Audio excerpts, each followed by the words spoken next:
start.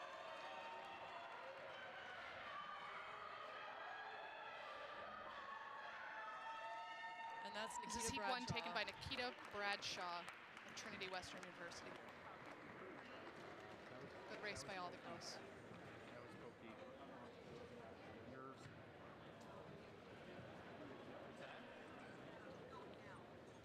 They're showing it now? The athletes for the second heat are now setting their blocks. A great start, as you can see, by all of the athletes here. Clean start. Clean races matter in combined events. As they work through these 5 events, every event counts towards their ultimate score.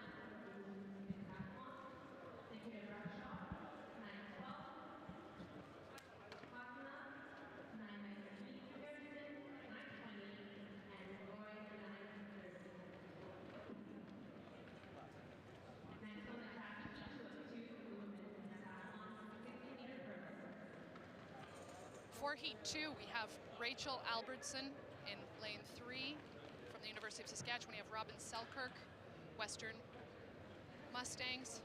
Abby Gaudry from Dalhousie Tigers. Sienna McDonald. She is the top seed in this pentathlon. She's from the University of Calgary, coached by Les Gramantic. Shalane Pritchard out of Regina. Rebecca Parker, lane 8 from Guelph Griffins. Allison Edwards, Calgary Dinos. And rounding out the field, we have Emma Hendrickson from Western in lane 10. The athletes are setting their blocks, preparing themselves.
So if you're just joining us, we're here at the 2024 U Sports National Championships for Track and Field. We're on Heat 2 of the women's pentathlon 60-meter hurdles.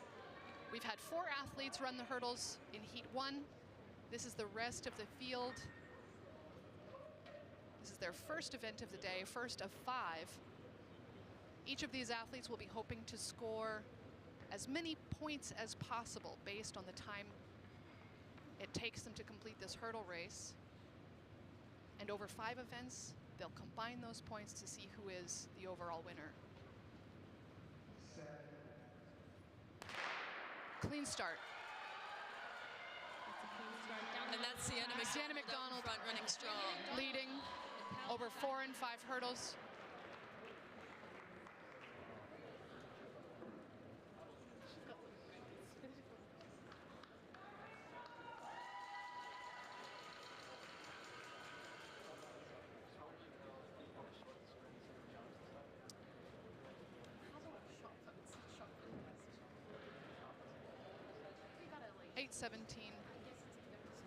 the unofficial time for Sienna McDonald, a very quick race. I believe that's near a personal best for her. With a personal best of 8:11, and I believe a heptathlon personal best. Sienna must be happy with that race.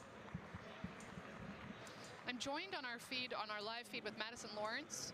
She's a multi-event superstar out of Winnipeg, Manitoba. She's represented Team Canada over the summer. And indoors, competing in the pentathlon, and outdoors, how many events do you do outdoors? Heptathlon. Is High 7? jump, Is that long jump. She competes in the heptathlon in the outdoor season, and in the indoor season does the pentathlon. Taking a year off this year? Yeah, due to injury. Due to injury. Now, you do still have eligibility left, Madison? Yes, I have 1 year left, which we'll see what happens. So we hope to have you back then. Thank you. Yeah. So they're cleaning up the hurdles now. Next event on the track is going to be the 60-meter hurdle for the heptathlon men. Not 60-meter hurdles, straight. 60-meter, no hurdles. This will be the first event for the heptathlon. They'll do just over half of their events today and finish up the rest of the heptathlon tomorrow. We'll perhaps take a short break until the men are ready to go. So you're watching the 2024 U Sports Track and Field Championships. We're now covering multi-event competitions this evening. Pentathlon for women, heptathlon for men. We'll be back momentarily for the heptathlon men 60 meters.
Jumping in the back.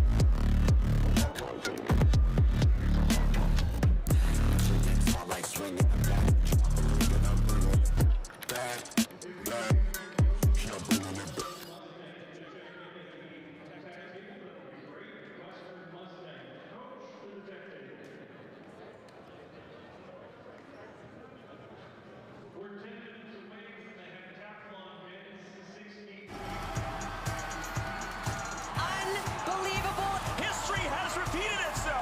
Get the stories behind the glory.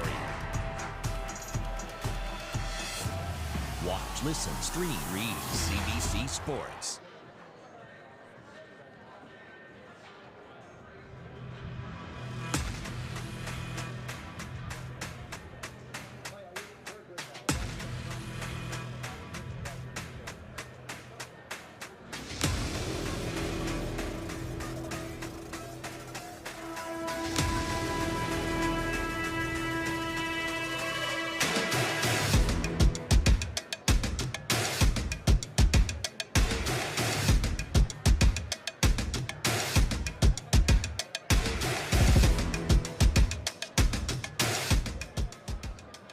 They don't do it for the likes or for the shares. They do it for the fun of it, for the thrill, for the camaraderie, for the memories. CBC Sports, just because they love it.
It's that moment again, the one you dream of every night.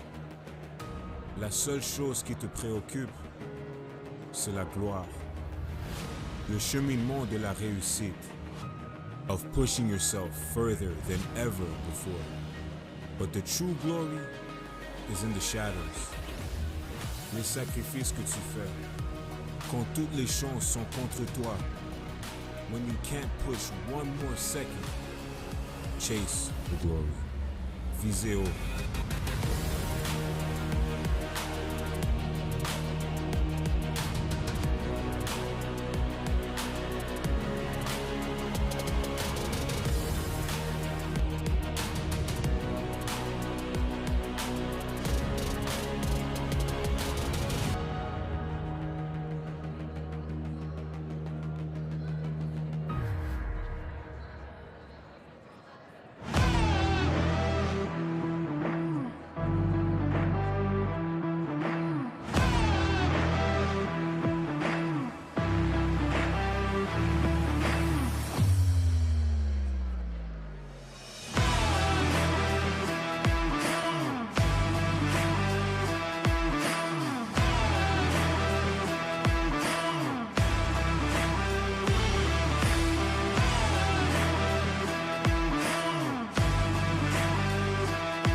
field championships. We've got universities from all across Canada joining us in this national competition. Next up, we've got the first event of the men's heptathlon, the 60-meter race. Our first heat, we have Winston Clark, lane 4, Aiden Grout, lane 5, Jake Neufeld, lane 6, Joshua Tam, lane 7, Brandon Grimaud, lane 8, Max Spicer, lane 9.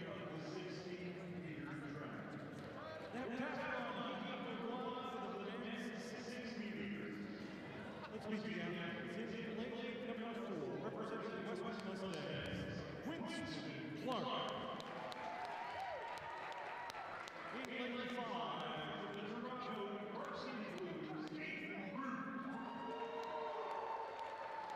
Lane 6, Saskatchewan Huskies, Jake Neufeld. In lane 7, representing the Saskatchewan Huskies, Joshua Tam. In lane 8, from the Trinity Western Spartans, Brandon Grimaud. And lane 9, representing the University of Manitoba Bisons, Max Spicer.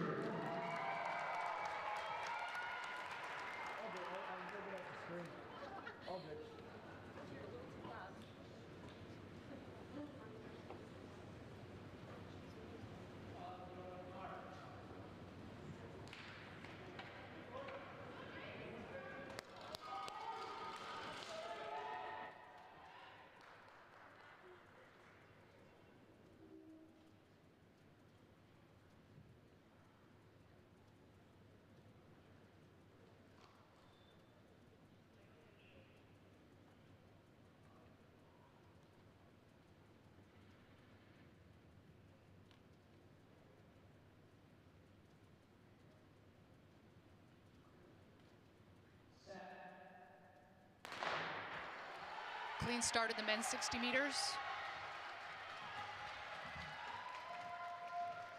It looks like Brandon Grimaud takes heat 1.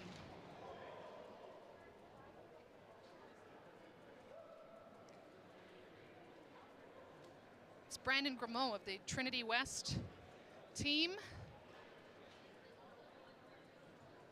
taking top spot in heat 1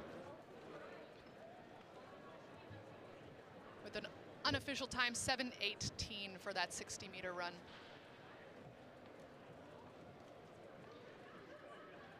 These men will compete in 7 events over the course of 2 days, starting here with the 60-meter sprint.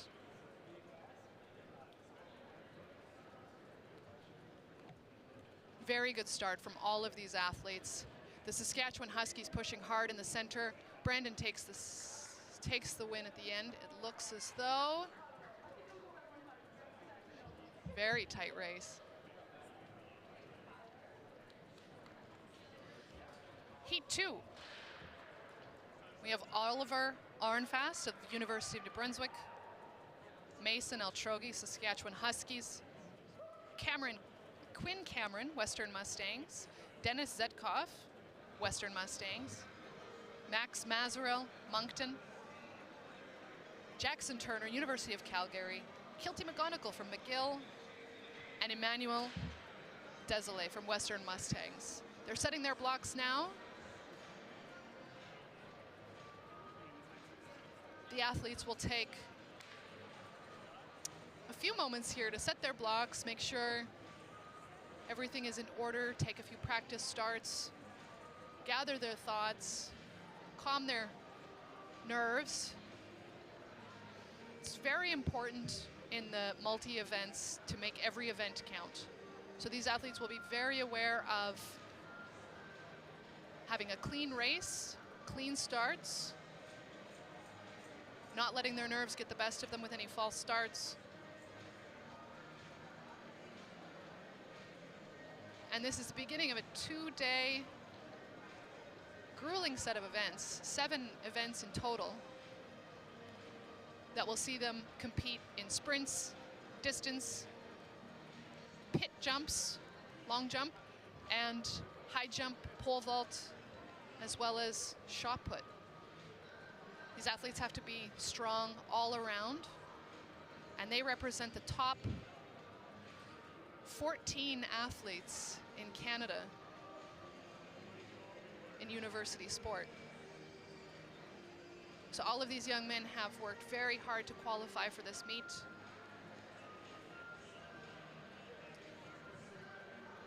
We're looking forward to seeing great performances from all of them throughout the weekend.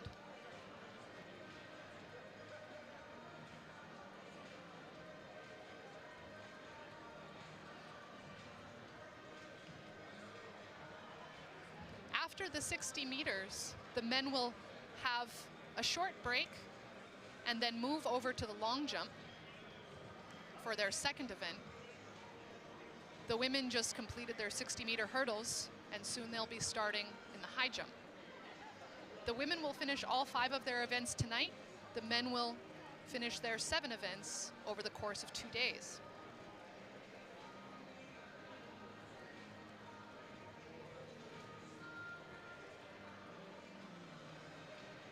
Our top seed for the men's heptathlon is from here in Manitoba, from Winnipeg. Max Spicer is on the Manitoba Bisons. He competed in the first heat, had a very good showing for the 60-meter.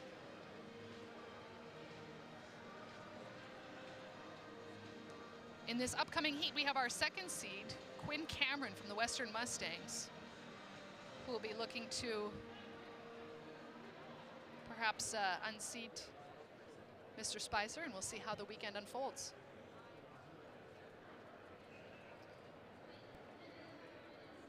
The athletes now have set their blocks. Officials doing last-minute preparations with the athletes.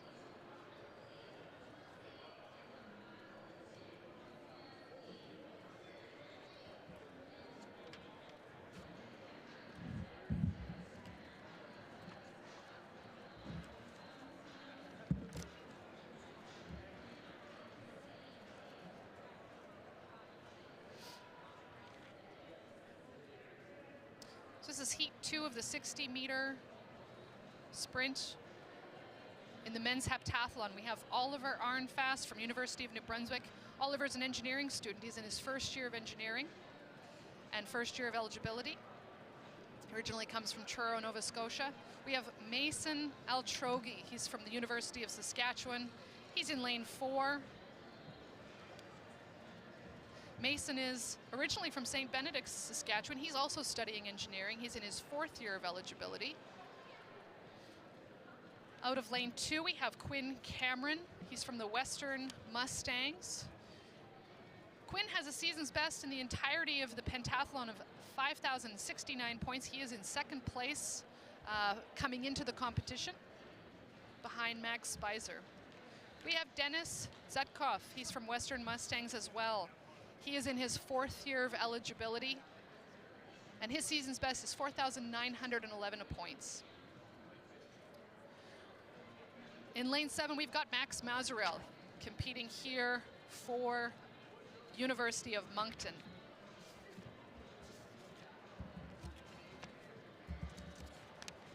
Max has a season's best of 4,714 points, and he comes in ranked 11th. Very likely hoping to improve on that.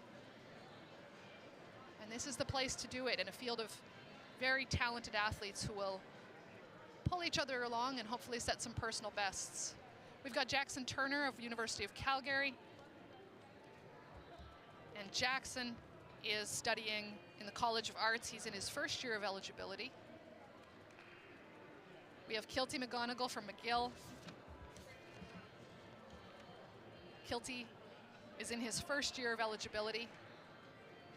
We also have Emmanuel Desolé from Western Mustangs. And Emmanuel comes in ranked 3rd overall. He's in his 1st year of eligibility. It's nice to be coming into competition, 1st year of eligibility, ranked 3rd. We'll see how Emmanuel does throughout this competition. See if he can make that podium. So we look about ready for the 60 meters. The officials are closing the track. Men are preparing themselves for this race. This is Heat 2, 60 meters, Heptathlon 2024 U Sports National Championships. Heptathlon men's 60-meter dash. Let's meet the participants. In lane 3, from the UNB Reds, Oliver Arnfaz. In lane 4, representing the Saskatchewan Huskies, Marcel Grove. In lane 5, representing the Western Mustangs, Quinn Cameron. In lane 6, representing the Western Mustangs, Dennis Zetko.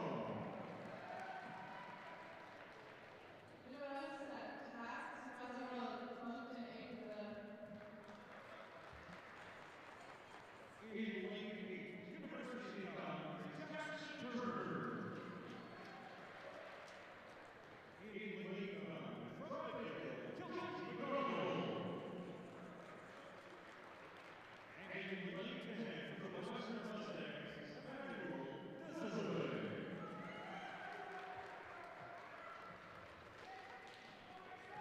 This is the second heat of the 60-meter heptathlon, first event of 7.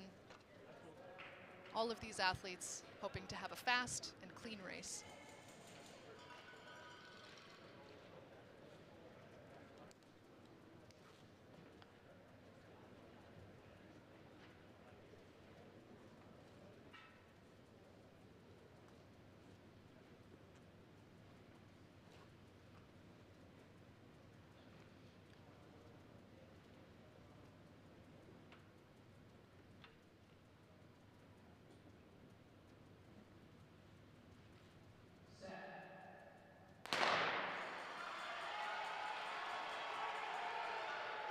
What an even field.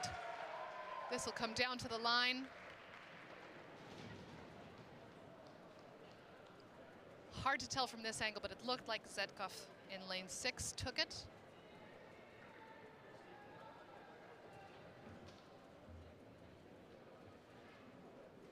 .7:19. Excellent times posted for the heptathlon. That was a very tight race for these athletes. So the officials will take time to calculate scores for each of these individuals for their performances. Zetko crosses the line first from Western at 7:19, followed by Turner, University of Calgary, 7:23, and Wonderful. from Saskatchewan at 7:25. Western's Cameron crosses at 7:27. Excellent first race there for Denis Zetkov. He'll be very happy with that.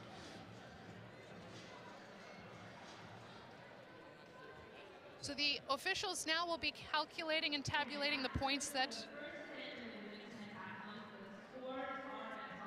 Here's the scores.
A huge score for that first event, 1,091 points. It's incredible point spread for a single event. And the girls will all be looking to improve on those points when they come back in the high jump in just under an hour's time. The men will return also in just under an hour's time with the long jump, and will return at that time. We'll wait to hear these scores for the men.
You're watching the 2024 University U Sports Championships for track and field.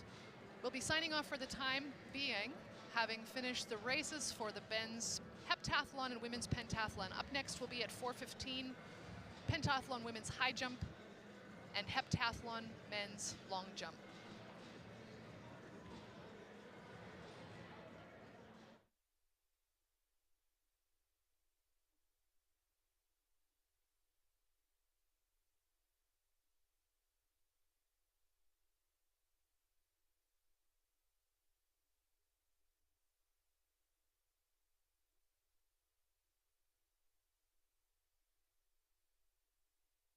They don't do it for the likes or for the shares.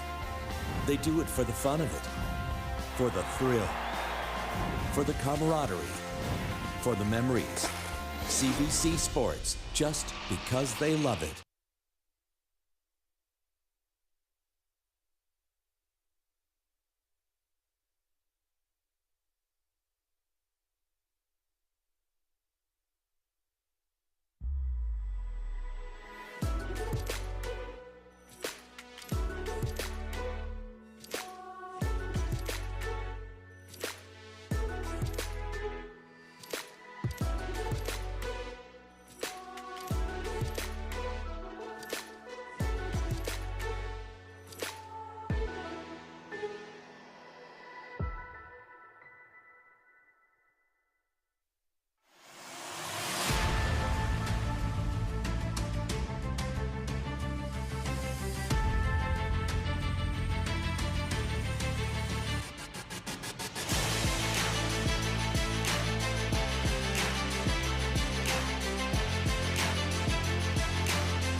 It's that moment again, the one you dream of every night.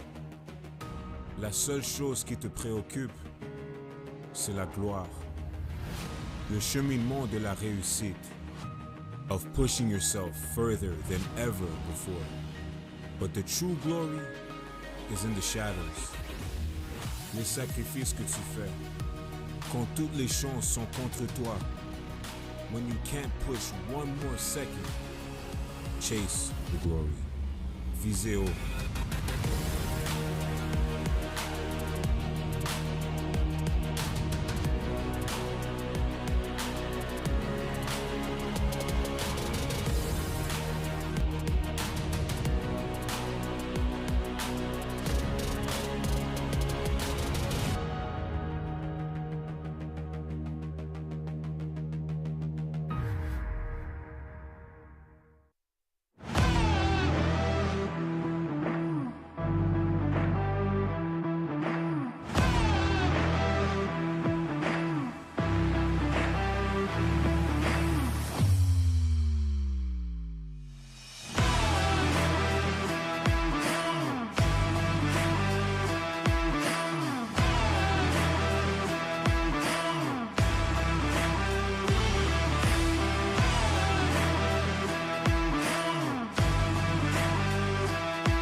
Get the stories behind the glory.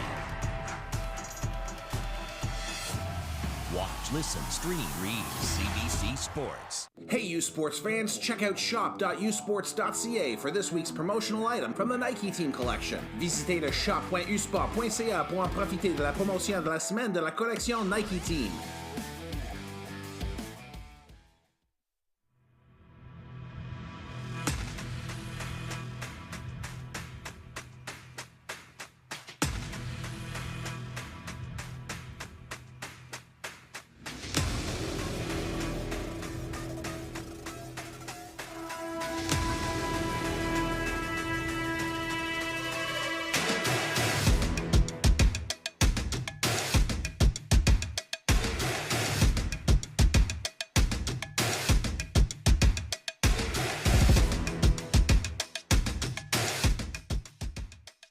They don't do it for the likes or for the shares.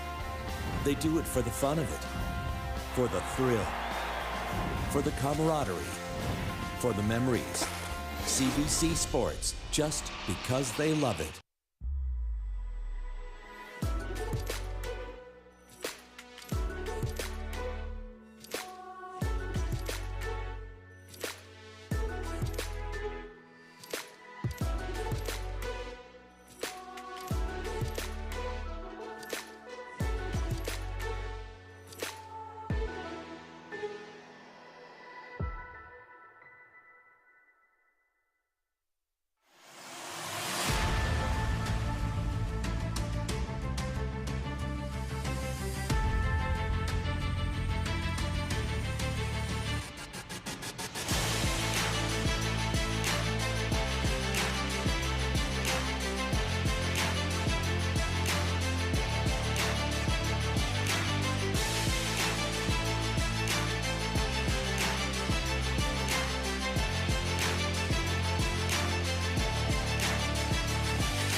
It's that moment again, the one you dream of every night.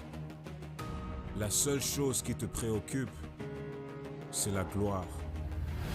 Le cheminement de la réussite, of pushing yourself further than ever before. But the true glory is in the shadows. Les sacrifices que tu fais, quand toutes les chances sont contre toi, when you can't push one more second, chase the glory. Visez haut.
2024 National Youth Sports Championships for track and field. We've got 2 events going at the moment. Women's pentathlon high jump, men's heptathlon long jump. We'll do our best to cover on split screen here so that at home you can see as much of these events as possible. Track and field is like a 3-ring circus, and it's very tough to cover 2 events at once, but we'll do our best. We've got, taking a look at the long jump now, we've got Jake Neufeld on the runway for the University of Saskatchewan Huskies. This is the first round of long jump for the heptathlon. Jake is the first athlete to jump. We'll do our best to bring results through our indicator boards so that you can track along at home with how these athletes are doing. While we talk about long jump, they're also getting calibrated over at the high jump. It's the women's pentathlon high jump. This is their second event of 5. The officials are doing the last-minute preparations for the event, calibrating the bars, and we'll be starting with an opening height of 140. Our first athlete up for the high jump will be Liana Roy from Laval. In the high jump, they'll be moving up by 3-centimeter increments. Our first heights will be 140, then through 143, 146, 149, and so on. We're expecting the high jump heights to reach well into the 160s. So that competition will likely go a bit longer than the long jump competition. In the heptathlon, the men's heptathlon, the long jump each athlete will have 3 jumps. So they may wrap up sooner than the women's high jump, and at that point we'll shift our focus over to the high jump. So in the high jump now we have Liana Roy with her first attempt at 140.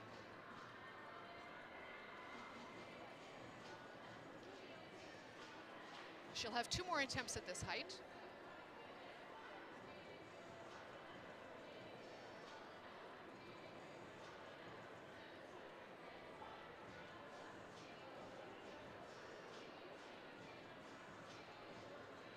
Liana is the only athlete in at the 140 height, so she'll be given a few minutes to catch her breath, consult with her coach.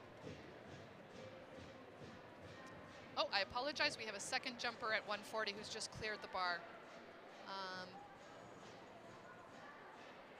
Unexpected, it looks as though Lisa Cosma has come in at 143 now. The bar has moved up, and that Liana Roy has passed her second attempt at 140 and moved on to 143.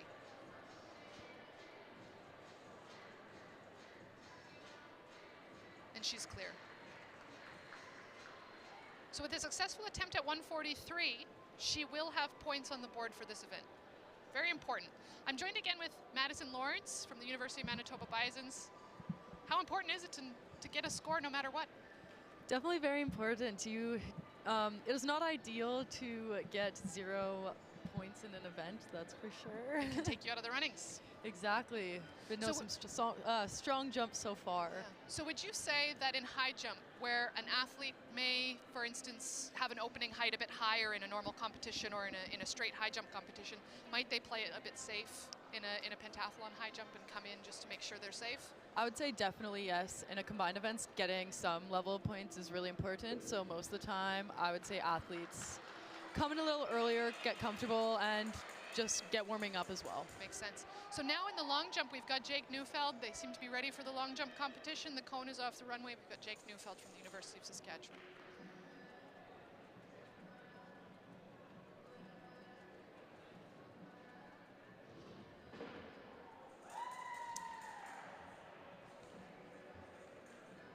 Excellent jump from Jake Neufeld. His best is around the 627 meter mark. We'll see if we can get a shot of an indicator board to see how that measured up.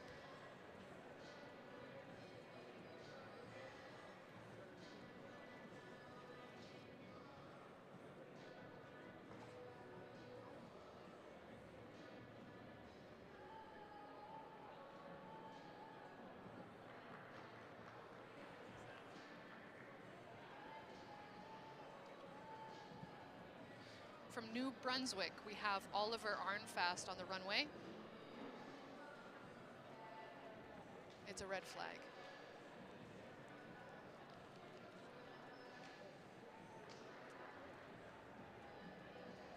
Up in high jump, we have Lisa Cosma over the next height of 146. Here's Mr. Arnfast's jump. Looked like a good jump, but unfortunately, a toe foul. Watch the board, and just a slight bit over. Next on the long jump runway, we've got Max Spicer. Max's long jump best, 663.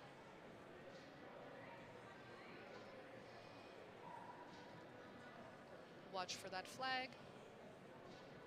It's a clean jump. Over in high jump, we've got a Regina Cougar.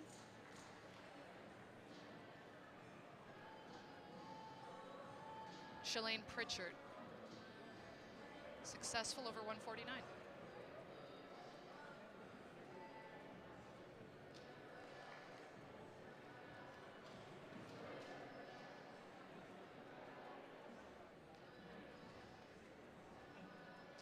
We've got Kilty McGonigal on the runway for men's long jump. Kilty's best, 636 meters in the long jump. Over in high jump, we've just had our Trinity Western athlete, Nikita Bradshaw, and she was clear over 140. Not clear? Okay. She'll have another chance there at 149. Kilty McGonigal on the runway.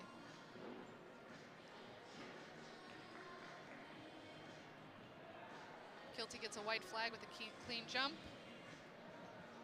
Hopefully we get a indicator board. We may not be in a position to have views of the indicator board from this vantage point.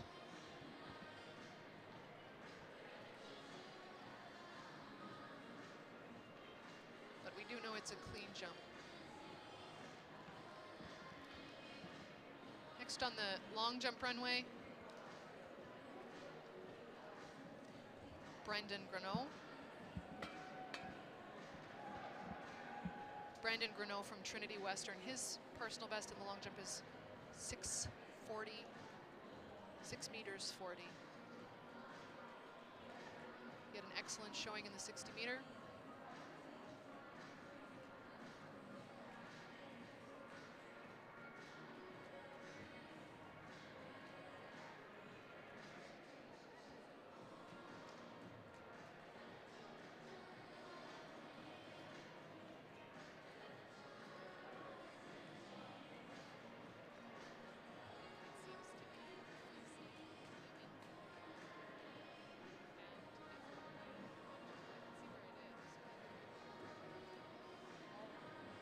So we have a jump of 639 for Brendan Grammode, very close to his, just 1 centimeter off his personal best.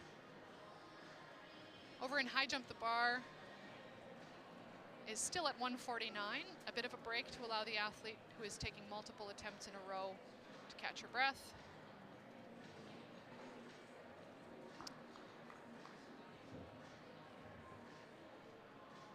In the long jump, that was Calgary athlete, Jax Turner. His personal best is in the high sixes, 682. And his jump, 679.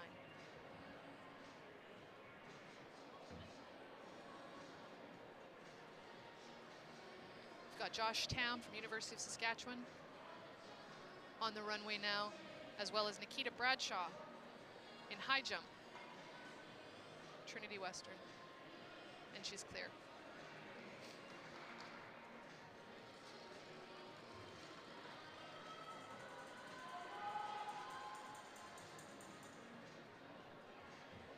Josh Tam's personal best coming into this event is 626.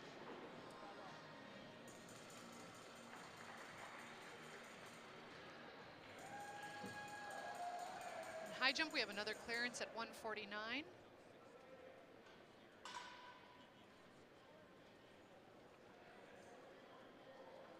University of Calgary Dino.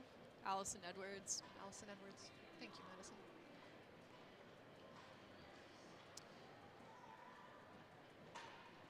That was Leanna Roy from Laval with an attempt at 149. She'll make some adjustments and have another try. Over in the long jump, we've got Denis Zetkov on the runway now. His personal best in or around the 660 mark.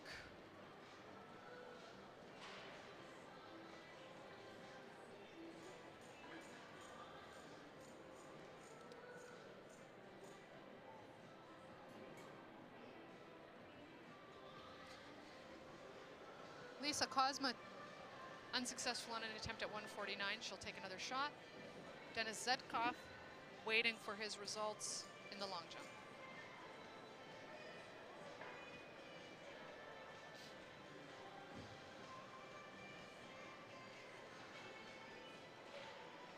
Second attempt at 149 for Liana Roy. 5.676 for Zetkov. 2 jumps left for that young man.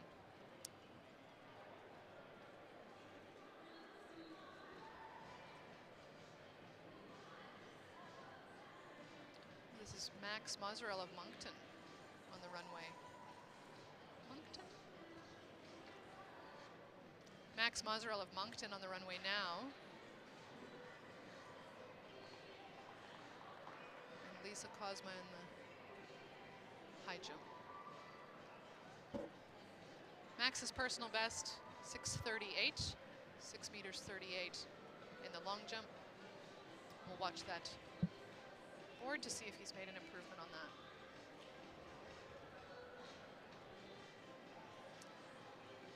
Leanna Roy with her third attempt at 149. She does have a height. She will get points for the previous height that she has cleared. So all in all, a successful high jump. Getting points matters, and she's got some points behind her on that, with some successful jumps in the 40s. We've got some excitement over the long jump. They've got the clap going for Mustang's athlete.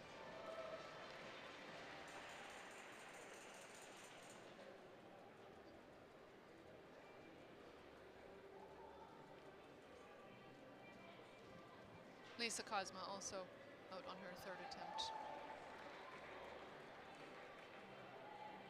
So replay of Mr. Clark. Winston Clark from Western. 6.64, just behind his personal best of 6.72.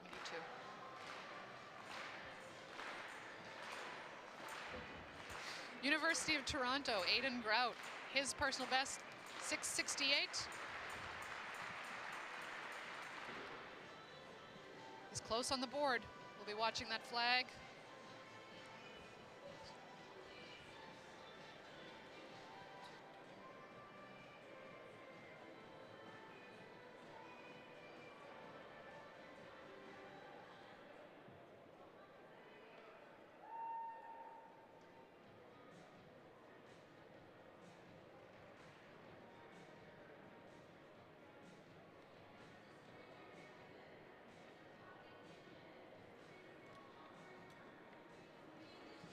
The high jump bar is moved up to 152.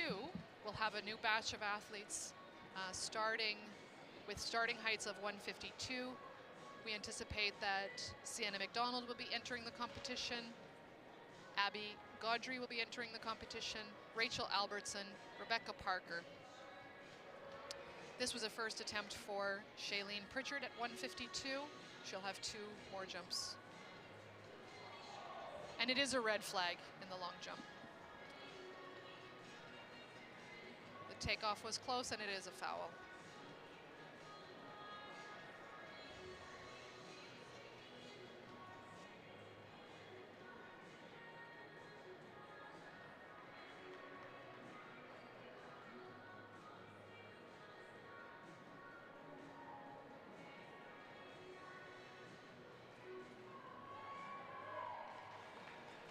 On the long jump runway, we've got Quinn Cameron. Quinn Cameron is the second place seed in the entirety of the heptathlon coming in. His personal best in long jump, 6:38.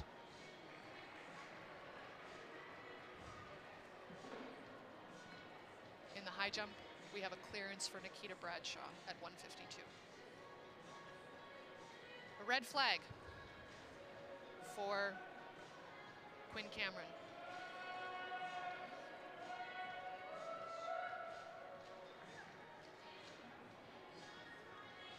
Successful clearance for Allison Edwards. Very smooth jump. In the long jump, we've got a Husky on the runway.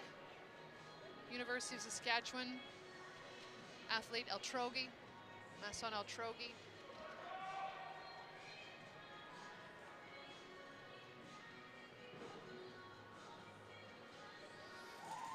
It appears that he's holding a hamstring there. Great opening jump by Rachel Albertson.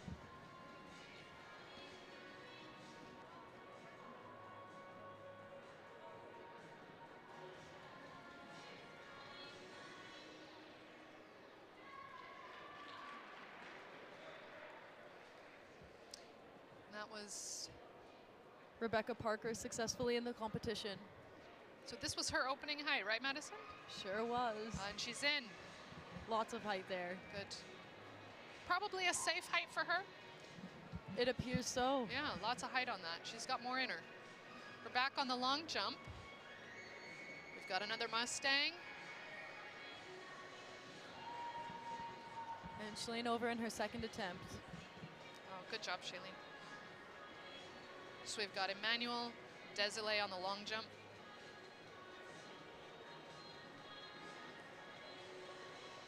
Very nice jump.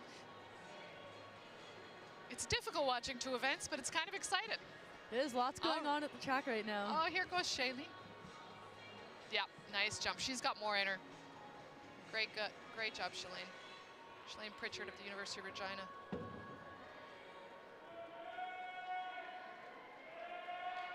And Emmanuel. We're back to the top of the order for the long jump. Men's long jump is going to go quick. These men only do 3 jumps, unlike the regular long jump competition where there's 3 jumps and then a qualification for an extra 3 for the finalists. The heptathletes only jump 3 times each. That was Jake Neufeld. Jake Neufeld generally jumping in the 6'27" range. And that is 6'11", so fairly consistent for Jake. Consistency is key in combined events.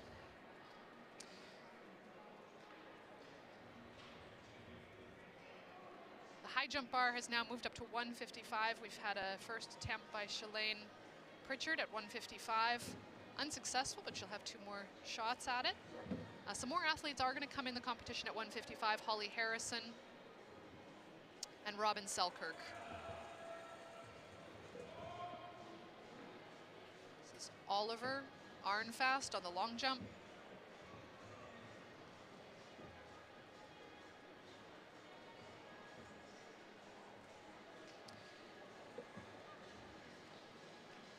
And Holly Harrison successful in the high jump at 155.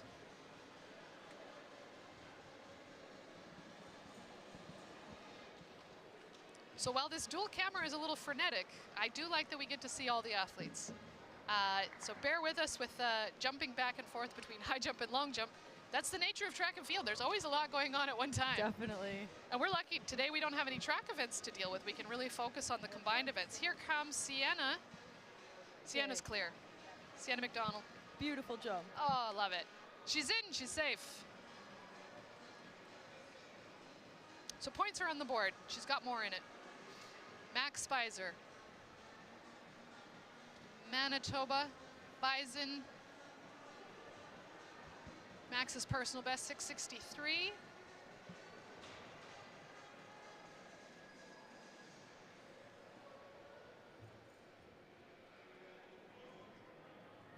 Abby Gaudry on the high jump.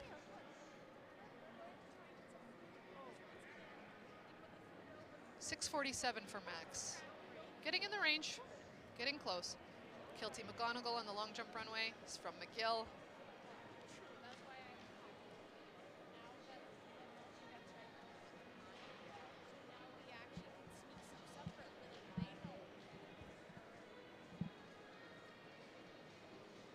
Was Nikita Bradshaw, I believe, on a first attempt for Nikita? Correct. 2 jumps. Toe will be close on that one for Kilty McGonigal. We'll see if he gets a white flag. He does. Excellent placement on the board. Clearance in the high jump.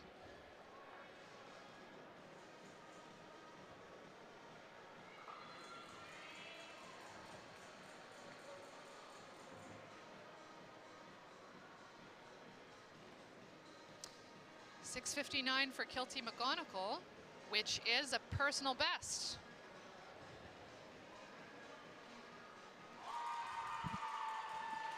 We have a University of Saskatchewan high jumper. Rachel Albertson. Excellent. Clear over 155 on first attempt. Renaud on the long jump.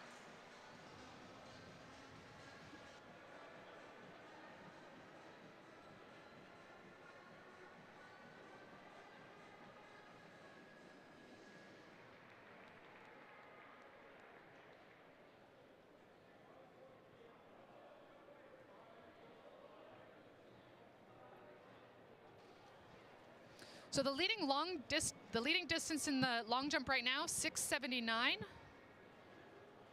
is the mark to try to hit, and we have had an athlete just jump 589. Jax Turner on the runway from University of Calgary, generally jumping in that 682 range, so he may take this Robin Selkirk lead. up and over in her first jump.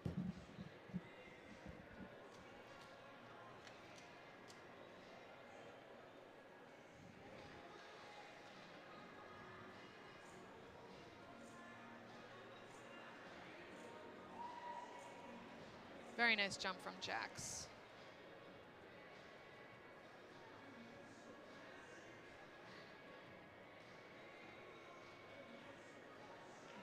And the bar at 155 over at high jump.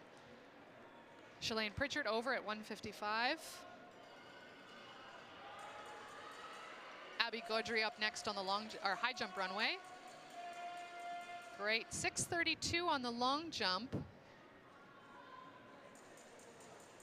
So a little lower than what he's capable of, but we've got still another round to go.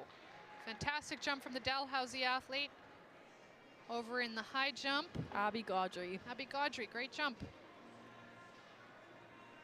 Josh Tam at long jump. Multi-event athletes keep very busy. They sure do. This is a lot of action. It's exciting to watch on the track as well.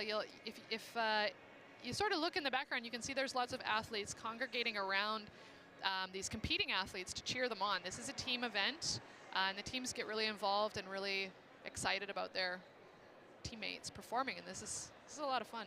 Oh, we've got another clap started in the long jump.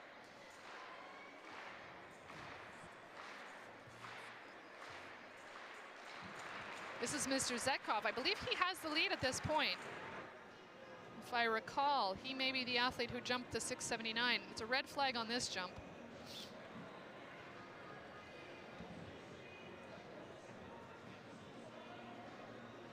Over in high jump, the bar is going up to 158. Both of these events moving very quickly.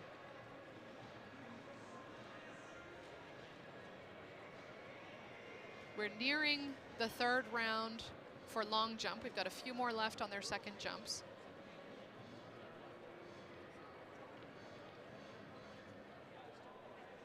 This is Max Musrell from Moncton.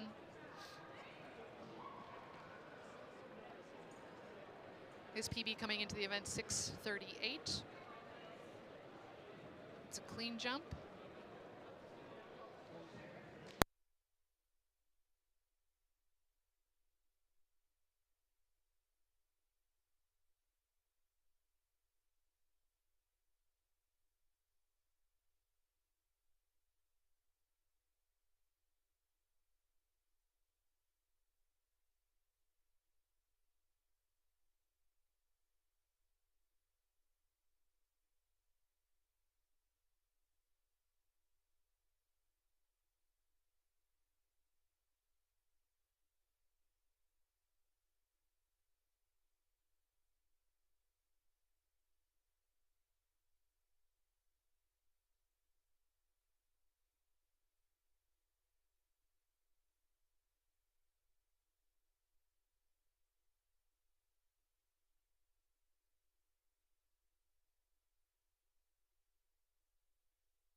Okay, we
All right, we had some technical difficulty, but we are back. While we were away, Holly Harrison cleared 158. Sienna McDonald cleared 158. Abby Gaudry's first attempt at 158 was unsuccessful. She'll have another. We've just seen the USASC athlete over 158. Also, Nikita Bradshaw was over 158 while we were on that technical difficulties. We had a few jumps over in the long jump. University of Toronto, Aidan Grout. We were unable to catch his distance. Quinn Cameron, unable to catch his distance. Rebecca Parker with a very clean jump at 158.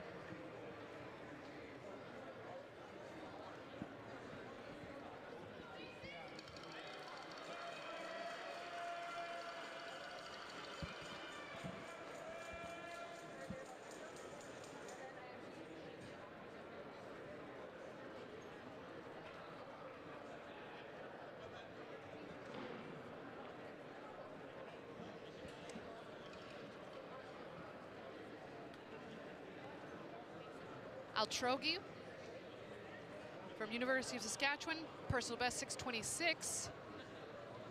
Hassan Altrogi.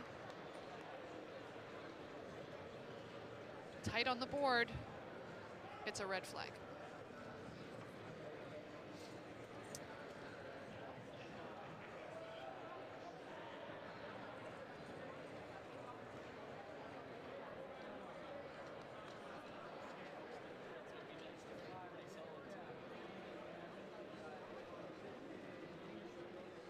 That was Robin Selkirk over 158 in the high jump.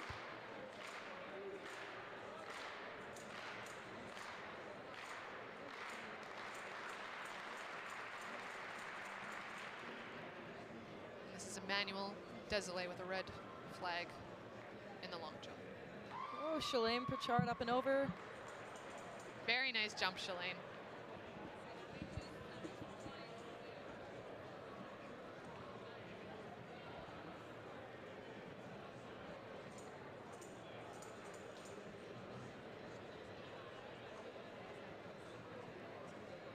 We're now entering the third round of jumps for the men's long jump.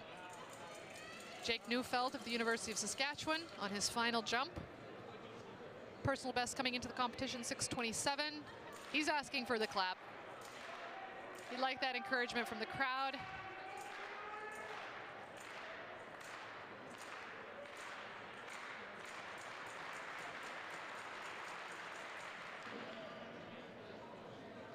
Close on that toe board, it's a red flag.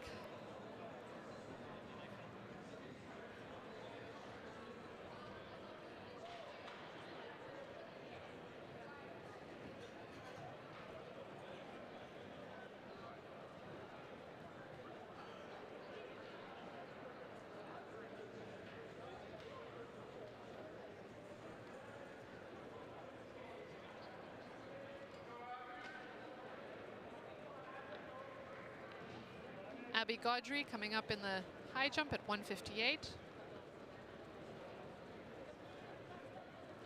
And we have Oliver Arnfast, who's just completed his jump. It was a foul.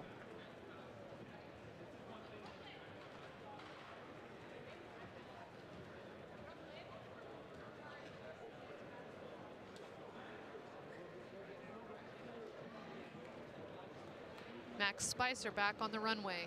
Third attempt, personal best 663.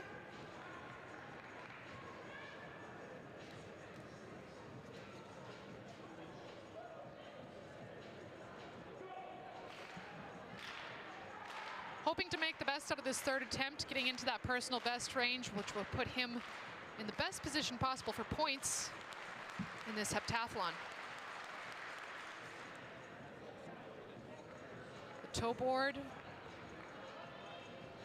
is clean.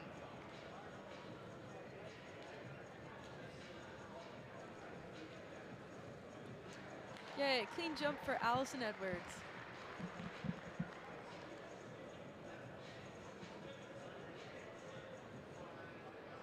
And for Max Spicer, his third attempt, we'll see if we can get a distance on Max. Here comes a replay. Strong runway, very powerful. Max is in his 5th year of eligibility. He's studying engineering. And a replay of Miss Edwards with a lovely jump at 158. The bar is going up now to 161, 3 centimeter increments. We've got a final attempt now for Kilty McGonigal, a third jump here in the heptathlon. Toe board is clean.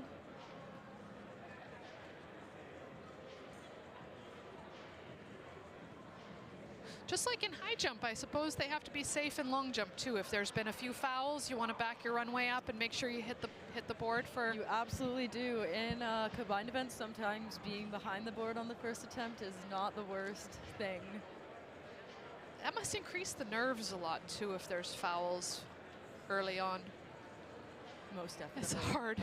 Combined events are tough. Every little bit counts. So the women's events all 5 will be done today. Men will have their 7 over 2 days. We've got Brandon Grimaud back on the runway, getting encouragement from his teammates and spectators.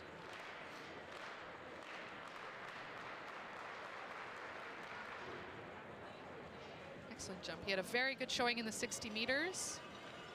His personal best in the long jump is in the 6 meters 40 range. Wonderful high jump. Oh, beautiful.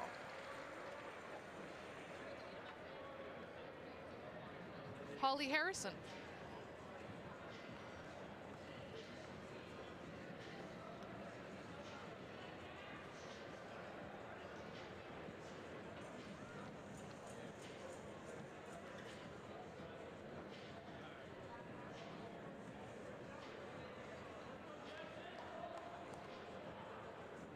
We have Sienna McDonald in the high jump at 161. Sienna will have more attempts. Jax Turner with his final long jump. White flag, so it will be measured.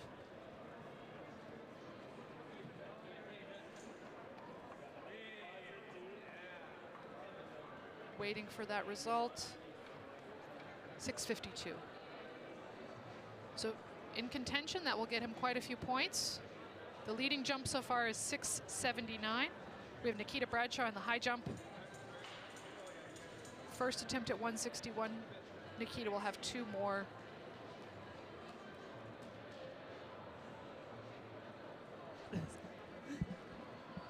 There's a replay of Jackson Turner. Very nice jump.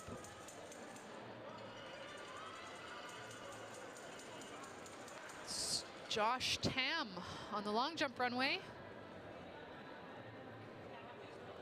Allison Edwards next up on the high jump runway. Ooh, very close. I think with a few adjustments, she has that. Most definitely.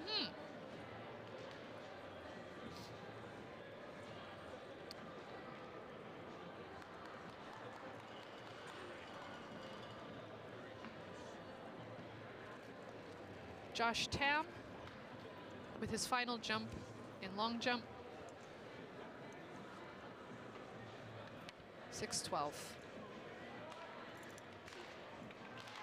So Josh is right in the range of his personal best, within striking distance. His personal best was 6:26.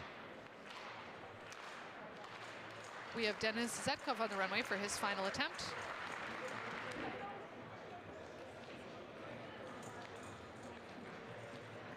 White flag, they'll measure.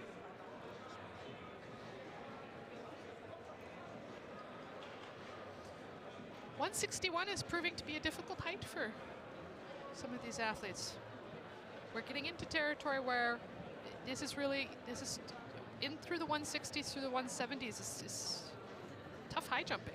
Exactly, this is where the points can really start to make a difference. Yeah. So we might see some athletes starting to reach their peak here, top out in the 160s, but still at 160 in a combined event, you're getting quite a bit of points at this time.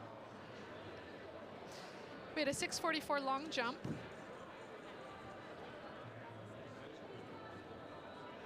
And we've got Max Musrell now on the runway for his final attempt.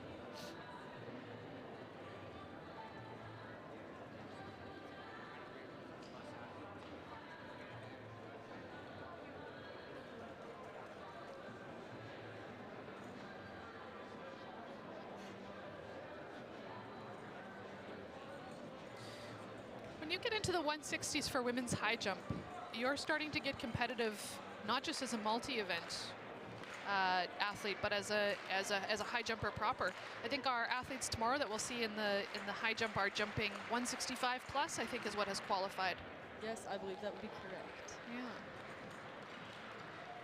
So this is very good high jumping. The hardest thing about bar events is that you end on failures, on three attempts, unsuccessful attempts.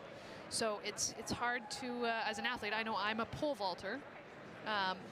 Madison does a lot of high jumper. Relatable comment. But at the same time, when the bar goes down, it's kind of hard to finish off with a failure. But that's the nature of bar events. You end on the bar going down. But we always try to remember the ones that stay up are the ones that count. And a lot of these athletes have registered points today. They've jumped really, really well, but this 161 is a challenging height for a lot of the athletes. We've got U of T on the long jump runway. Aiden Grout, final attempt.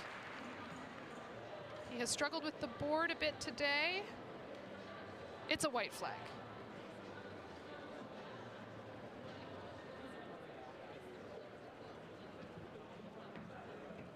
Sienna There McDonald, we go. clear. Sienna, great jump. Very good, Sienna.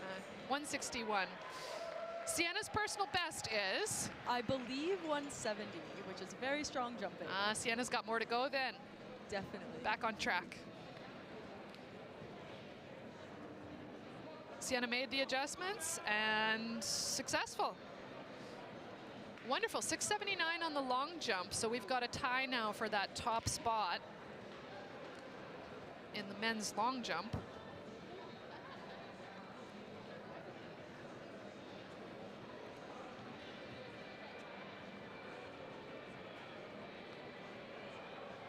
This double feed is certainly exciting. Also a little hard to follow, but we're doing our best. And from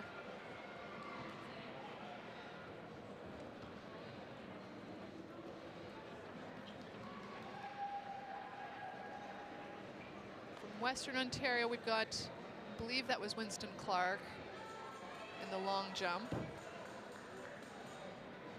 We wanted to bring you this double feed so that we didn't have to pick and choose between, so that at home you could see as many of the athletes as possible. These athletes have traveled to Winnipeg from all across the country. We know we've got friends and family watching across Canada on the live stream and on CBC Sports. And so we wanted to bring you a double feed. As chaotic as it is at times, we wanted you to be able to see as much of the field events as possible in this women's pentathlon and men's heptathlon. You can see the athletes are quite close to each other. The high jump pit and the long jump pit are very close to one another. And so the fans are down on the infield.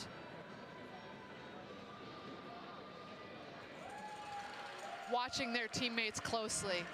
Two really great performances in the long jump and the high jump. So successful over 161 in the high jump on a second attempt, and a very nice long jump from the USask athlete, Mason Altrogi. And the high jump over 161 from Allison Edwards, just gorgeous. Mason's jump was 655. That'll be a competitive amount of points. 655 when the leading score is 679. Excellent performance. There we go, Robin Selkirk up and over. Love it. Great job, Robin.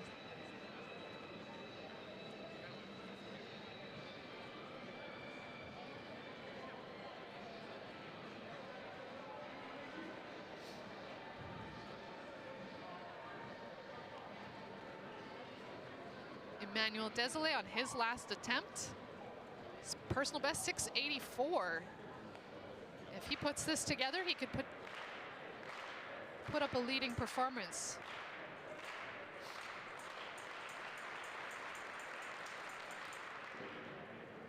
Beautiful jump. It's white flag. Good.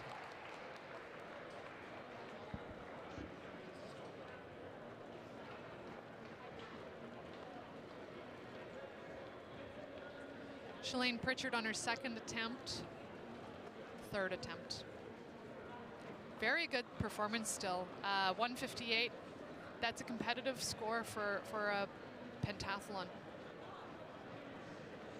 She'll post quite a few points with that. Good job, Shalane. The results from the Pentathlon long jump. 6.79 meters was the longest achieved by University of Calgary Jackson Turner. Followed by 6.69 as well from 80 round of Toronto Varsity Blues. University of Manitoba's Max Spicer jumped 6.7 meters. He's in third position. In fourth, Winston Clark, 6.66. Fifth, Kilty McGonigal from McGill with a 6.59 on his second attempt. Mason Altro, Saskatchewan Huskies, jumped 6.55 meters. There we go, Allison Dennis Edwards Setko successfully clears 161. on his third attempt achieved 6.44.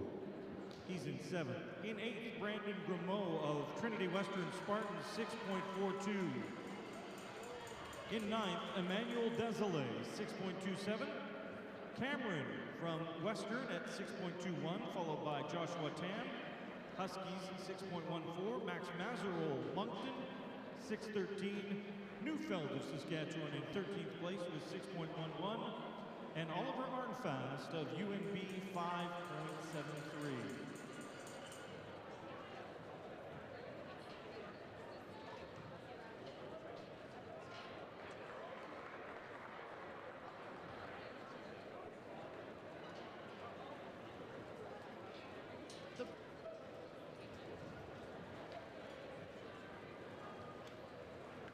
We've moved the bar up in high jump to 164. We're going to evaluate which of the athletes are still in. I think we're at about 4 athletes left, with a very competitive height of 161 already cleared.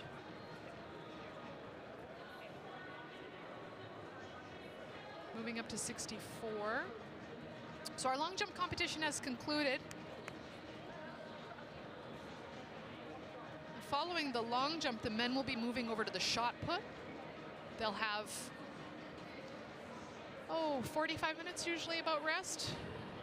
What's the? I think by rule it has to be a minimum of 30 minutes. So the men will have about at least 30 minutes before they start their shot put. And their final event of the day will be high jump. So that was Holly Harrison, first attempt, 164. She'll have another 2. Sienna McDonald next on the runway.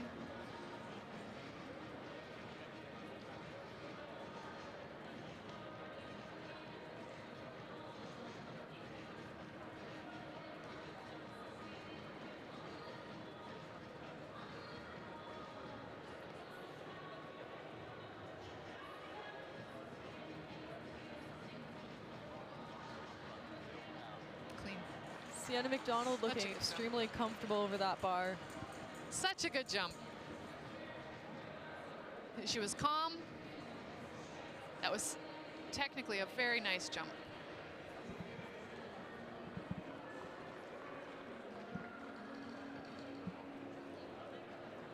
Hip height well into the 70s. Definitely. Excellent jump.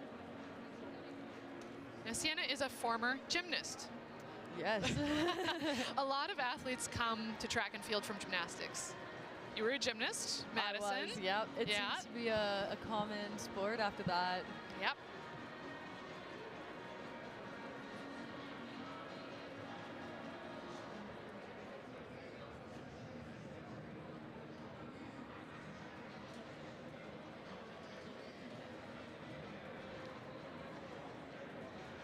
We have Rebecca Parker.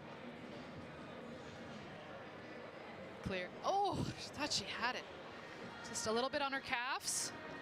It's generally a timing issue. Maybe move the mark a bit when you hit with the calves. They'll make adjustments. Lots of height Yeah, there. calves. Back that up a bit. So, jumpers make adjustments all the time. Fine-tune adjustments throughout the competition. You want to make sure you have your peak height in line with the bar. And I find that as the bar goes up, you generally have to move back just to make sure that you're getting the new timing with higher heights. 100%. And that often happens with women at the 164, 165. It's when we have to change our runways. I generally automatically will move my mark back at 165 at least half a foot to accommodate for a different jump, because it's getting to the point where now we're getting closer to over our heads if you're of an average height. It's getting closer to really more of that elite technical jumping. So you make the necessary adjustments. Clearances aren't a given once you get to these mid-60s, low 70s. Excellent execution. Holly Harrison. Great timing over the bar. So even though that was a very excellent jump for 164, she still might make adjustments to accommodate for 167 just by the height change. And we'll see if she and her coaches make those adjustments.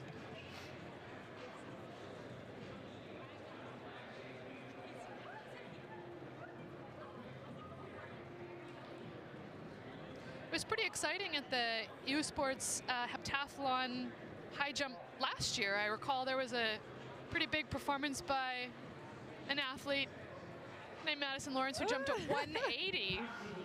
Did that even surprise you that day? It definitely did surprise me that day, that's for sure. It was a phenomenal performance. I was watching at home. I loved it. We've got one more attempt for Rebecca. I still think she has this.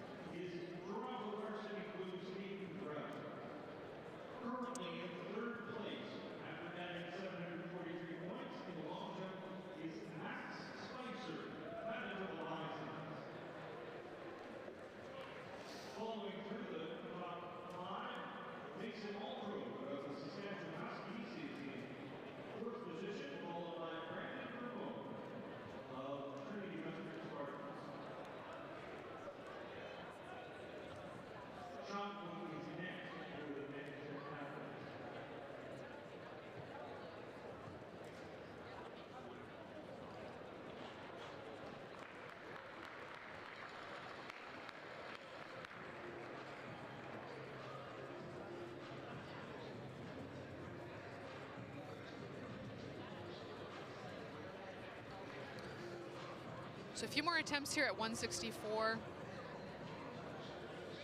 Making adjustments.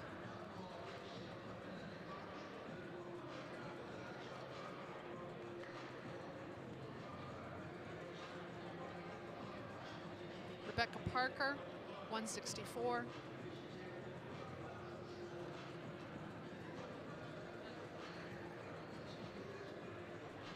Stay away. Her best attempt. That was a very good attempt. So she was successful at 161. That'll garner her a lot of points in the heptathlon. Very competitive final result for Rebecca.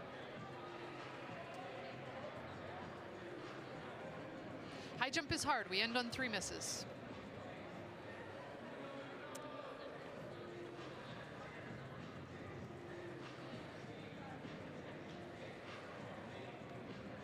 We're now measuring the bar for 167.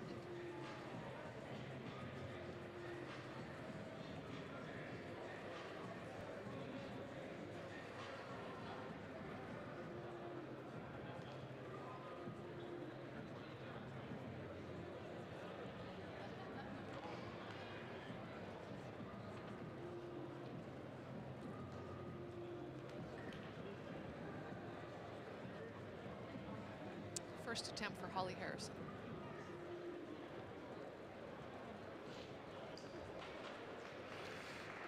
I think she'll have that.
All right, we're back after a bit of a technical difficulty there. We have Robin Selkirk now on the runway. Robin is on her second attempt at 167. Holly Harrison made a second attempt at 167, was unsuccessful, but will have a third.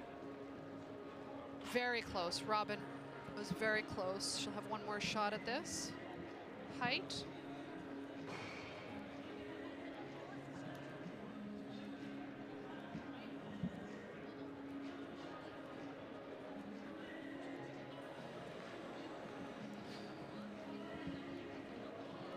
third attempts can be intimidating, but they can also Some have you people kind are really of good at Yep. under the pressure of getting Yep. a really good attempt in. Yeah. Depends on the athlete, depends on the day.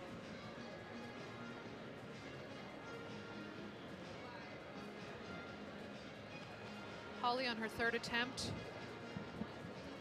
had a beautiful clearance at 164.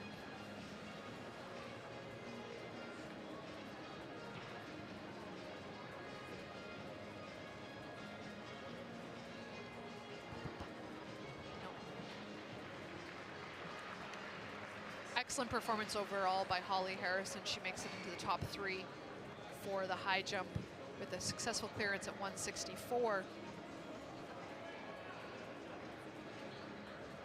which will serve her very well in the overall score for the pentathlon. Her overall score in the pentathlon, personal best, 3,722 points. Third attempt now for Robin Selkirk.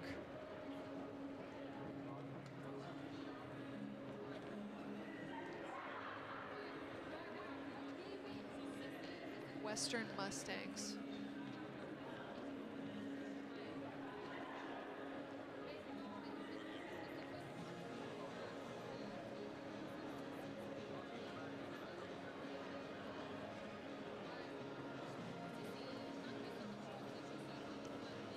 Oh, a So lovely, close. that was the best attempt she had.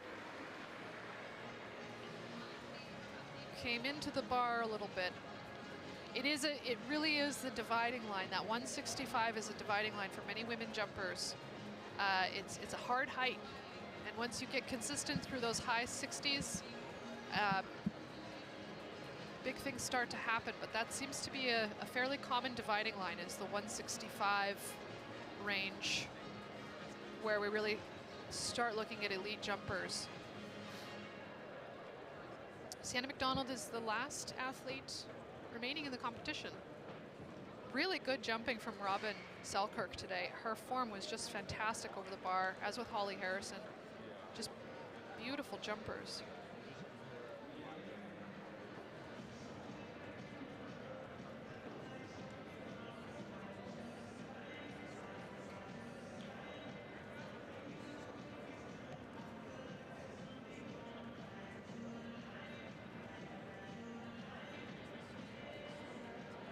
Technically, I love watching Sienna McDonald jump. Sienna's form is very calm. There's no extra movements. It's very efficient. Sienna's great over the bar. I think she's gonna PB today. Her jumps are looking really good. They're definitely looking very good.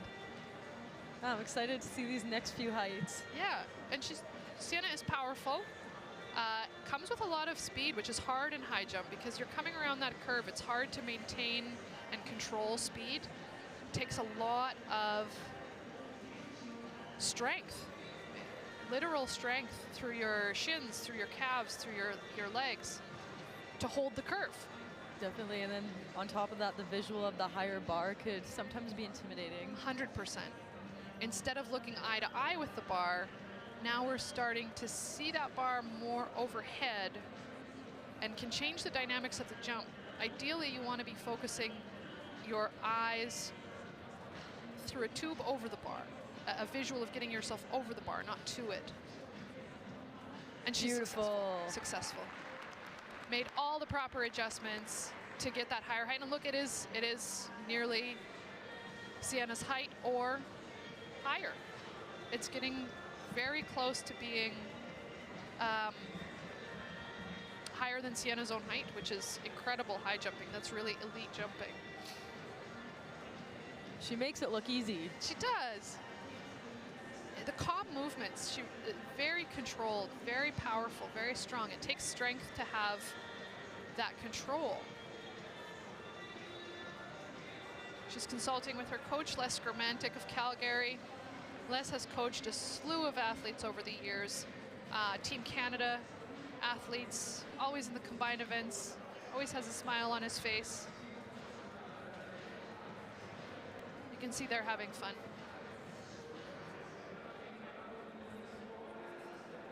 Les was bless Coach Jessica Zelinko and Jessica Zelinka, who is the head coach of the Dinos. Competed at U Sport and then went on to compete with Team Canada.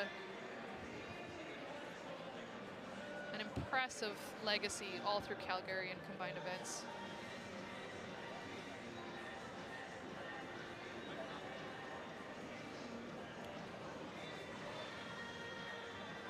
So Sienna has a bit of a break. Sienna is the last jumper, and so how long is the breaks between consecutive jumps? 3 minutes? I know pole vault is 5. I think she's got 3 minutes rest. Maybe two. I think when she's the last competitor. Anyway, Sienna's got some time to catch her breath, make adjustments. Oh, I'm excited. It's very exciting. So we were successful over 170. 173 we think will be a personal best.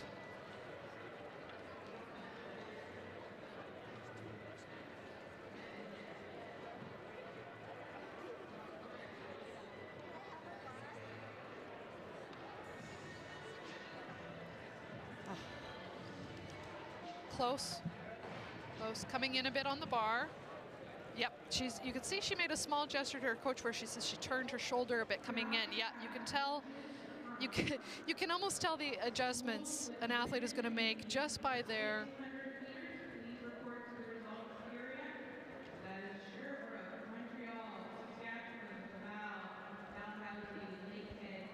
the body movements they use with their coach. So we can tell that those two now are on the same page, that she's going to make sure that she stays away from the bar as long as possible, giving herself that height first. You can see she's making those gestures, not falling into the bar too early, letting that height happen, letting the knee drive above and beyond the height of the bar before initiating that flop phase of the jump. And you can tell athletes can diagnose their own performances and then confer with their coaches to make those small adjustments. Hey, would you say that's what they're likely chatting about right now, is making sure she keeps that upward momentum before initiating the flop? Yeah, exactly. And she's doing the gesture again there, a reminder to herself, It's a reminder to strong knee herself. dive. Exactly. Oh, I can almost, you know, when you've jumped for years, and we have, we have high jumped since I was about 12, younger than that. So many, many decades of high jumping for me. And you can feel it as a high jumper when you watch a jump like that. You can feel the adjustments that need to be made, and she's going to make them. Stay away. Is that 2? Second attempt. That's so second attempt. One more. So similar. You have 3 for a reason. Yeah, you have 3 for a reason. She's thinking, stay away from the bar. So I'm not sure about you guys at home, but I'm very excited about this, and Yeah, I can see it in Madison. It's like, very excited. This is the kind of thing that Madison and I really, really like, is high jump. I could watch high jump all day. Yep, she's thinking hard about those adjustments, and she's more than capable of making them. Such a strong athlete. It really does take strength to do this event technically right. And 173 is a competitive height, not just for heptathlon, but for high jump in general. She would be right in the mix with the general high jump competition.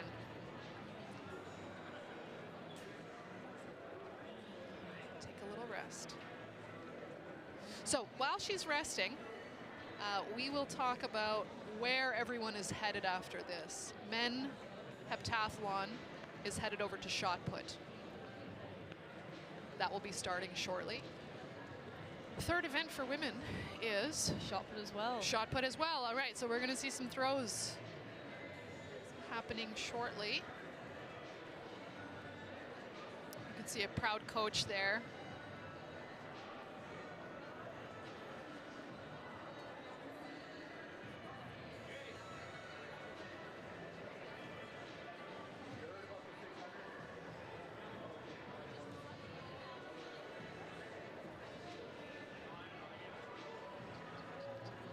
There it is. Oh, she did it. She was very much, her knee drive was well above the bar Definitely. before Oh, initiating that beautiful. next phase. And while it touched just a slight bit, that was what looked like to me was calves touching, not, she had the hip height. So let's take a look here and see what does skim the bar there. I'd say calves, maybe, hard to say. So they'll make adjustments. She's got experienced coaching staff who will know exactly what adjustments to make for which, to make sure that that next height is there as well. Yeah, calves. It was Such a calves. strong So which curve. means she came in with a very strong runway, almost coming probably in a little too close if the calves are hitting like that, which means Sienna brought it all for that jump. Really performed, and I love that calm, strong corner. That curve is so calm and so strong. There's nothing extra there. It's all very efficient. Oh, what a fun athlete to watch.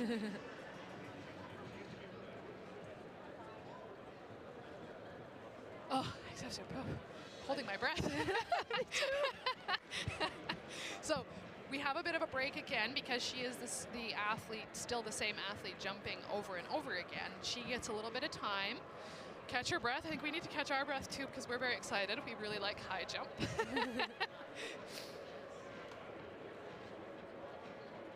When you're jumping in the 70s, I'll ask you in a minute here because here we go. Oh, okay. Shoulder in a little bit.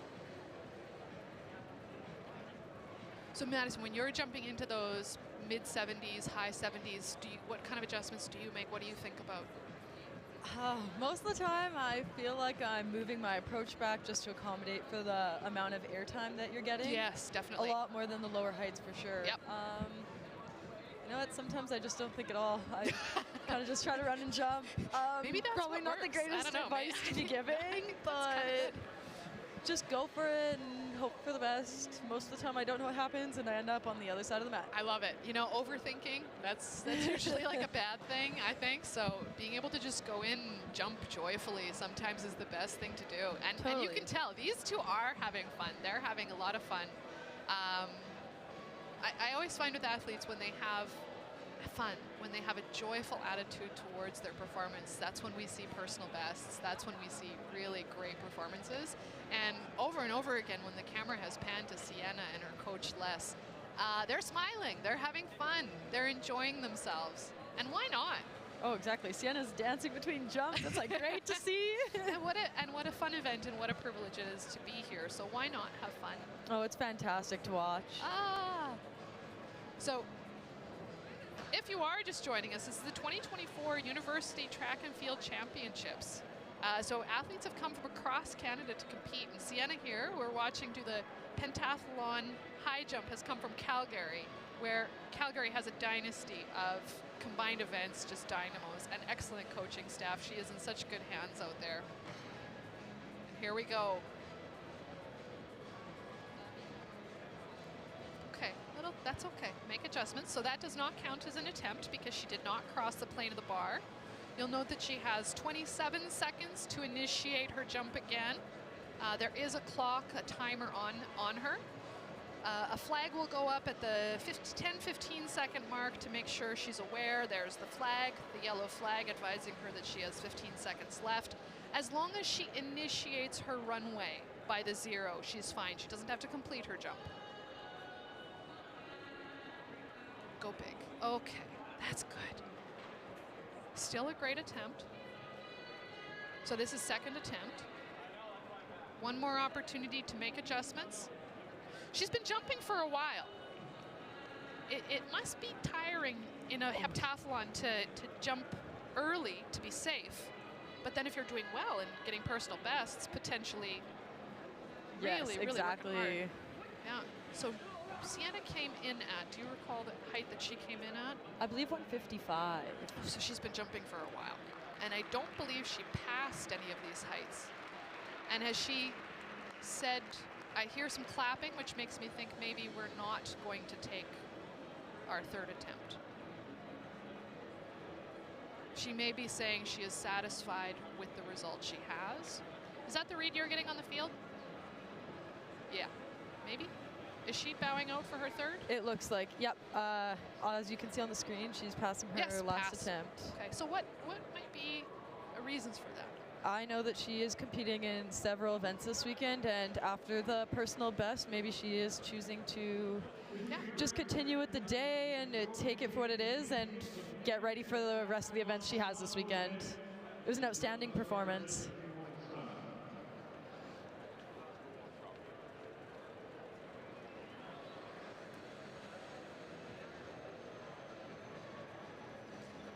What a wonderful performance in the high jump from everyone. That was incredibly exciting. Yay. I love high jump. We love high jump. We absolutely love high jump. So now we're getting ready for shot put. Men are going to go first. Women will have a bit of break. Okay, so men's shot put is going to be next. They're warming up. You can see on the screen. Is that Max on the warm up there? I can't tell. Looks like perhaps Max Spicer on the warm-up, but it could be. It is Max, University of Manitoba.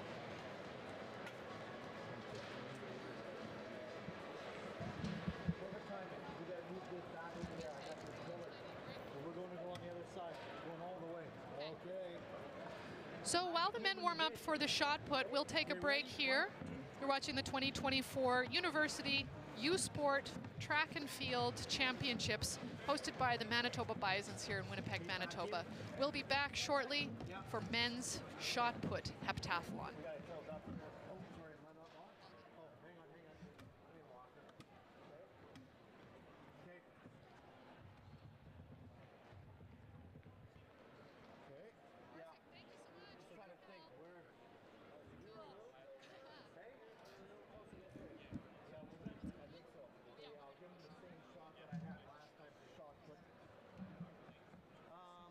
But you know what? This is men's. Hang on. So men, I'm thinking are going to be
picking up here midway.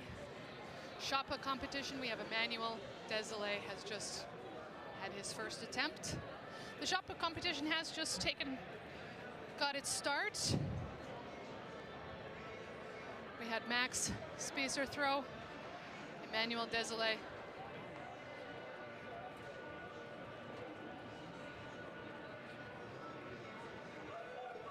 So far, the leading distance, 12:62.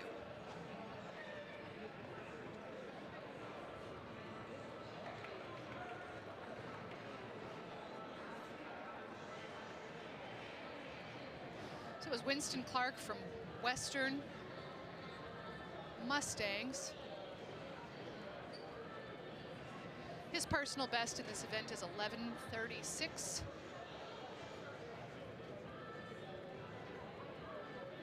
We have 11 into the 11s there.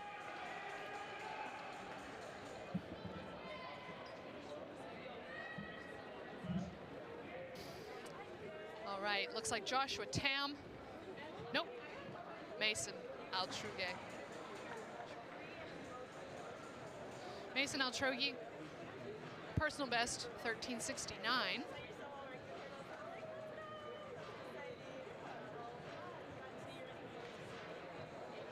The athletes will have 3 throws. We've got pole vault coach Coach Jamie from Trinity Western watching the shot put.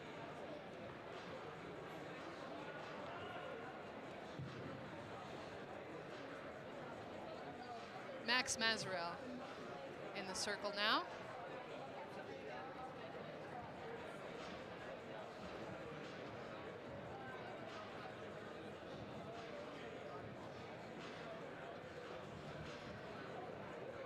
Max Mazarel, great throw.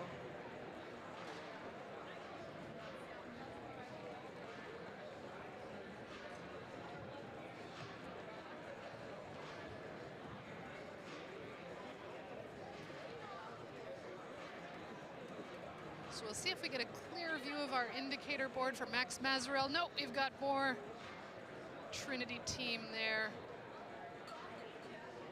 Well, the Trinity team is there supporting their athletes, and we like to see it.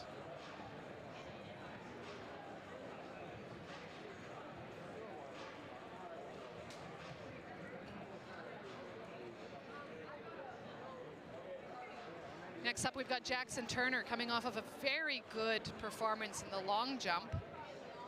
Jackson Turner from the Dinos, University of Calgary.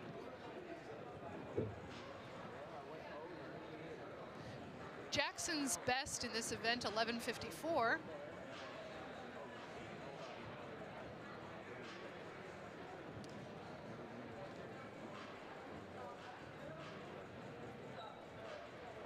We'll see if we'll be able to get a mark on this.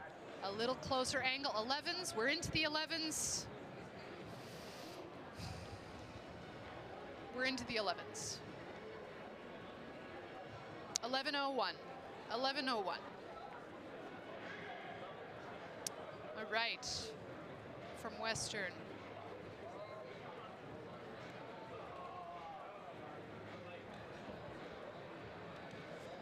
Athlete number 488 is Quinn Cameron from Western.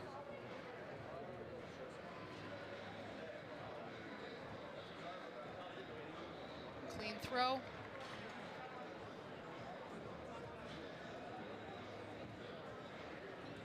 Quinn Cameron's personal best in this event is 11:95.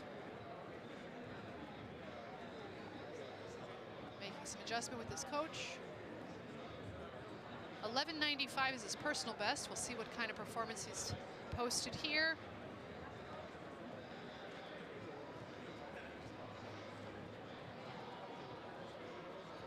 Elevens, 11:6. So we know that he is not quite in that personal best range, 11:65. Great. Next we have Oliver Arnfast coming in from University of New Brunswick. Oliver's personal best in this event, 9:71, hoping to make improvements on that. We'll see how Oliver does. was a clean throw, so he will get points.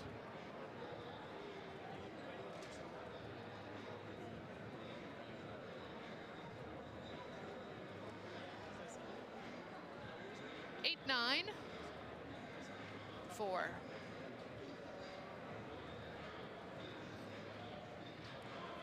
As this is the only event on both the track and field right now, it's got a lot of people crowded around watching,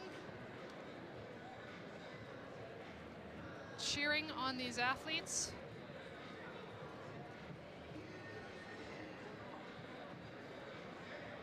Dennis Zatkov, Western Mustangs, personal best of 12:87.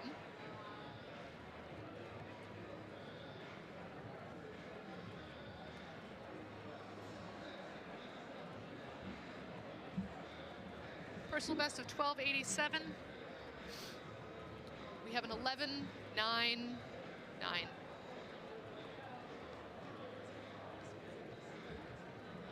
So if you're just joining us, this is the 2024 U Sports National Track and Field Championships. Universities from across Canada have come to compete at these national championships, and now we are watching the men's heptathlon. 7 combined events over the course of 2 days. We are now in our 3rd event, the shot put. And this is University of Saskatchewan's Josh Tam. Josh Tam's personal best in this event, 10:71.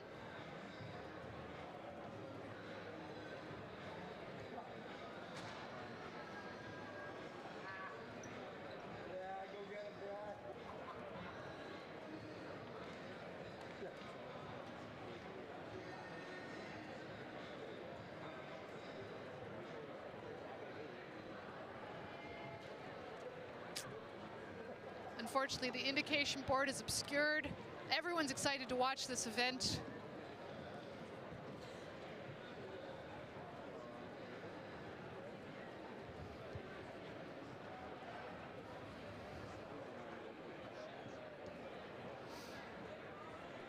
That was University of Toronto, Aidan Grout.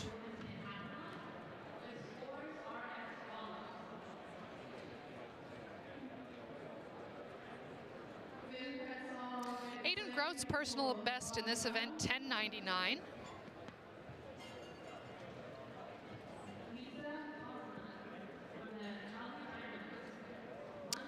Throw of 10:28.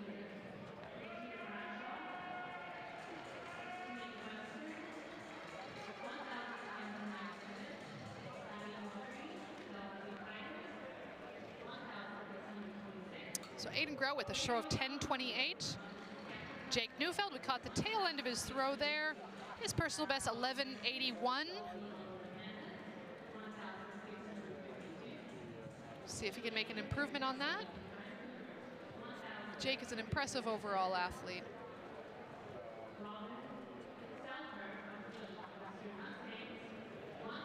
$11.75, getting very close to that personal best.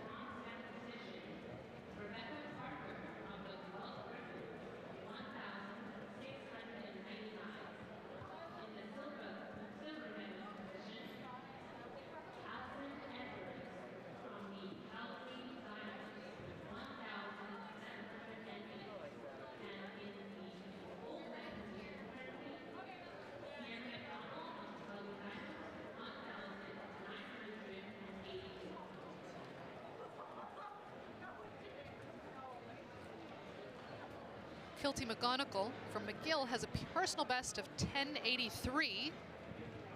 See if he can improve upon that. 11:22, a personal best for Mr. McGonigal. Well done.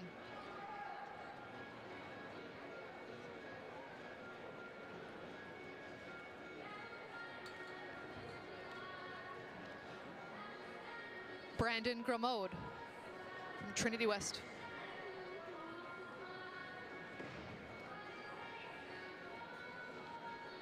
His personal best is 11:87.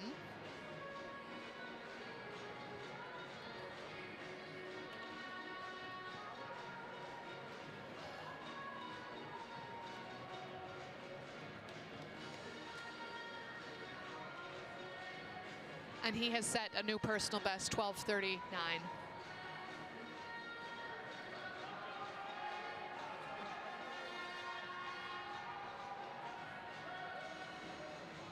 Max Spicer from the University of Manitoba Bisons. Max's personal best, 12:56.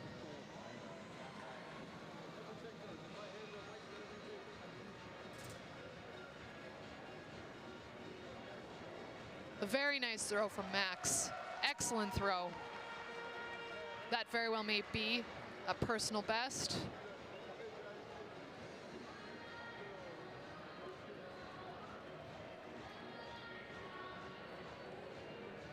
Max is in his 5th year of eligibility, and every year his shot put gets stronger and stronger. Let's see what he posts today.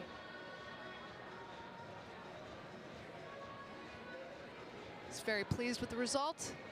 12:69, a personal best. That will also get him quite a number of points in this heptathlon competition.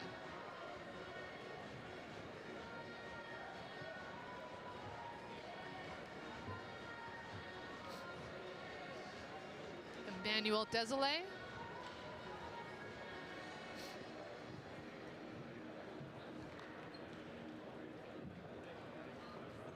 Emmanuel's personal best is 11:50.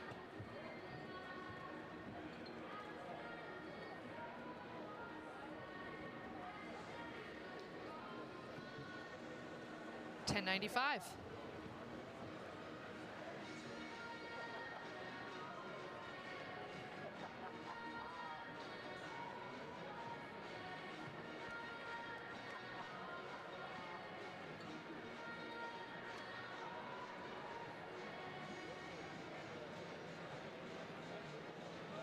Athlete number 489 is Winston Clark from the Mustangs.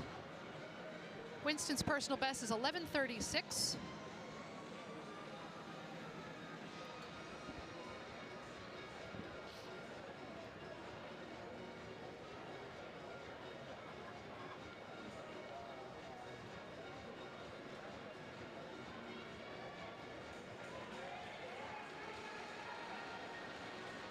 And we have 10.85 posted for Winston Clark.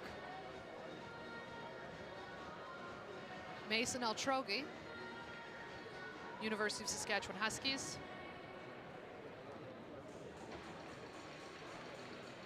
His personal best in this event, 13:69.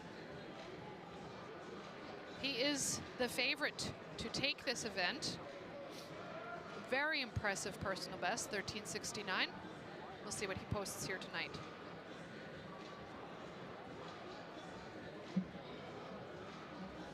$12.60, which brings him close to the leading distance. We have Max Mazurel from Moncton.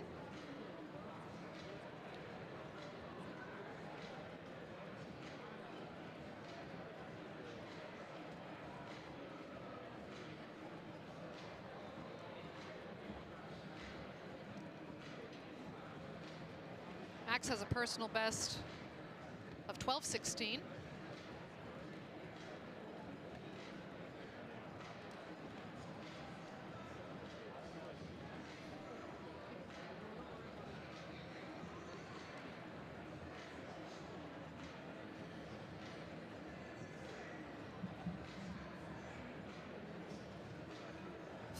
$11:38.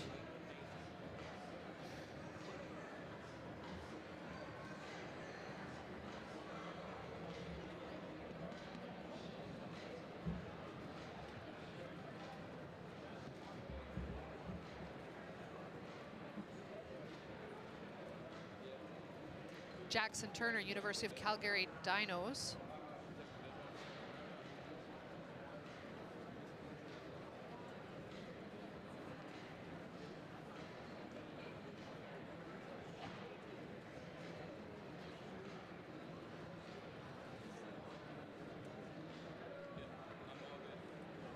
Jackson has a personal best of 11:54. We'll see if he improves upon that.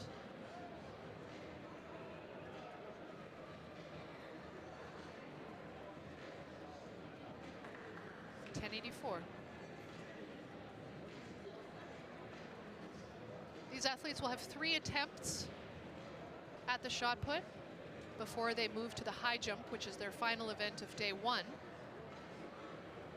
Tomorrow in the heptathlon, they'll compete in the 60-meter hurdles, pole vault, and the 1,000-meter race.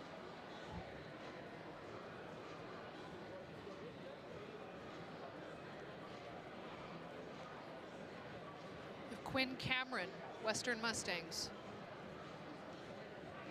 Personal best of 11:95.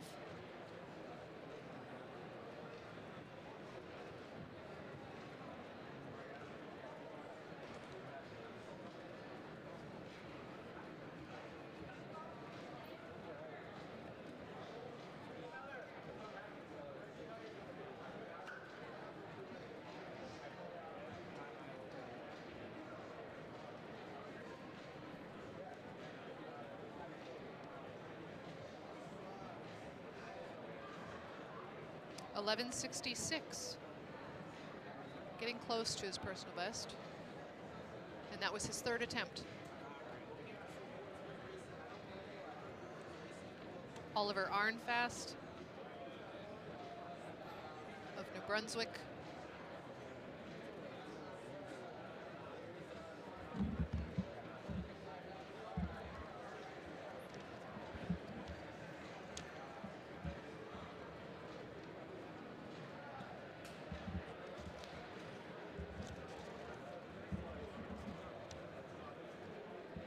Oliver is in his 1st year of competition. He's an engineering student.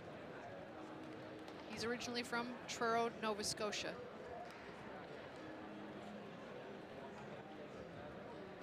Next we have Dennis Etkoff, Western Mustangs.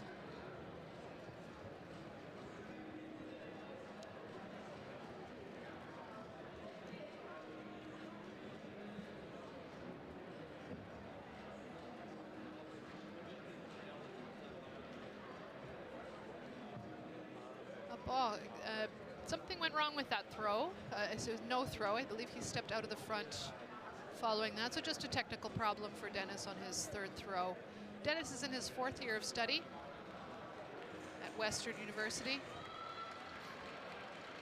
And yes, it was a foul.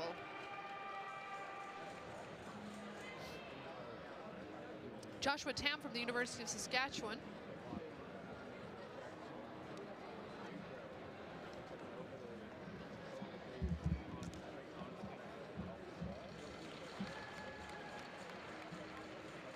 Joshua's a kinesiology student. He's in his 1st year of study.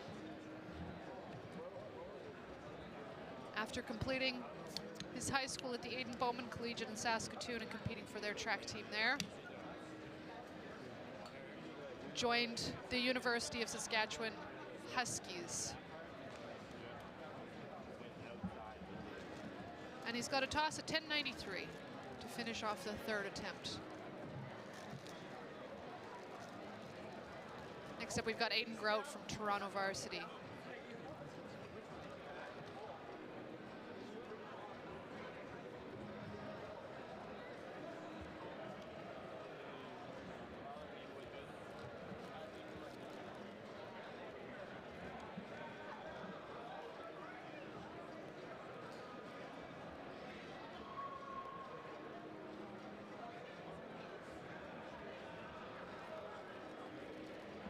$10.55 for Aiden Grout.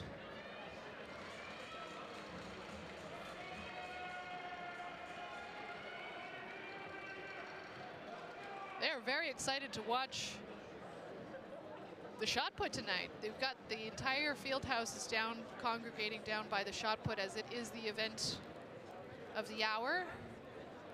There's currently nothing scheduled on the track. Jake Neufeld, really nice throw. Jake, wonderful toss. Jake Neufeld has a PB of 11.81, and I think that this might beat that. It looks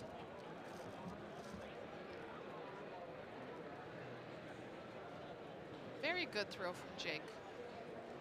Let's see how it measures up. 11.66, very close to a personal best.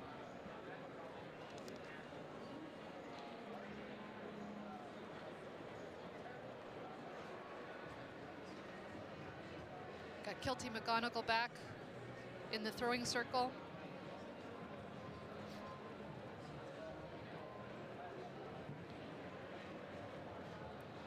Kilty generally throwing in the high 10s. Let's see if he can break over that 11 mark.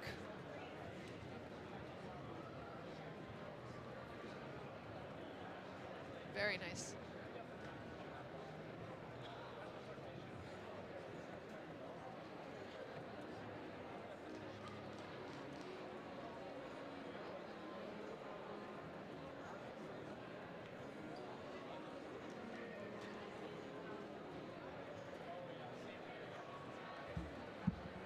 .96, so close.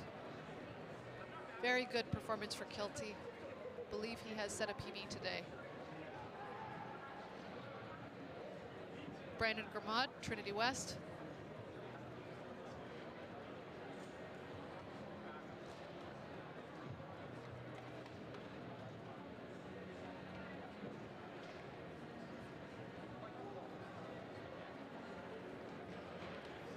Brandon has set a personal best already today. Let's see if he can improve upon it again.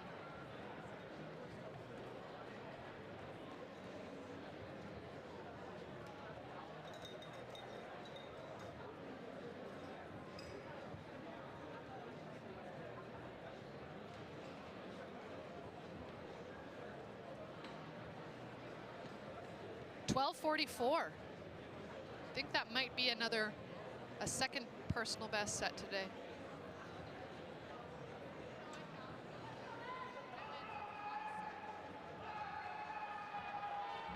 Hometown favorite, you can hear the cheers going up from the crowd. We got Max Spicer in the throwing circle.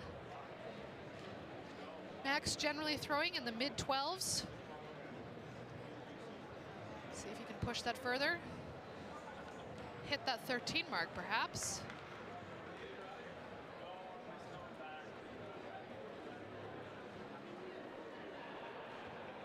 A foul.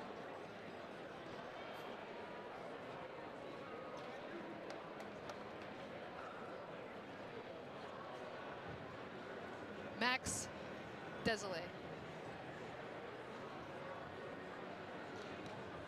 from Western.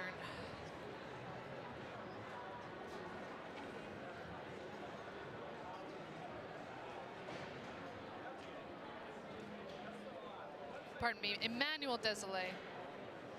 And his personal best is in the 11.5 range.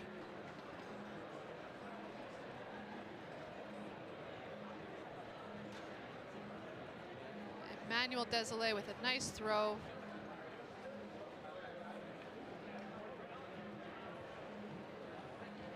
It's about 10.5.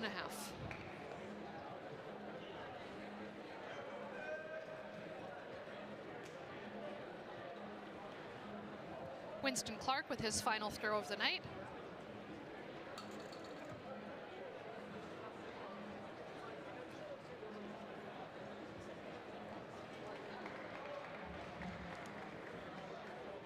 After the shot put, the heptathlon men will move over to high jump. They'll have a bit of a break, around 45 minutes, half hour, 45 minutes. Winston Clark with a throw. Final throw, third attempt. 11:48. That will be a PB for Winston.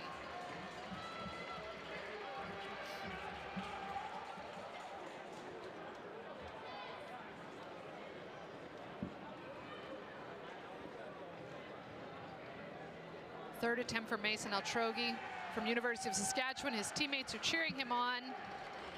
They're very proud of that performance. The distance to beat is 12:69.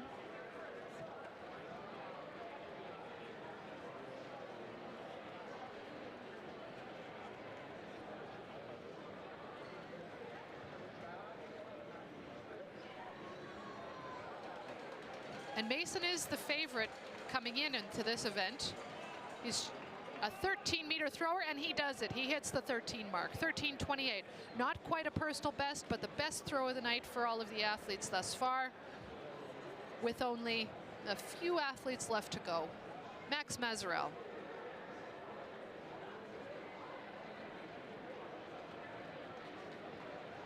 13:28 is the mark to beat.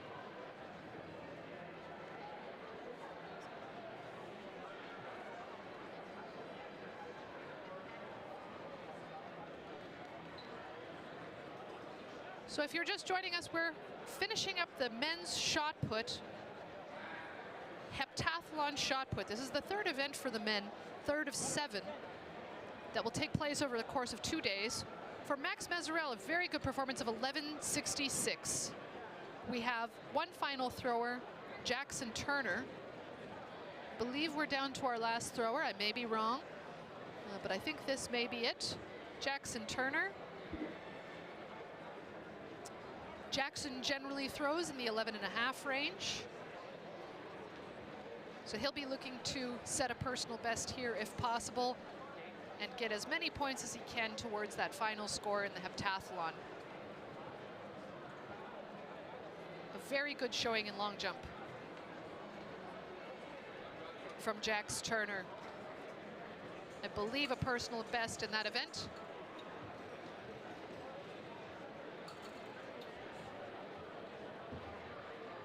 And so Jackson Turner waiting for that final result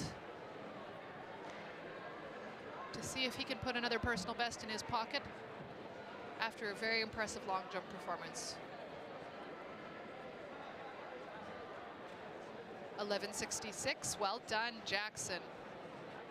I believe that is at least a season's best, if not a personal best. Very good performances from these throwers across the board, and this isn't their first event today. This is their third event.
So we are at the 2024 Youth Sports National Championships, and we're just wrapping up the men's shot put. A very successful performance, men's heptathlon.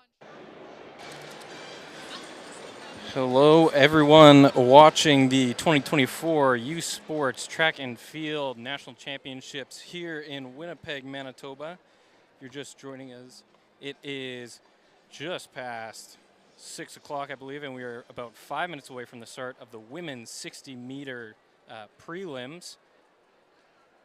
We are going to be covering the events all day. First off, thank you for joining us. We are about midway through the first day of the Track and Field Championships. It has been mostly a field afternoon today. We've had a couple of track events with the Pentathlon and the Heptathlons, which have been going on, which you can watch over on our field stream, running at the same time. Right now we are heading into a few track events in the evening, starting with the 60-meter prelims, followed by the men's 60-meter prelims. We have the 600-meter heats, 4x200 meters, 600, and the 60-meter finals, pardon me, coming up right away. I am Connor Boyd. I'm a former Bison track and field athlete. I'm going to be with you all weekend talking all things track and field as we get going here. We're just a couple minutes underway, but I am joined by former Bison athlete and former Canada West record holder in the 60-meter, Tegan Turner, who's going to be talking us through a little bit about what's going on through these athletes' heads as we get into the 60-meter. Tegan, how are you this evening? Good. Thank you very much, Connor. Thank you so much for having me here today. I'm excited to be here, especially on home soil, and really looking forward to the RCC night. Excellent. So, coming up, we have the 60-meter dash. We have a little over 12 participants happening here today. For anybody who is not aware, these athletes have to either come top 2 in their conference or achieve the auto-qualifying standard. The auto-qualifying standard, I believe, if I have it here with me, is, pardon me, I just had it clicked on it.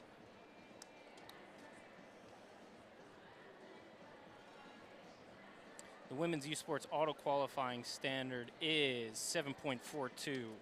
So we have a number of women going under that time. We also have a number of women who in their own seasons this year, in their seasons, have set their own records throughout the season. That includes people like Laval's Audrey Leduc, who set a 60-meter dash and for RSEQ with a time of 7:29. I believe she's also run faster than that now, running 7:21 recently at a meet over in Great Britain, I believe. We also have our top 3 in this event is going to be Audrey Leduc, Vivian Ogre of Western, Donna Ntambui of, pardon me, I mixed up my notes, of McGill.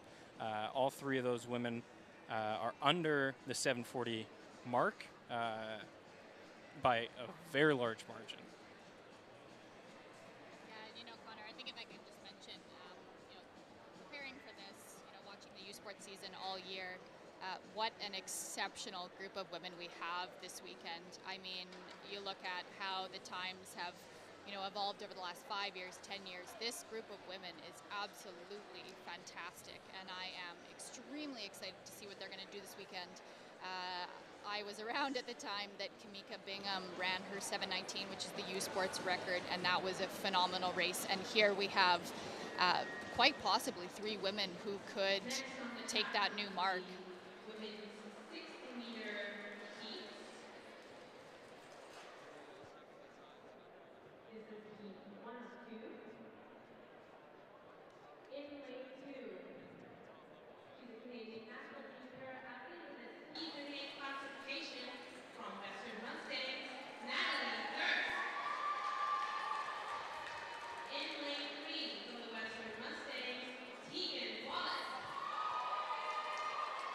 In lane 4 from the York Lions, Destiny Smith.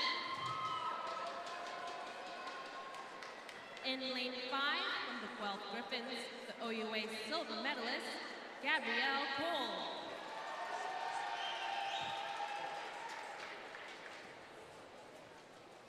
Réseau du sport étudiant d'équipe 3, le Duc de Laval-Rougeot. In lane 7 from the University of Calgary, the Can West champion, Dawn Richardson Wilson. In lane 8 from the Saskatchewan Huskies, Kaylee Whitus. And rounding out Heat 1 in lane 9 from the Griffins, Amy Taylor.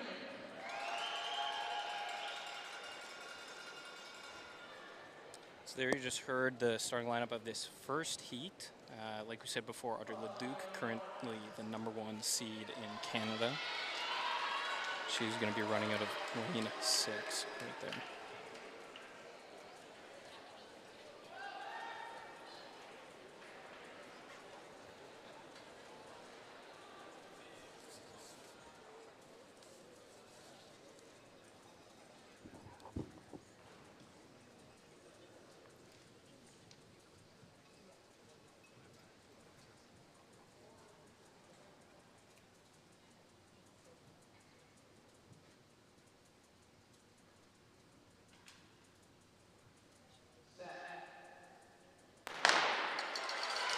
Start. Strong start here.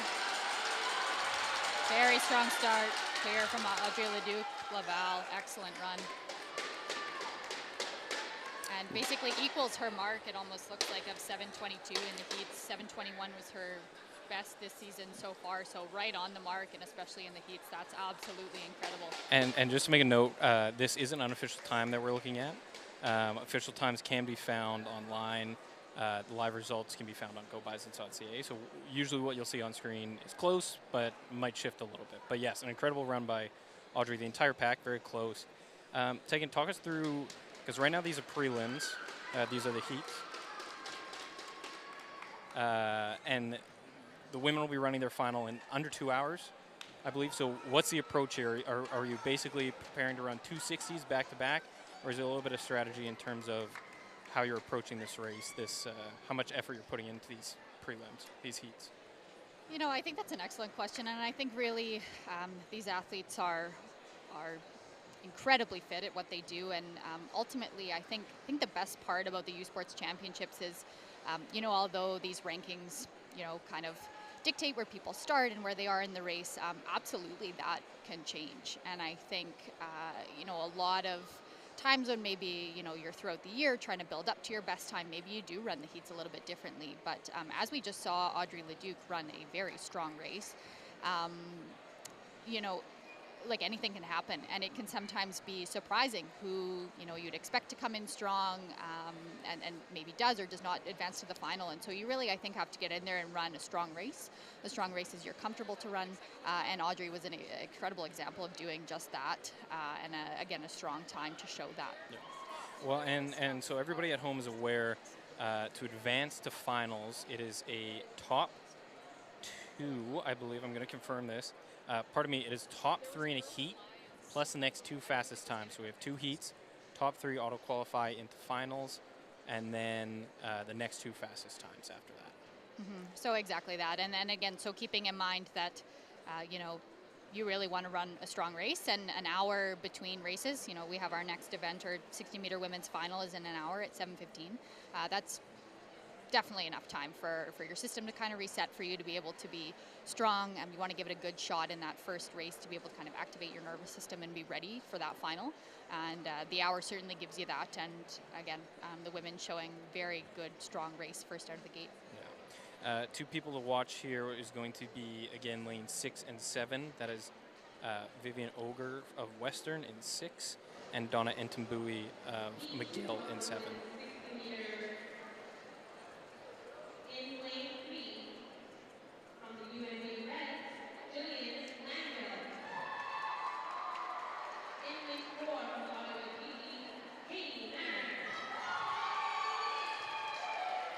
In lane 5 from the Saskatchewan Huskies, the CanWest silver medalist in this event, Paige Willems.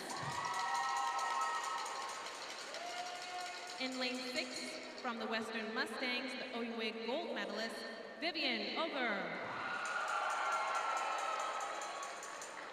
In lane 7 from McGill, the R6 silver medalist, Donna Ntambui. In lane 8, from the Saskatchewan Huskies, the CanWest bronze medalist in this event, Grace Igbicki. And rounding out the field, from the York Lions, the OUA bronze medalist, Janae Brown. Just while they get into their blocks here, our top times right now, Audrey Leduc, 7:22, currently ranked. Vivian Oger, 7:28. Donna Ntambui of 7:32, so really fast 60 meters here.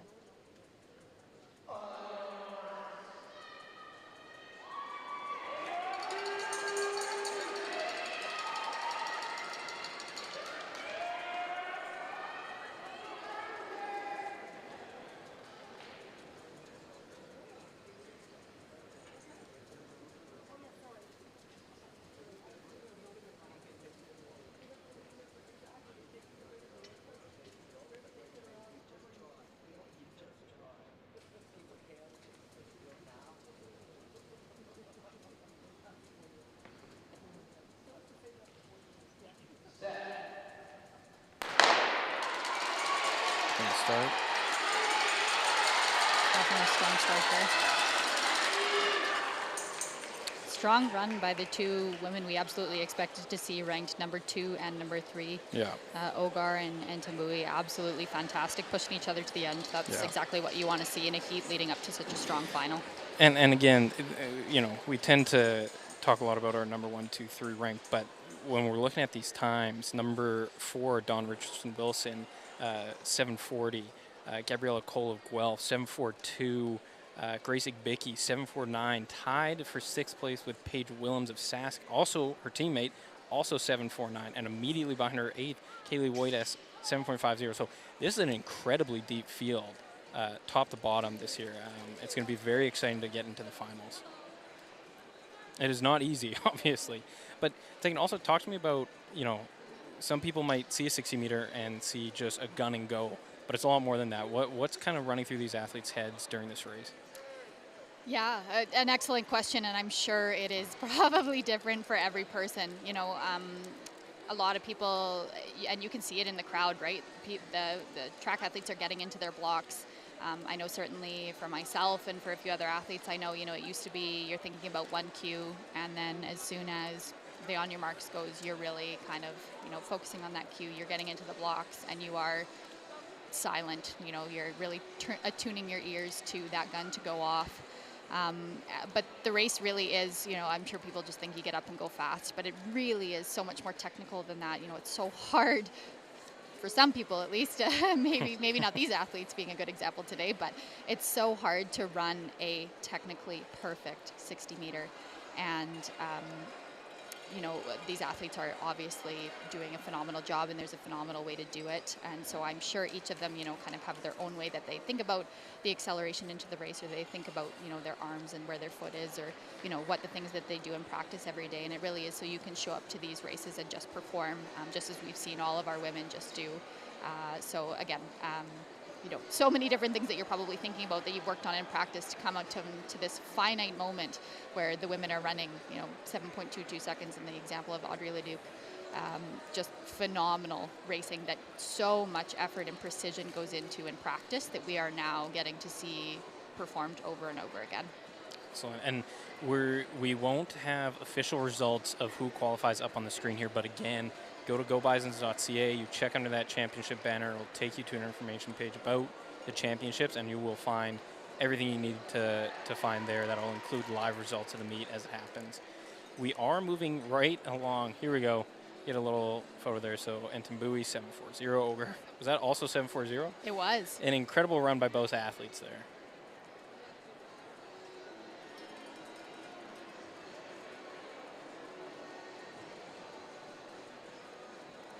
We're going to be moving right along quickly into the men's 60. There's no break on the track now that we're here.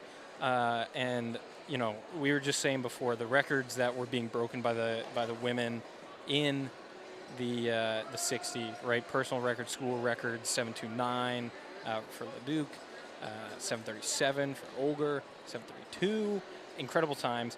We are now heading into the 60 final, where we have Manitoba's Jordan Sufi, who is the first. This is the final. You can see the replay here. Wow. Look at that. Oh, my goodness. So there will eventually go down to the 10th of the seconds to find out who the 100th. The 100th. Both of them obviously securing a top 2 finish, so they will be going on to the finals. But awesome. Really incredible stuff there. Like we were saying, heading into the men's final, Heat 2, I believe, is going to include Manitoba's Jordan Sufi. I'm just going to confirm that with you. Yes, here, Heat 2.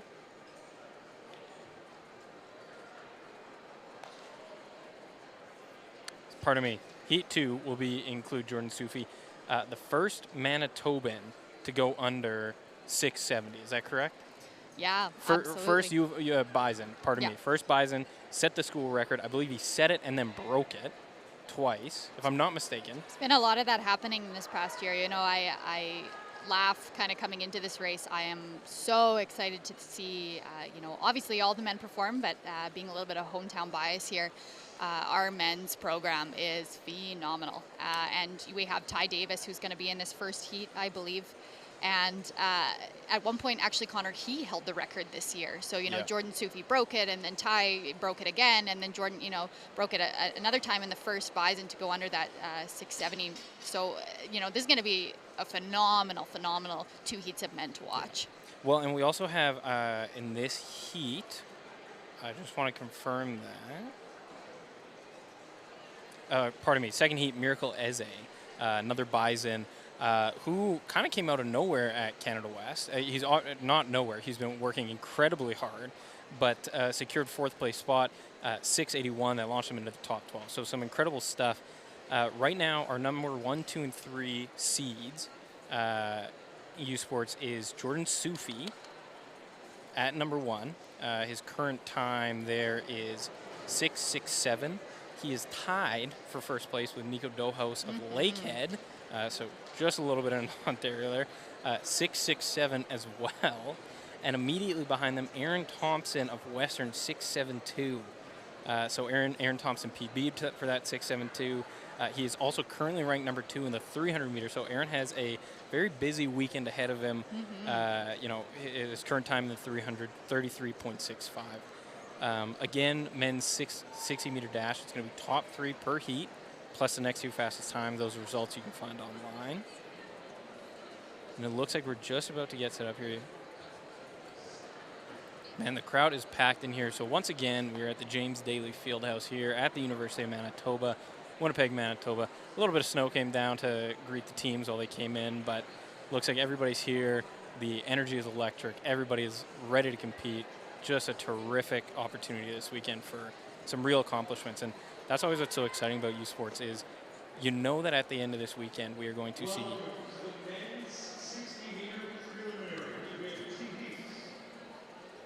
the first heat. Let's meet the athletes. In lane 4, representing Guelph Griffins, Travis Campbell. En numéro 5 de Laval Rouge et Or, Julien Bourgault. In lane 6, representing the Lakehead Thunderwolves, Nico Dahaus.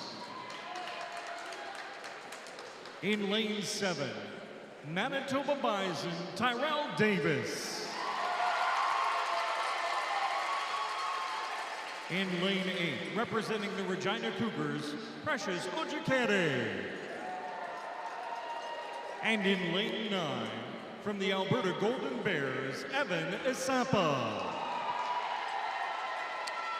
I had the opportunity to speak with Tyrell Davis briefly earlier today, and he strained his hamstring about 3 weeks ago, and he just wanted to give a shout out to all the doctors, the AT, the medical staff here at U of M for getting him ready to go, and he is just so grateful, and I think that attitude really shows here. So here is Heat 1 of the men's 60-meter dash prelims, 2024 U Sports.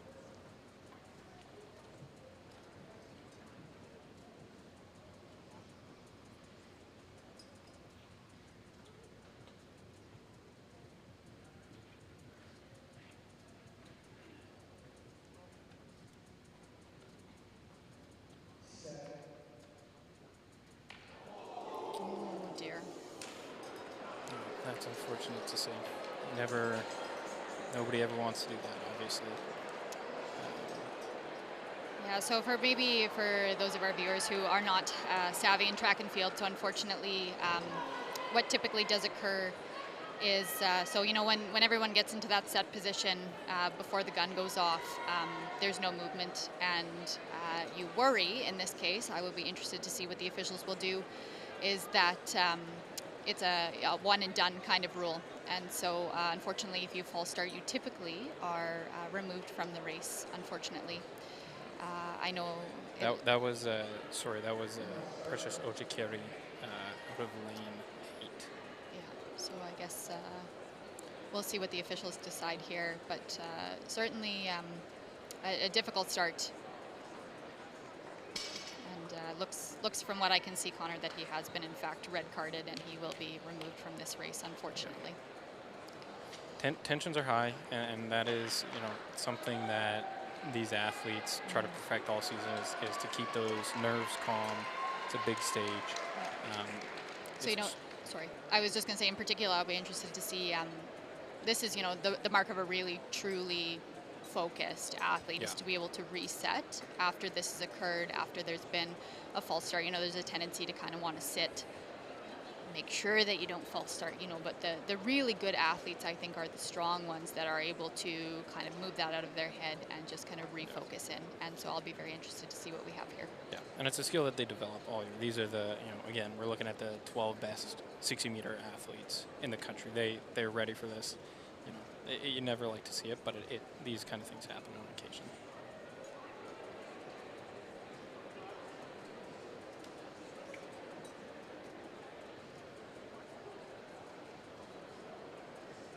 I'm curious here. You can see him talking to the official. Again, I imagine there, sometimes can be a bit of discussion. Did the person beside him twitch? Did they notice kind of something occur? And I'll be particularly interested to see what the officials decide here.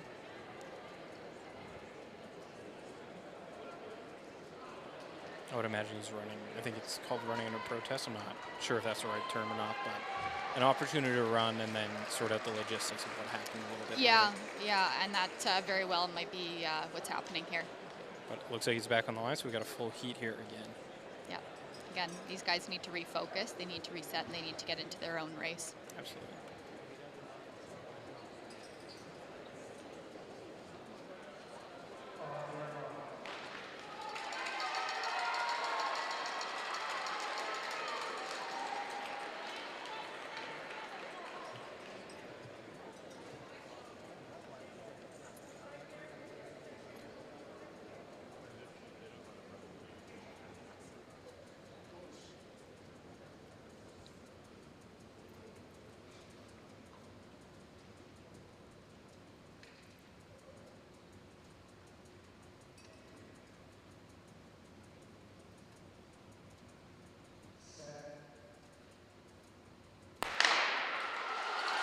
Clean start, second go. Not uncommon to see a bit of a longer hold here. Wow, excellent. Oh, and that'll be close. That will be close. That will be close. Tyrell did not look like he was holding anything back. Oh, we had a little bit of a mat fall. Hopefully the athlete's all right. Yeah, that can be a absolutely heavy. Yeah, heavy impact coming out of that deceleration. Absolutely. What a fantastic run by those gentlemen. That's really hard to do, to come back out of that, and I thought all of them ran quite a strong race. You could see actually a little bit the officials holding maybe a bit longer. I don't know, maybe that's unfair of me to say, but typically does happen, certainly after we get a bit of a false start. But I would say a absolutely fantastic run by those gentlemen, to come out of that and quite strong.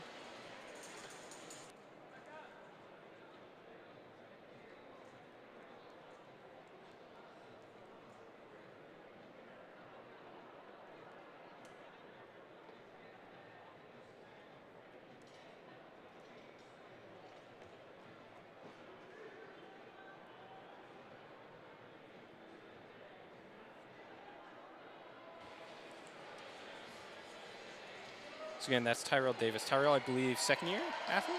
Third? You know what? I believe second year, but I'd have to check. Yeah, it's a little tricky with that COVID year. Number of athletes are been here a little bit longer than it shows on paper.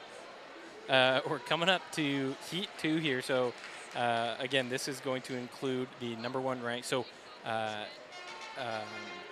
Nico Dohaus of Lakehead was in that first heat, number 1 seed as well. Jordan Sufi of the Manitoba Bisons also ranked tied. They share the same time, 6.67.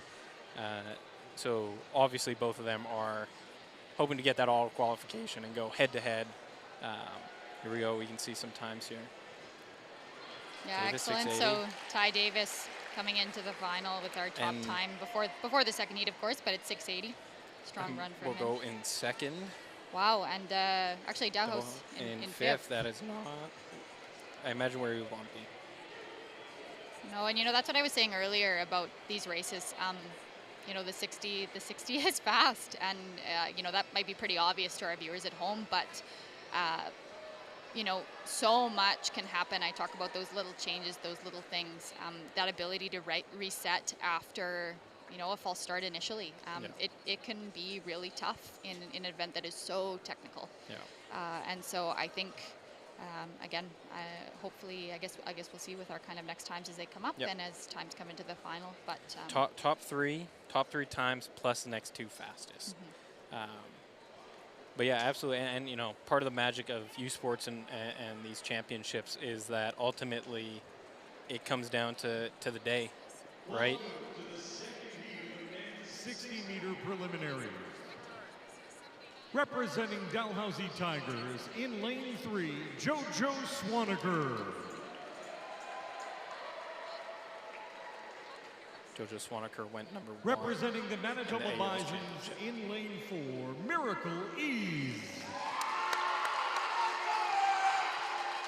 In lane 5, representing Trinity Western, Kenny Blackman Jr.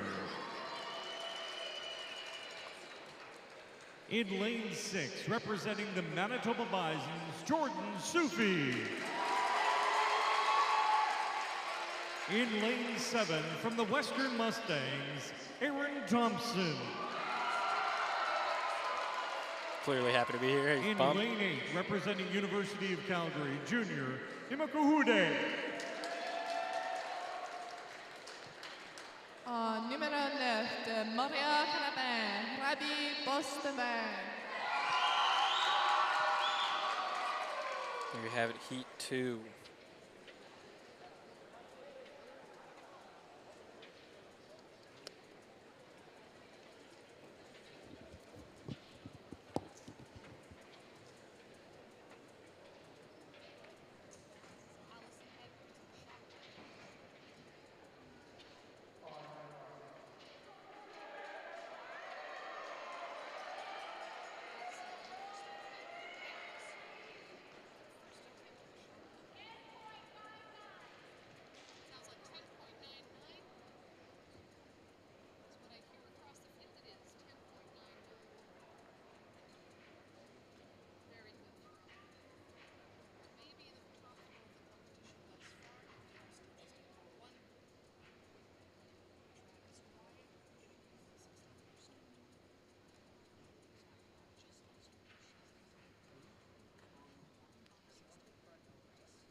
An explosive start here by the gentleman. Wow, excellent.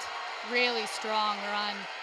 Jordan Sufi looks quite comfortably first through the line there. Be interesting to see that time.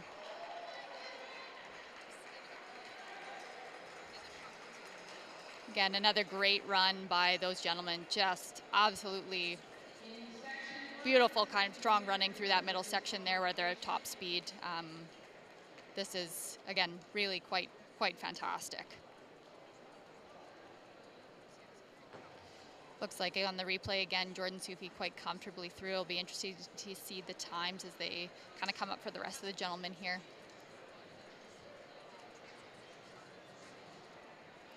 And again, a reminder that that final will be in 1 hour's time, approximately 7, look here for the men, 7:30 for the men, 7:15 for the women. And again, some really strong running. Yeah, really incredible. Jordan is not known to be one to hold back anything he does, so I'm not shocked at him just going out to kind of take that #1 place. I'm sure that was his goal. But that completes right now the prelims for the men's 60-meter dash. Once again, results are going to be up on gobisons.ca. You can get under the championship banner. You'll be able to find all the information there. We're going to see if we can get some results potentially if they're up for the women's 60-meter dash.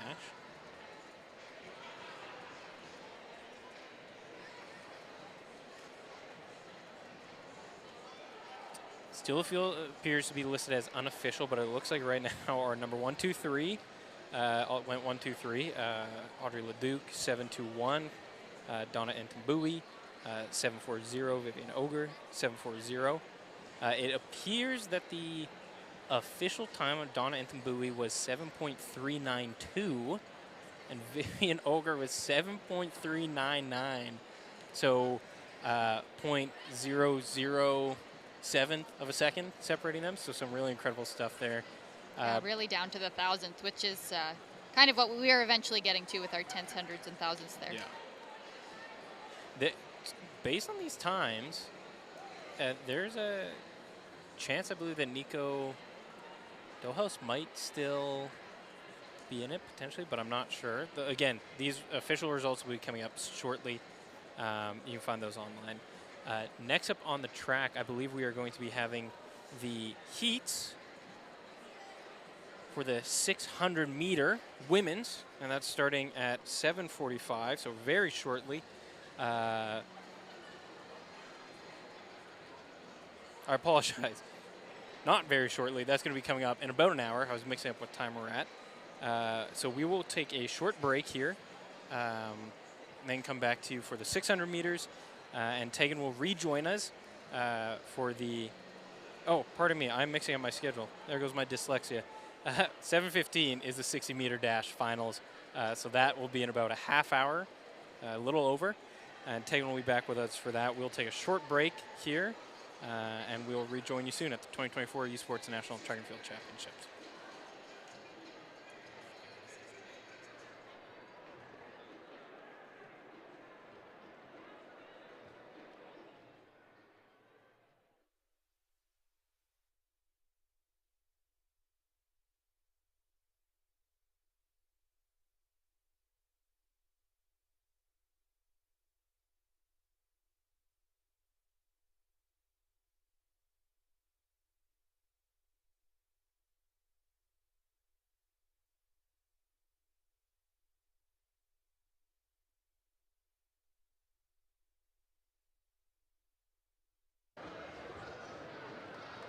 Very nice throw from Nikita.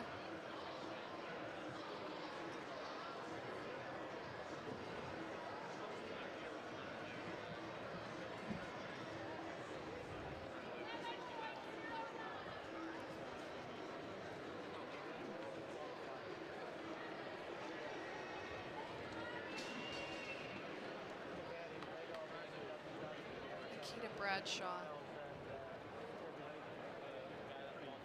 Excellent shot put from Nikita Bradshaw. Unfortunately, not able to see the results on that one. And we've got Abby Gaudry up next.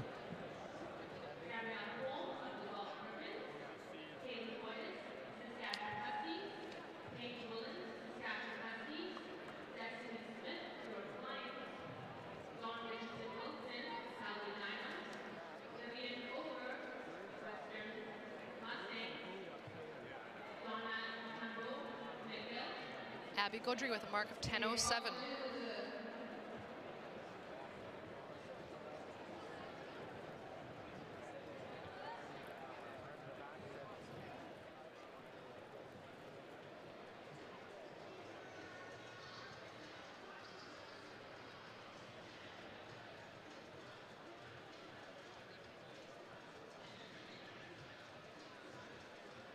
That was Rebecca Parker, Guelph Griffins.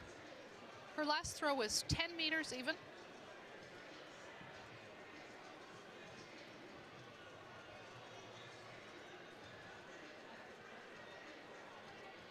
.973.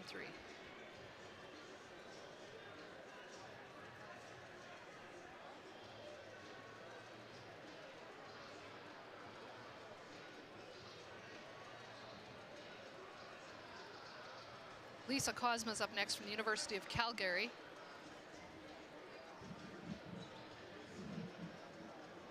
We have 3 athletes from the University of Calgary who all trained together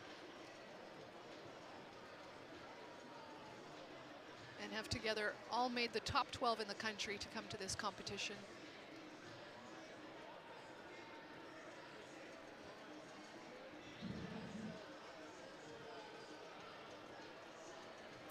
I think we have a PB. I see an 09. I see an 09. It's either 10 or 11. I'm not sure. But Lisa is excited. I think I see an 11. It's an 11. 11:09. Wonderful performance by Lisa Cosma. She seems very pleased with that result. While we were waiting for those results, Liana Roy had her second throw.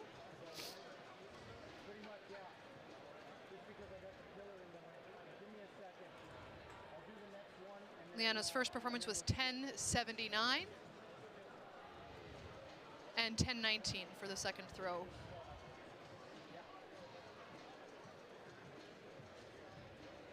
Holly Harrison,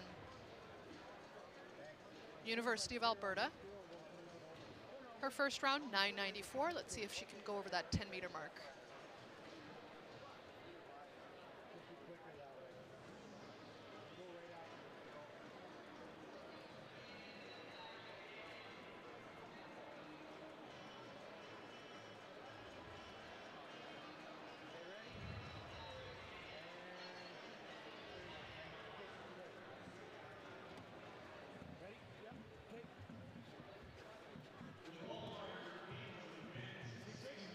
Final.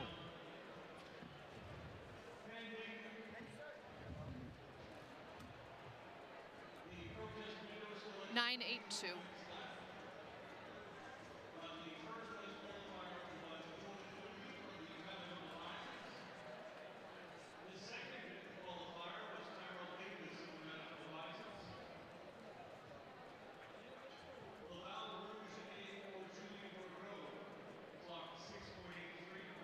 Allison Edwards, University of Calgary. Her first throw is 10.99.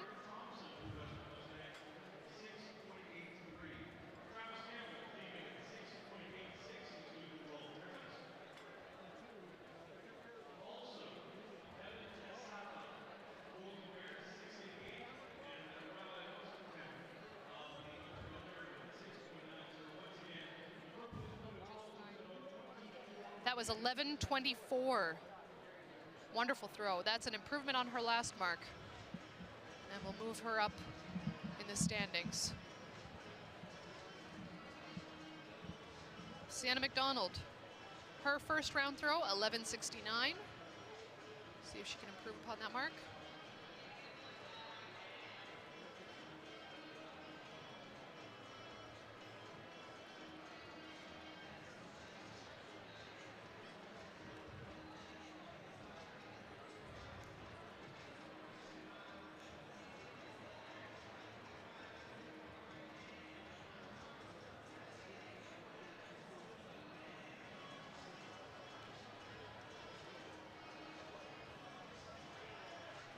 Sienna's second round performance looked quite good. And it is in the 12.40. So a new leading mark, 12.40 in the shot put women's pentathlon. We now have Rachel Albertson in the throwing circle from the University of Saskatchewan.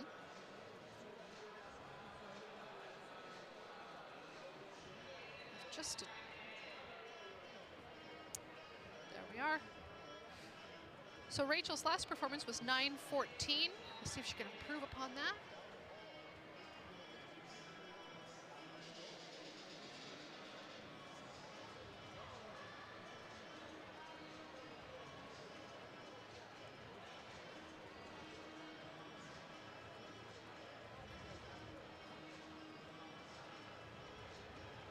.914, still her best mark of the day. She'll have one more throw.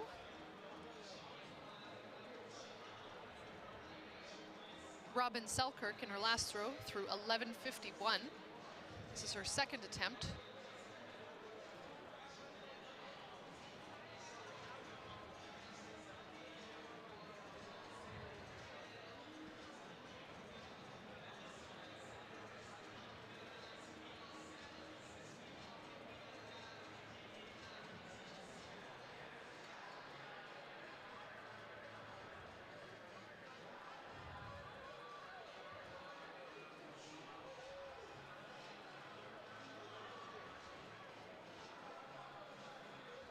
Her last throw was 11.51, 10.29. So 11.51 is her best so far today. She'll have another attempt. University of Regina Cougars. Shalane Pritchard.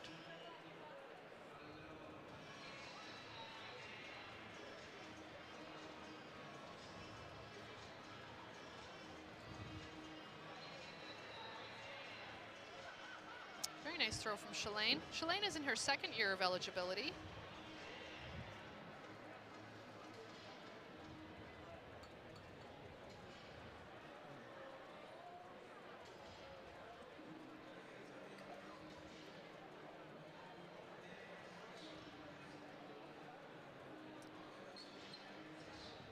We were unable to catch Lane's first performance, but this round she's got 11.86, a very impressive shot put.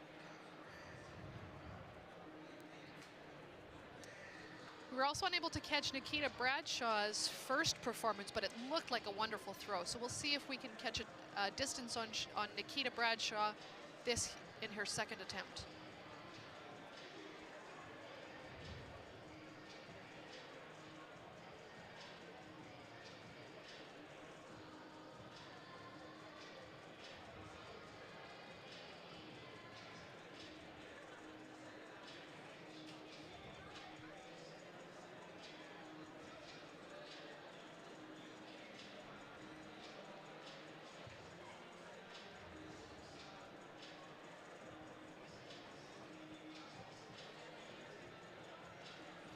Nikita Bradshaw, hoping to get a look at this indicator board. It's a 57. I think it's an 11. It's 11.57.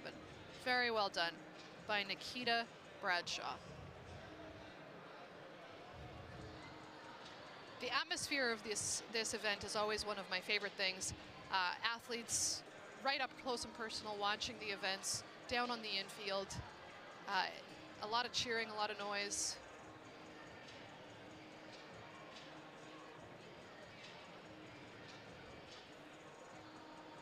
This was Abby Gaudry of Dalhousie Tigers on her second attempt. Her first attempt had a 10.07 mark. And we'll see if we're able to get a look. It's a 30. It's a 30.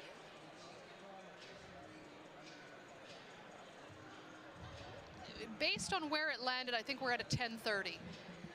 That is a guess, though.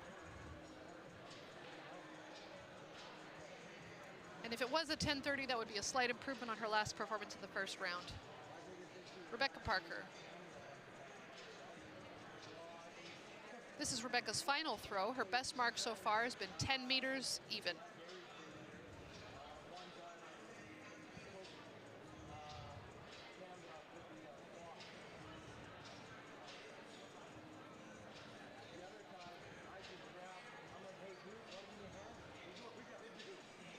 And Rebecca Parker comes in with a 10.15. So that's her best throw of the night, 10.15. Well done, Rebecca.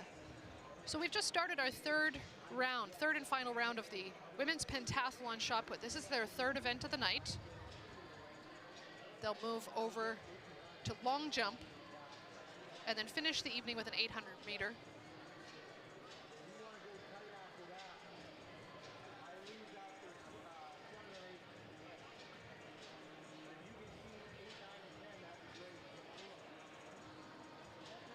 That's Lisa Kozma from the University of Calgary. So far, her best performance today has been 11.09. Let's see if this third attempt has gone further than 11 meters, 9. 9.97. So her best throw today, 11.09. Excellent performance from Lisa.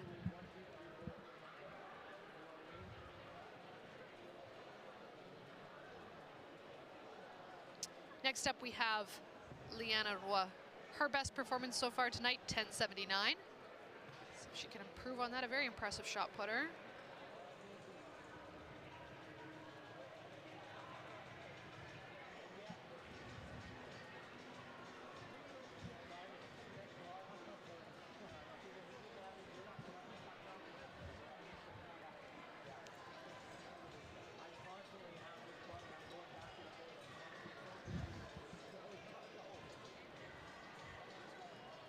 And Miss Roy has a 75. It's a 10 or a 9. I think she may have a 10.75. It looks like a 10.75. Her best performance of the night, 10.79.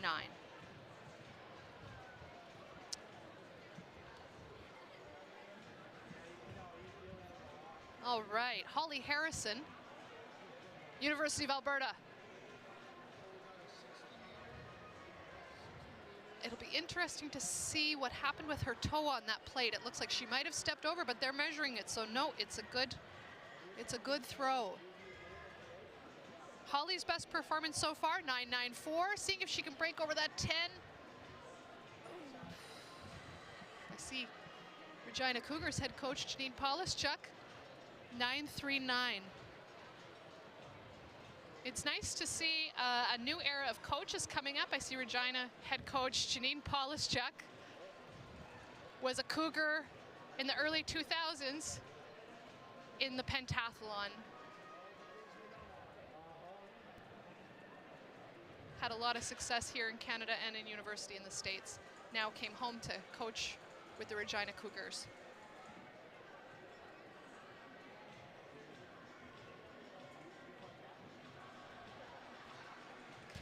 Allison Edwards, University of Calgary Dinos, coached by Les Gramantic, and her head coach Jessica Zelinka, also an excellent combined events athlete.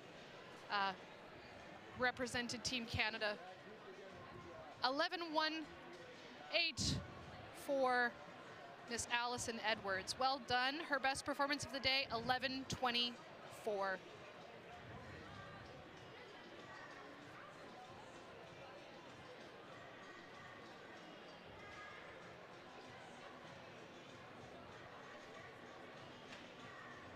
Sienna McDonald with her final attempt. Sienna's best performance so far has been 12.40, a fantastic mark. Competition leader.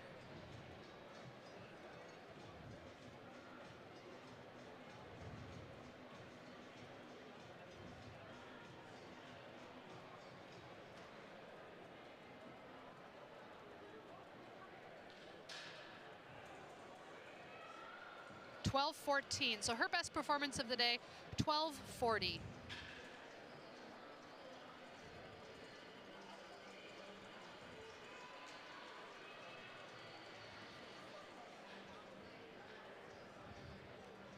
We now have Rachel Albertson, University of Saskatchewan Huskies. Her best so far, 9.14. Let's see if she can inch towards that 10-meter mark.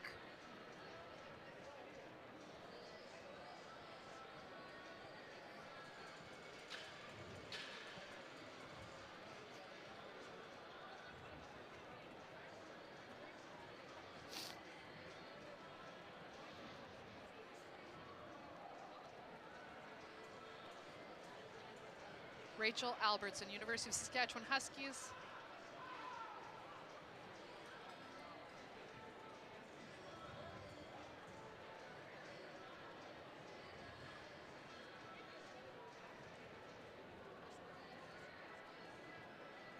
Rachel's third round. We'll see if she can improve upon her first two rounds. Her best so far was her first throw at 9.14. See if her third throw.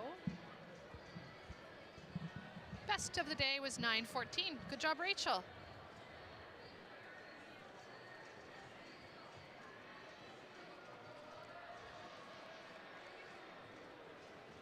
Robin Selkirk from the Mustangs.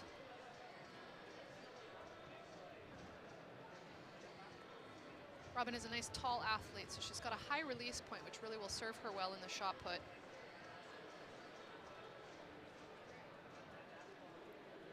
Her best so far today, 11.51.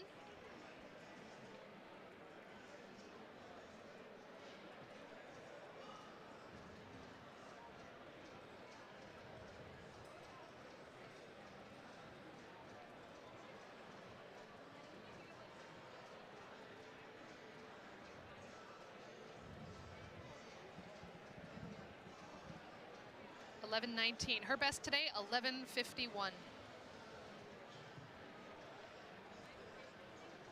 Very consistent throwing from Robin.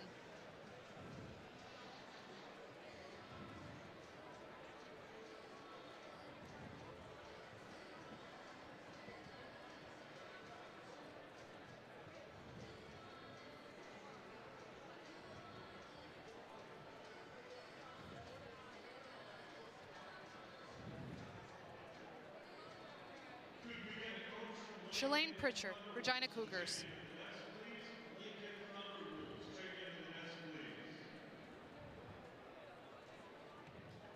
By by my count, Shalane's best throw so far today has been 11:86. We'll see if she can improve upon that.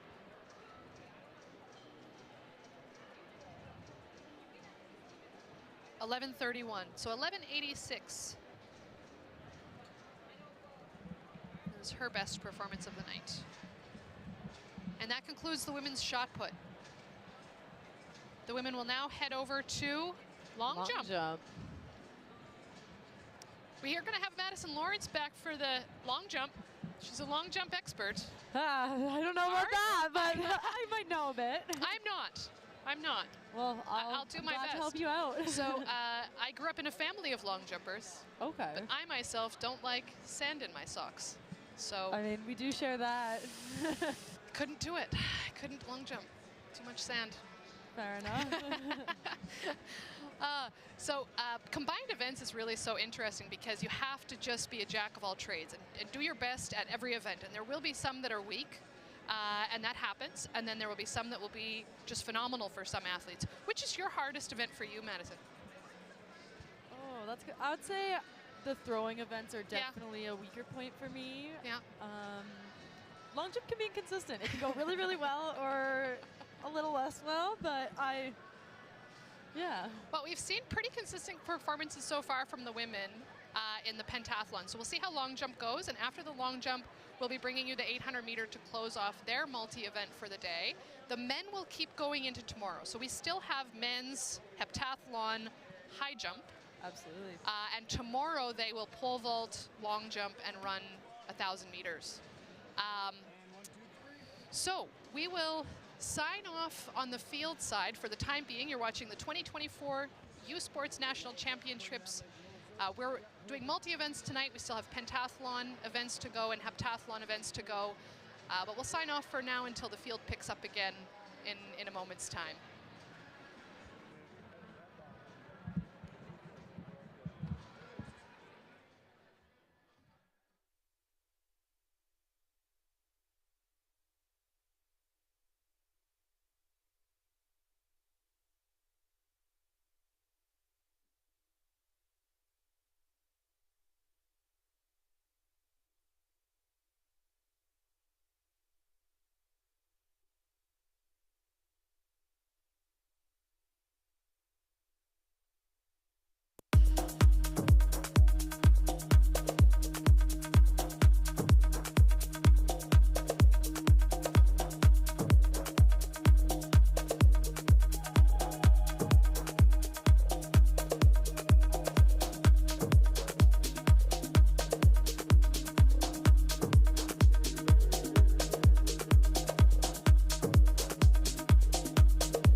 In lane 4 from the Saskatchewan Huskies, the Canwest silver medalist in this event, Canwest 300-meter champion, Paige Willems. In lane 5 from the Calgary Dinos, the two-time Canwest champion and Canwest record holder, Dawn Richardson Wilson. In lane 6 from the Western Mustangs, OUA champion, Vivian O'Gore. Numéro 7, le gagnant du RSEC avec le meilleur temps au Canada, Audrey Leduc. In lane 8 from McGill, RSEC silver medalist, Donna Tambo. In lane 9, OUA finalist and earning her spot in this final with a time of 7:52 from the York Lions, Destiny Smith. And rounding out this final from the Saskatchewan Huskies, a Canwest finalist, earning her place in this final with a time of 7:58, Kaylee Woitis.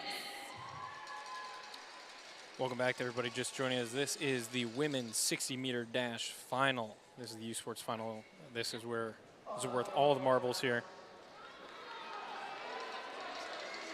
All three of our number 1, 2, 3 ranked in the country, Audrey Leduc, Vivian O'Gore, and Donna Intimbui, are here side by side. So you're going to want to keep an eye on lane 6, 7, and 8. Yep, very exciting final coming up. Reminder that the U Sports record is 7:19.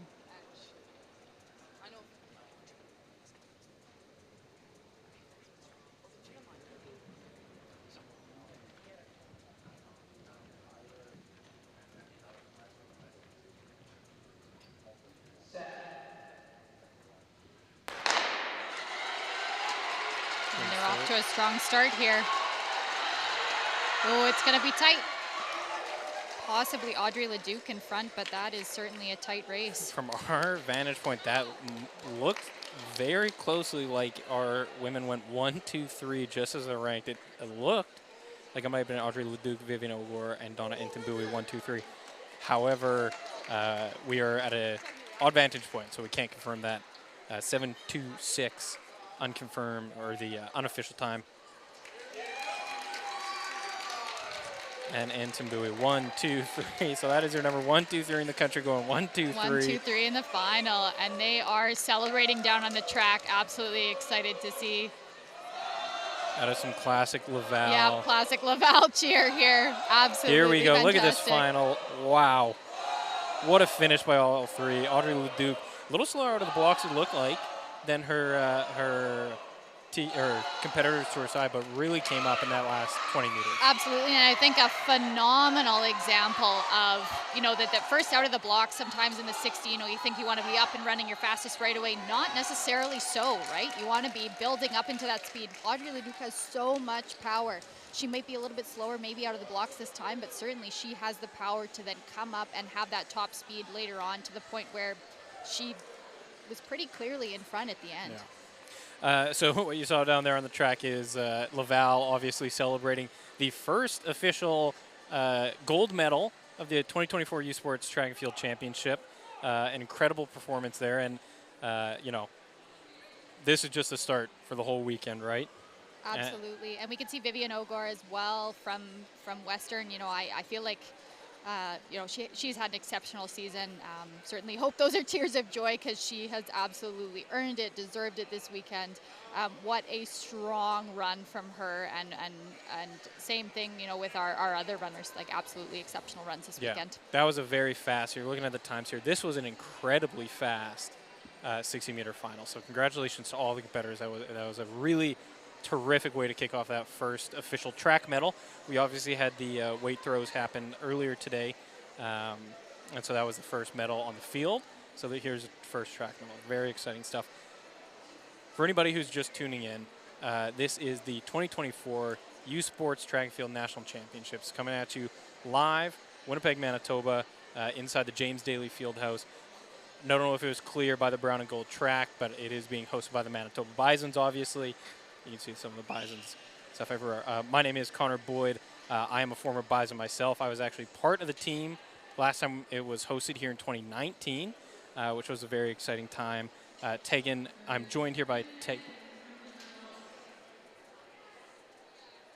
I'm joined here by Tegan Turner, who was also on the team at that same time during that 2019 season. Tegan, 60-meter specialist. That was her event, one-time record holder of the Canada West record, so that's where we're getting all this insight. There we go. Hey.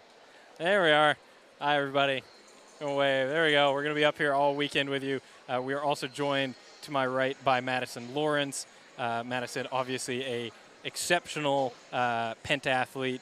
She's on our field stream at the moment, as well as Hillary Tache, who is doing our field coverage all weekend. So make sure you... And obviously long jump coming up very shortly, so make sure if there's a break on the track, you get over there. Here we go. We can see some of our athletes warming up here. We have some terrific coverage all weekend. We're bringing in specialists for a ton of events. We're going to hear from Ty Coxiastro later. He's going to be here for the 4x2. We're going to hear from some former medalists who are going to be in. We got some really exciting stuff for you happening here. Coming up next, very shortly, it's going to be the men's 60-meter dash final.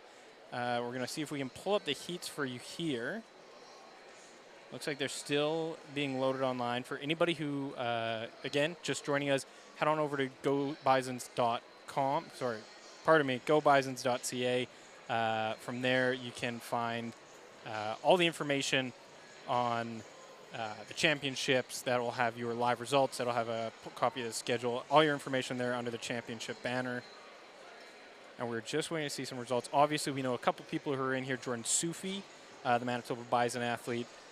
Some really incredible performances from him earlier today, and a terrific performance earlier in the season. I'm going to see if we can find. So it looks like right now from this is from the prelims. Pardon me.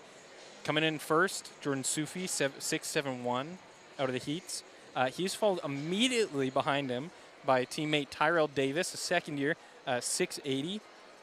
They're followed number 3 by Julien Bourgault of Laval. 6.83. Kenny Blackman Jr., Trinity Western Spartans, 6.83. Aaron Thompson of the Western Mustangs, 6.83 as well.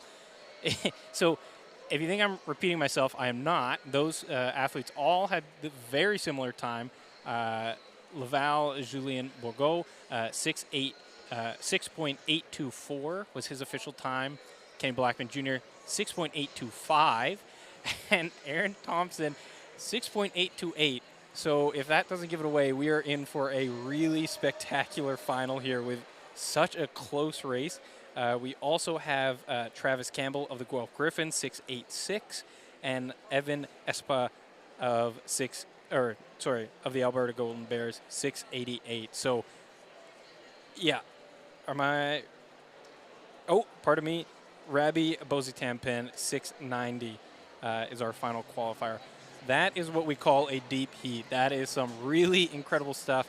If you're here for the prelims, you obviously heard us talking about some of the records that these athletes have broken themselves, be it school records, personal records. Tegan, what's running through these guys' heads? They know this is a tight field. What are they thinking as they're lining up their blocks here?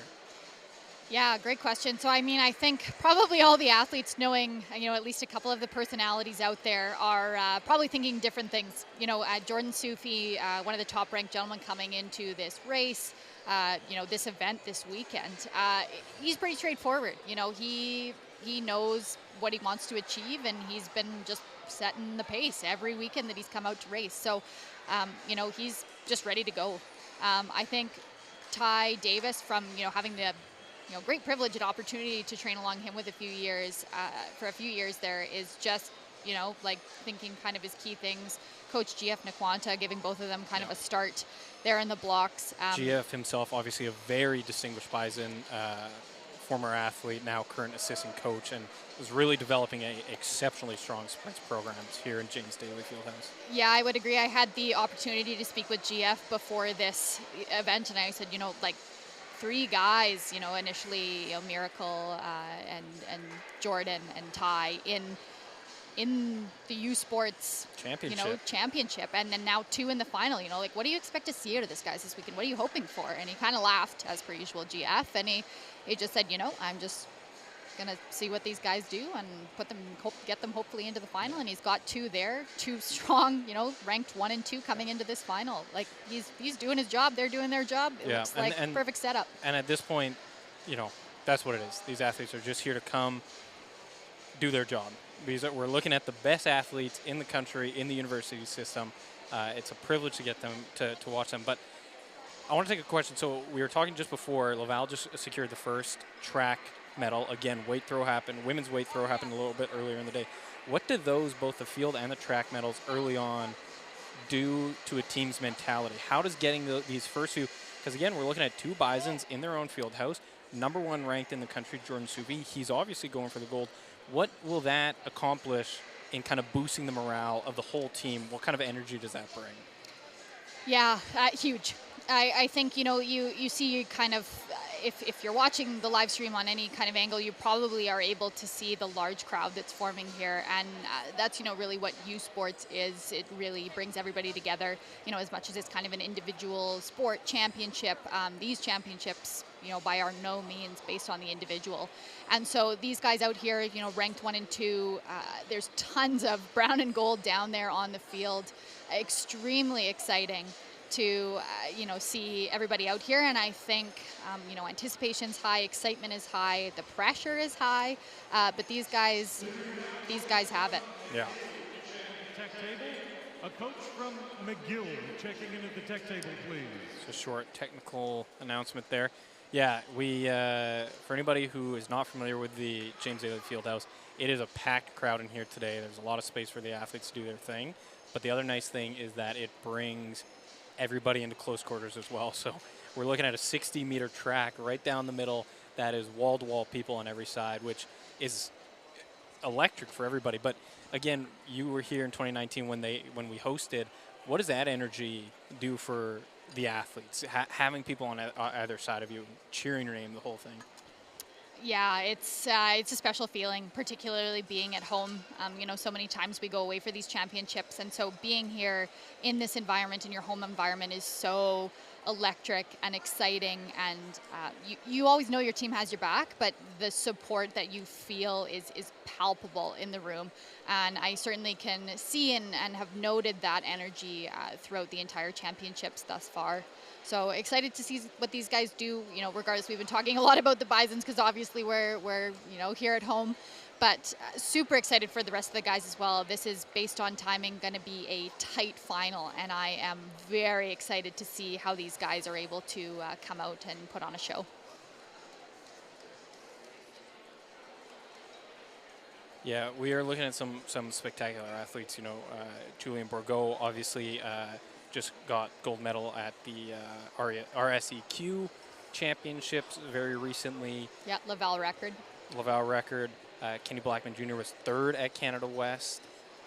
Yeah, strong athlete overall. Has been through the years, has always been in the mix. So again, phenomenal. Deep field almost feels like an understatement when we're describing the athletes that we're looking here. This is going to be a very exciting race, and it looks like we're just about to get underway.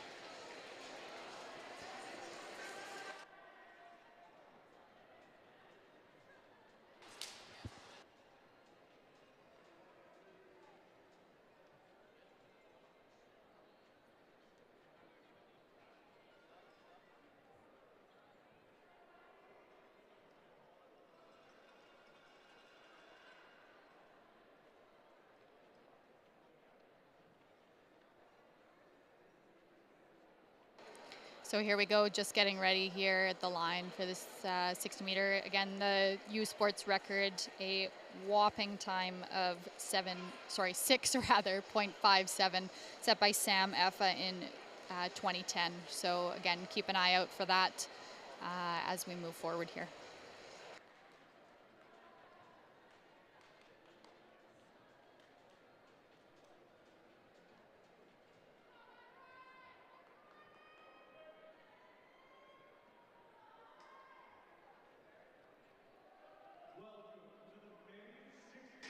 Final. En numéro 2, de Montréal, Carabin, Rabi Boston Tampa. In lane 3, representing the Western Mustangs, Aaron Thompson. Thompson. In lane 4, from the University of Manitoba Bisons, Tyrell Davis. Hear that home crowd In cheer. lane 5, representing the Manitoba Bisons, Jordan Sufi. There it goes again. In lane 6, from the Trinity Western Spartans, Kenny Blackman Jr. Au numéro 7, de Laval Rouge et Or, Julien Bourgo. In lane 8, Guelph Griffins, Travis Campbell. And in lane 9, from the Alberta Golden Bears, Evan Esapa.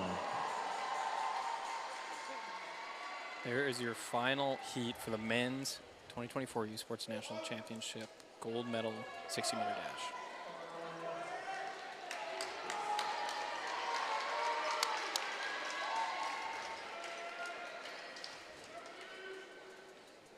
You can see the fans crowding the lanes there. This is, everybody knows what this race means for the weekend.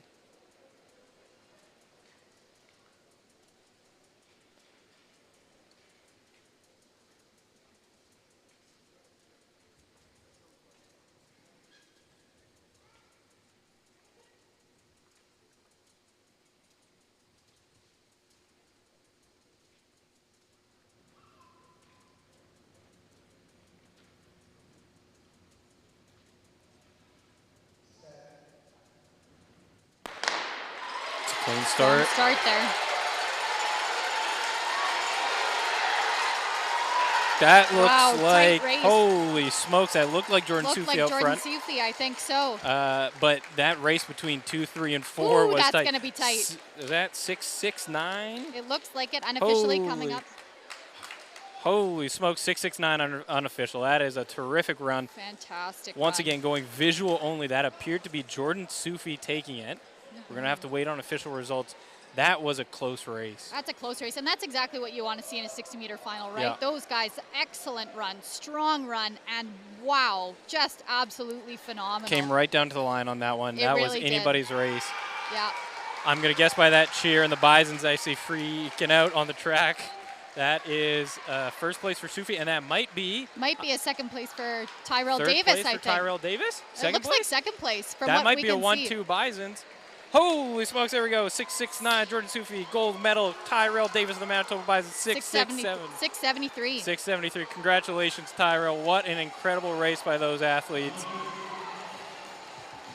Wow, that that's is what you exciting. like to see. Look at them celebrating down there. I can't, like this at home, 1-2. This is hard to do. What a strong program. Obviously, Jordan Sufi's been having a career-defining year.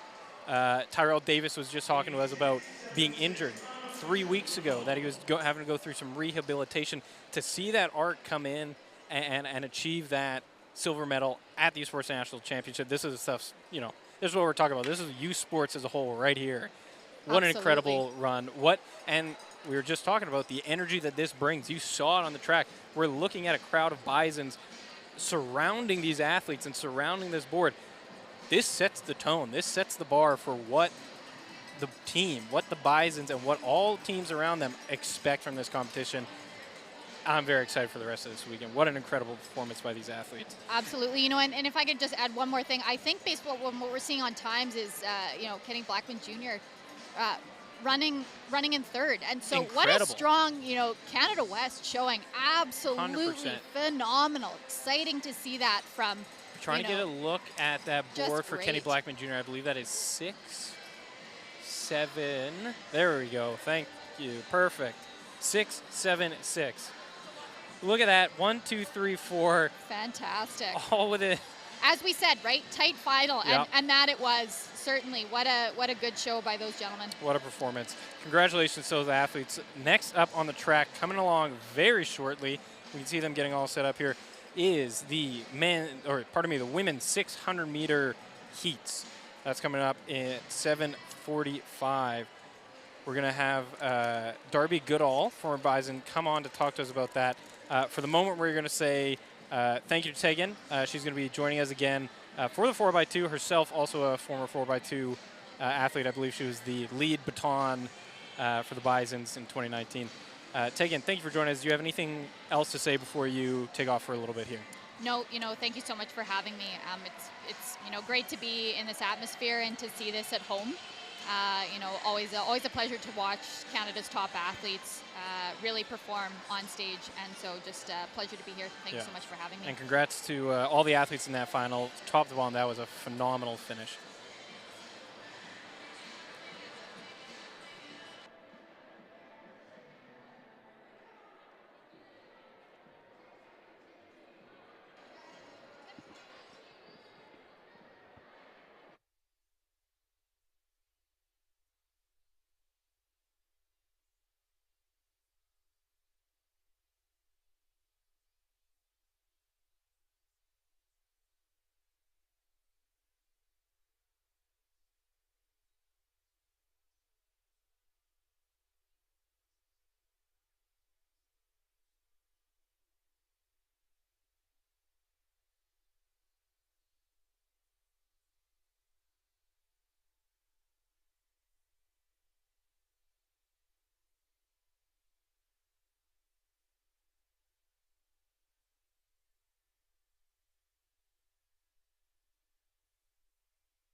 A clean jump from Rebecca Parker, waiting for that mark to be registered. This is our 4th of 5 events for the women's pentathlon. 5:16 for Rebecca Parker for her first attempt. First jump out of 3.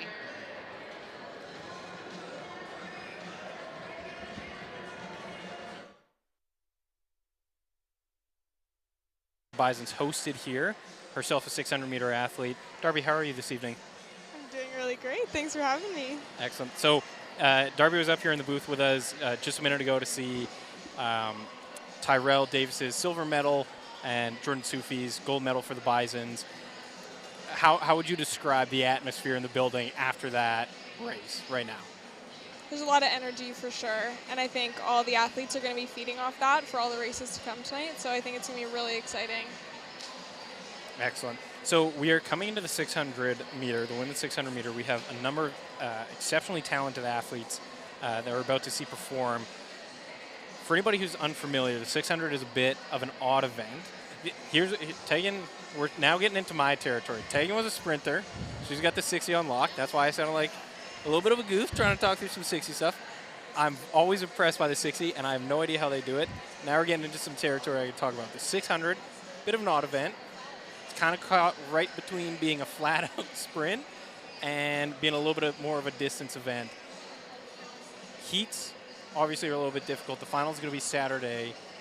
What's some strategies that you think we might see coming from these athletes? That's a really good question. I mean, like you said, the 600 really is, you get those 400-meter athletes who are pushing it a little longer, and then you get the 800-meter athletes that are doing a little bit of a shorter distance but faster pace. And so I think it's a little weird having the heats because you definitely want to go out strong, seeing as only the top one first-place runner gets to go to the finals. So if you don't put in a really fast effort, you actually have way less of a chance of getting through to that final. So I don't think we're going to see any kind of tactical racing. I think it's going to be an all-out kind of race for all these athletes, and I'm excited to see what they do. Excellent. And yeah, absolutely. We the 600 meters is a tricky one to describe as tactical because you really can't. Obviously, there are absolutely tactics into it, but you can't wade too much into that. We have 2 heats coming up. Like Darby said, fastest time plus the next 3 fastest times are going to make up our final. Right now, currently ranked number 1. We're going to go through a few women that we have racing here at the 6.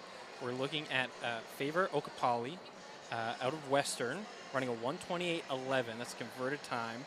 For anybody who's unfamiliar, if you're ever on track, you're looking at results, conversion is just a matter of whether we run on a flat track or a bank track. Sort of shifts the time a little bit. We're going to pull up what heat we have here first. Heat 1 is Genevieve Peking of the Montreal Carabines. Jenica Swart, actually. I believe we're going to have somebody announce it right away, so I'm going to not.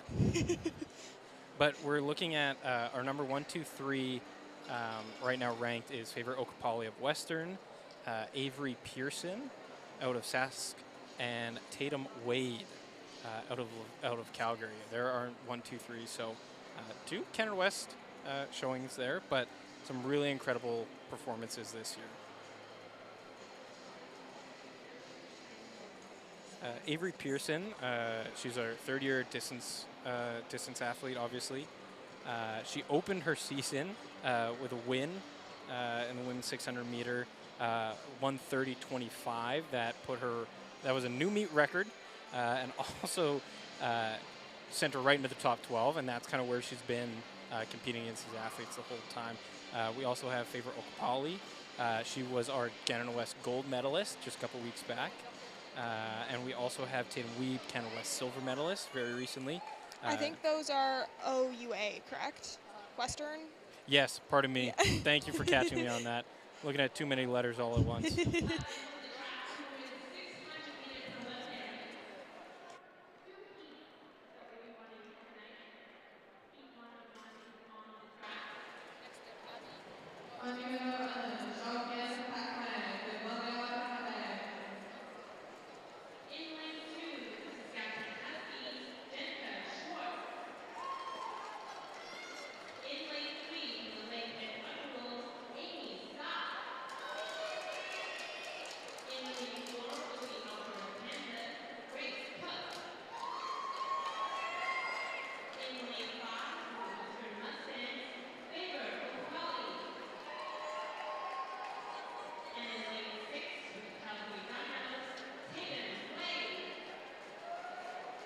There you have it. That is the first heat of the women's 600-meter dash.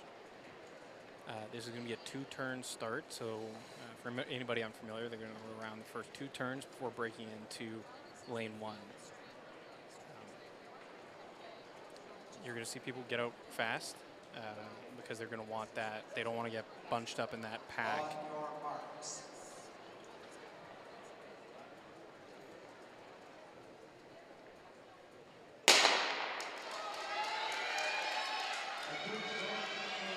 Clean start, so that's Favor Okapali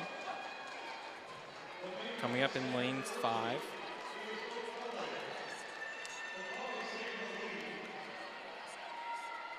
And so we're approaching the break line here.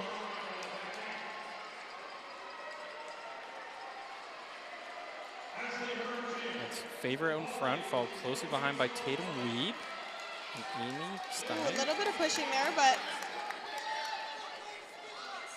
the 600s, good recovery. The 600s, these distance events are tricky. This is really fast races with these women going shoulder to shoulder.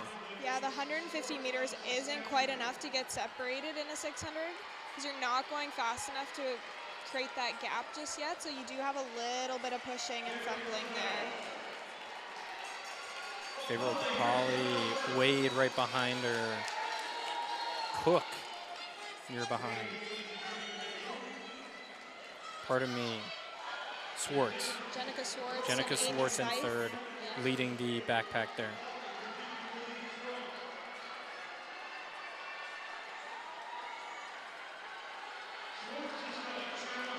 Coming down the home stretch here, we have very clean one too. Yeah. So once again, top 1 from each heat plus the next 3 fastest time, 1:29.2. They did not hold back, that's for sure. They did not. That was a very fast. Unofficially, that is 1:29.2. A reminder that the times that you are seeing on your screen will be unofficial times. Official times can be found online. GoBisons.ca under the championship banner. That'll give you all the information there. Yeah, that is exactly what you're talking about, Darby. This is not, athletes are not holding back for these heats. No, absolutely not. Even the first two girls, they had such a big gap, but they're not going to slow down because they need to push to make sure they get into that final. So really good showing from those ladies.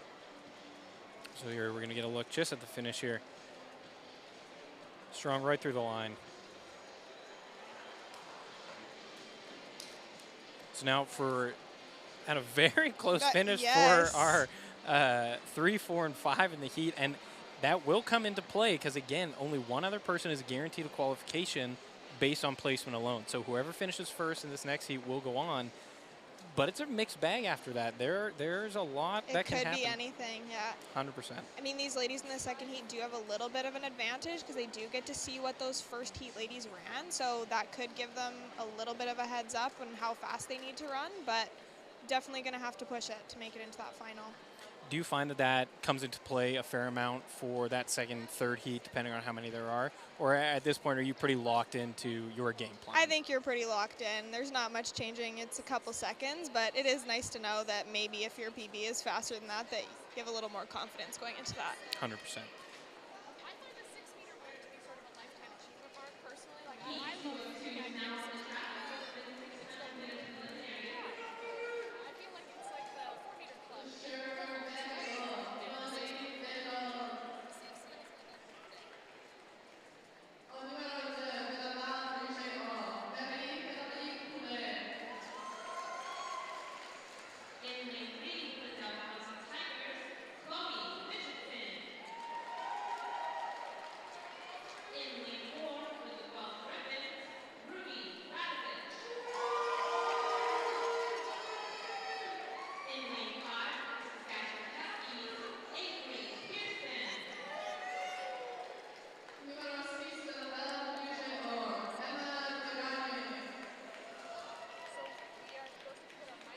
That is your starting lineup for Heat 2 here.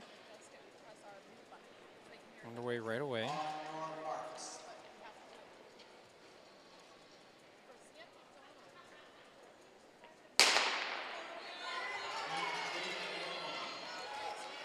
Clean start. Usually our faster seeds are on that outside 5-6 lane so that they get a very clear shot at that cut down line.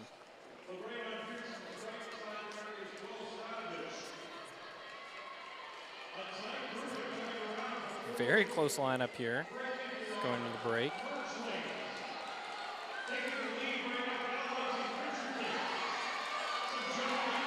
That is Coley Richardson out of Dow, right out in front.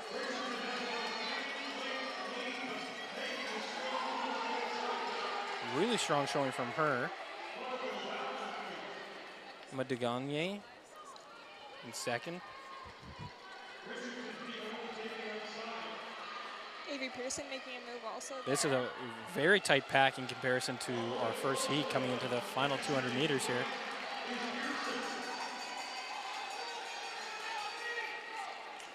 Avery Pearson sitting right comfortable on that shoulder.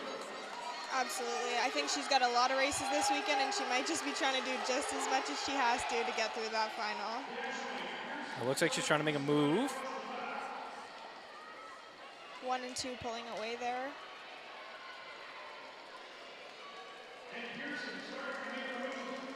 Pearson trying to make a push down the home stretch, but it looks like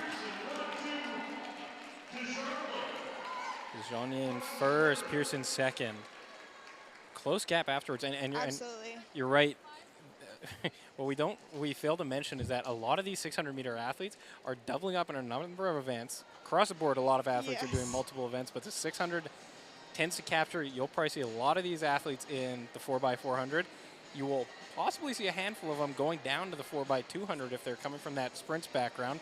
Happen on occasion. It's a little bit more rare. You don't love. I don't think that's anybody's ideal, but when you have a really fast person like that, so. You're also going to see them in the 4x8 as well. And even, I know Avery Pearson for sure. I don't know, there's definitely some other athletes that are also in the 1K as well. So they're going all the way up to the 1K, and then they're coming all the way down to the 400. So lots of stuff for them to do this weekend. 100%. We're seeing here the #1 time 130.64, 130.75, and then 132. So a very tight second heat, especially in comparison to that first one that had a little bit more spacing. But again, only that first time is secured, and then after that it's going to start going based on fastest qualifying time. It's going to be a one-heat final on Saturday. We will not have official results up on the screen for you, unfortunately, of who will be making through. However, again, that information can be found on gobisons.ca. There's a little championship banner. You can get the results there. Clearly, these athletes have just laid it all on the line there.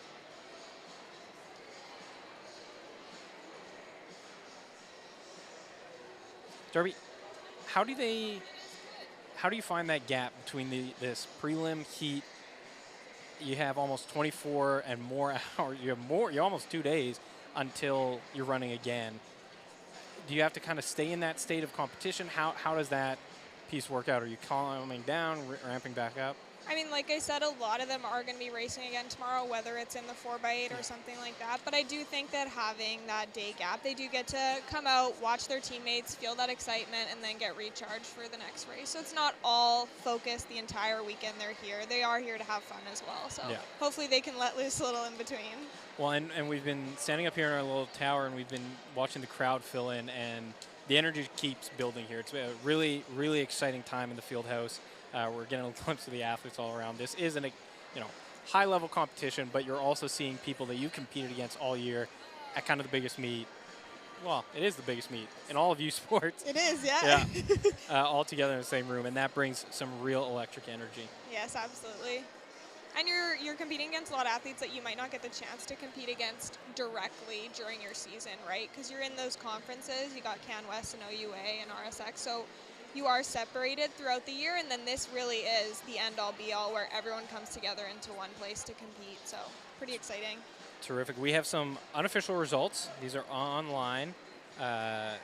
These are unofficial at the moment, but we will tell you where we're at right now. Favor Okapali, our number 1 seed, 129.85, qualified for the finals. Oh, in second, Emma Dignagne, 130.64, also a big Q, so she got first in her heat. Tatum Wade comes in afterwards, 130.26, followed closely by Avery Pearson of the Huskies, 130.75. And then in fifth is Laurie Desjardins, 132.50. And after that, Grace Cook at 132.81. What a terrific performance from those athletes. So you'll be able to watch them again in the finals on Saturday. Coming up next, we're going to have the men's 600-meter prelims, the heats, and we're going to be joined by another former advisor. We're going to see Darby a number of times throughout this weekend. Darby's going to be with us a lot. Darby's coming back for the 4x4 tomorrow. We're going to see her again for the finals. For the 6, we're going to see her for the 1,000. But for this evening, we're going to say goodbye to Darby. We're going to thank her for coming out. And we're going to be joined shortly by Matt Van Scheptel, another Bison and 600-meter competitor. And he's going to give us some insight into the competitors that we're going to see on the track here. Darby, do you have anything else to say or add here? No, I'm super excited for the weekend. I can't wait to be back tomorrow, and hopefully it's a good time. Excellent. We'll talk to you soon.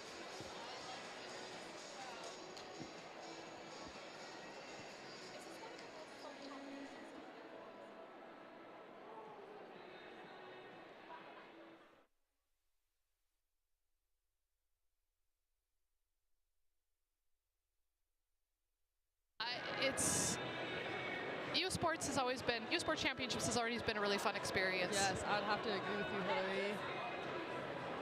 Just being there with other student athletes and knowing that everyone is training and working hard and also working to achieve good things in their studies, it's something different. Yeah, it's really fun.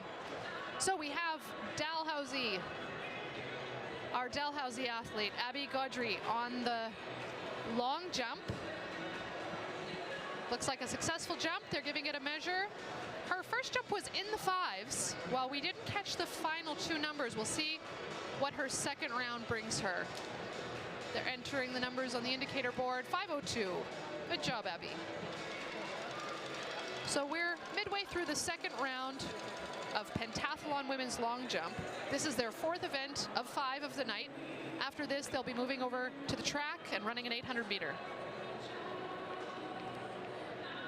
Rachel Albertson up next.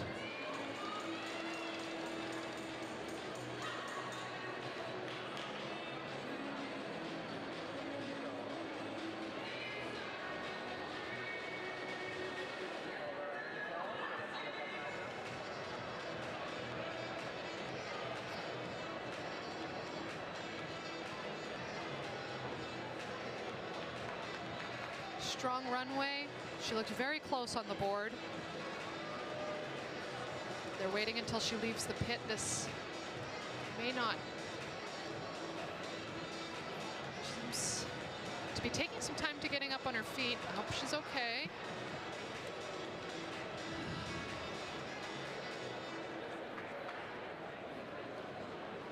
.532 for Rachel Albertson of University of Saskatchewan Huskies. And we're just seeing if Rachel is up. Hard to see from our vantage point.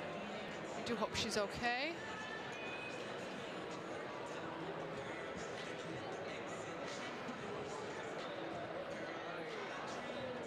All right, we've got Allison Edwards on the runway now. And this is Allison's second attempt.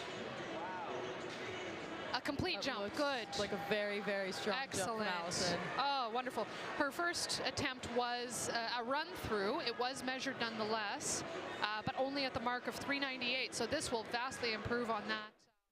There we are. Matt, you can give the camera a wave on the other side there. Matt was also part of the 2019 the 2019 championship that was hosted here. Yep. Matt, were you here to see Jordan Sufi and Tyrell Davis's 1-2? I was. That was pretty amazing to see that go 1-2. I don't think we've seen that in program history for a long time. Not in our memory. What is that doing to the crowd, the Bison crowd here? How does that electrify them? But not only then, how does that set a standard of competition for the other teams as well in the building, seeing a performance like that happen? I mean, yeah, it's electrifying anytime you got groups of people watching that together, especially just our own Manitoba talent here, just doing that in front of a home crowd. It just definitely makes this environment just go even more electric. So it was amazing to watch. Excellent. Okay, so Matt, we're talking about the 600 meters. We have 3 heats coming up. Right now, our top 3 seeds here. Dawson Mann of the Manitoba Bisons. Dawson is a third year? I believe so, third year. Third year. 117.78. One of the fastest times in Bison program history. Incredible, it's yeah. really getting down there. If I'm not mistaken, he's pretty much won every single race he's competed in, every single 600 he's been in this year. He's our #1 seed in the country. He follows closely by Thomas Pelledeau of the... I believe Sherbrooke. Sherbrooke, yes, pardon me. Mixing up a couple of my names here. He's at 118.14, so very close, right behind there. Third place seed, Owen Babcock, 118.22, so very close.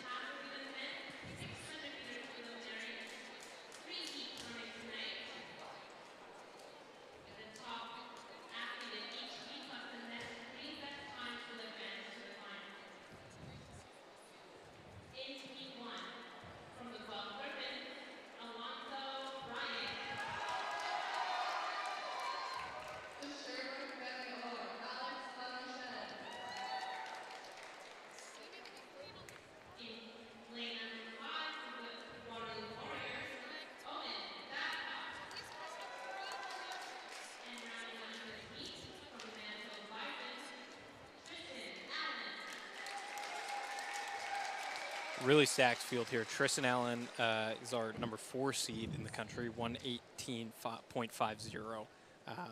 This is going to be a fast race. Absolutely.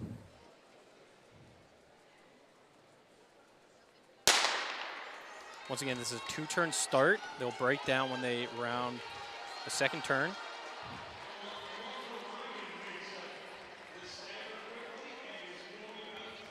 That appears to be Allen getting out front.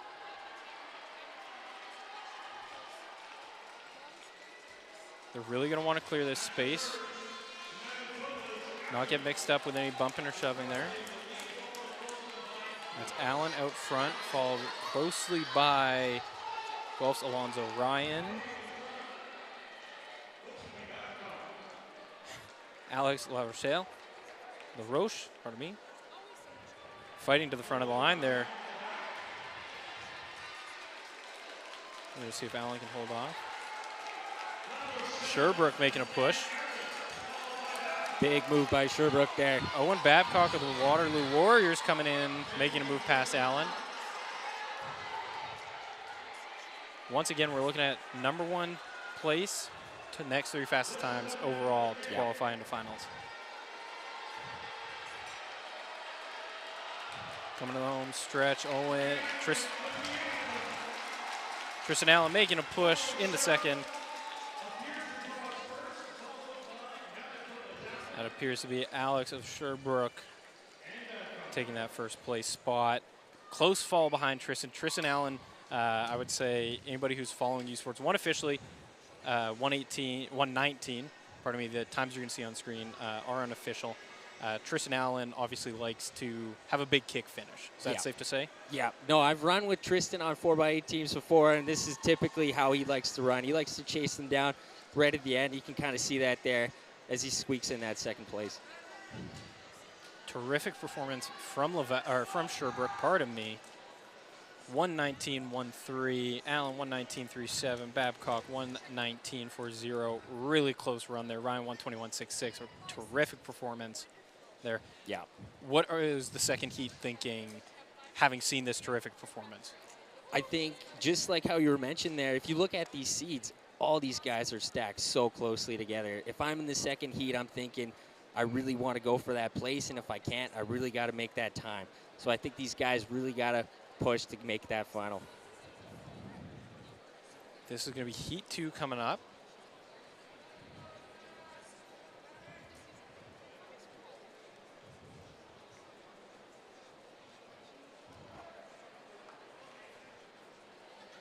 Just waiting on the official go-ahead here.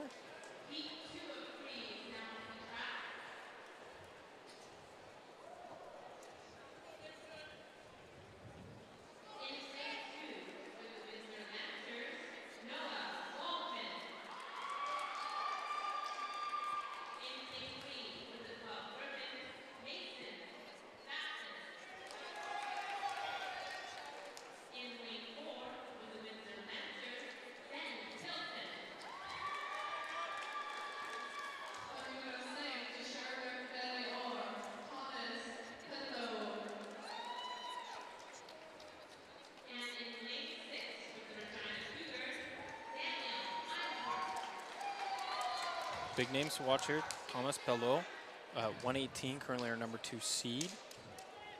Daniel Eisworth, number 5 from Regina, 118.54. So we're looking at that is lane 5 and 6 to keep your eye on.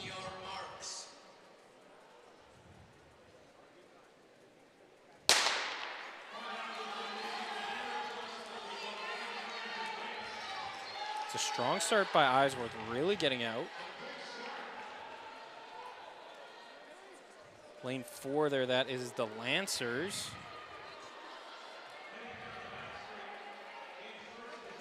Tilson of the Lancers out front. Eisworth made a real cut down into the middle to take that inside pass.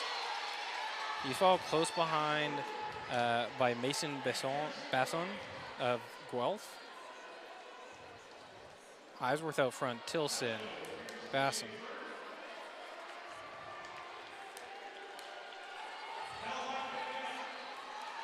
Coming into the bell lap here. That is a quick split. That is a quick split.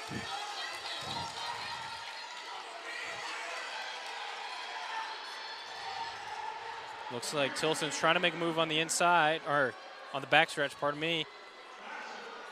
Right into the turn. Can Eisworth hold him off? It looks like he can. They're fighting.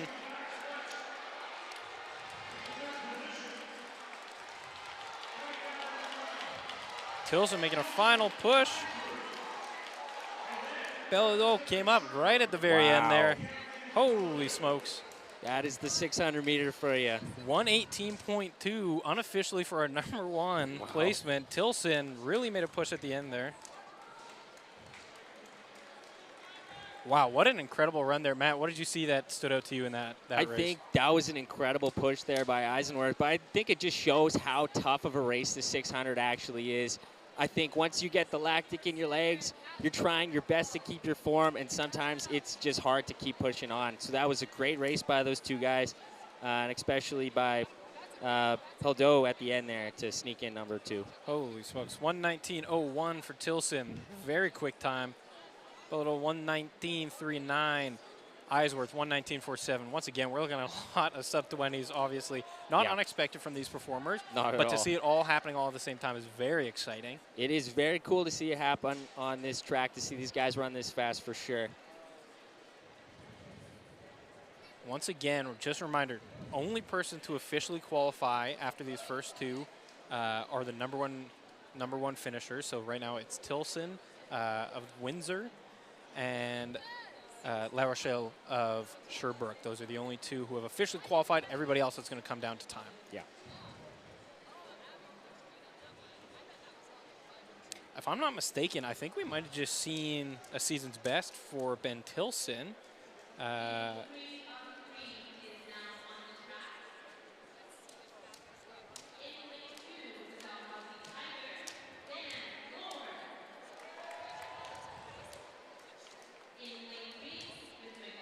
Marcus Gager.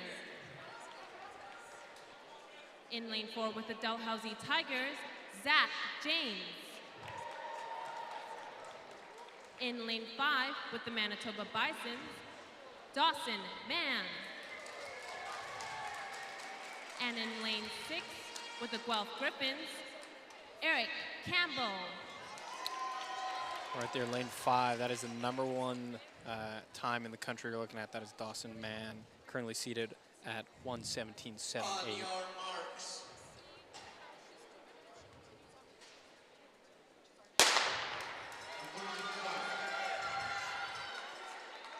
Clean start.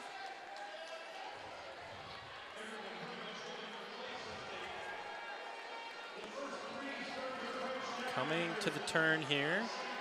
Very tight line forming. We'll see who comes out on top here.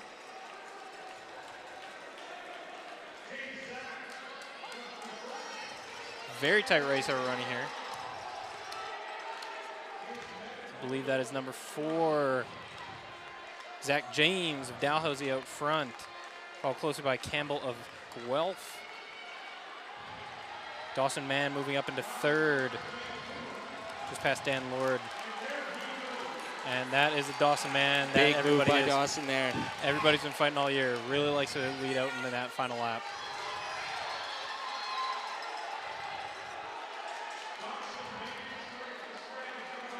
Still looking smooth and composed as Dawson Mann out in front.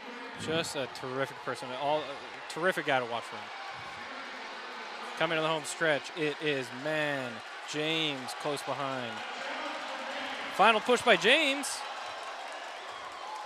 Good Just move. getting over the line. Holy smokes, 117.7 unofficially. Wow. They did not hold anything back from that race. They did not. That was probably one of the faster 600s we've seen in the country so far this year. Holy smokes. Zach James, I said before, we might have seen a season's best by Tilson.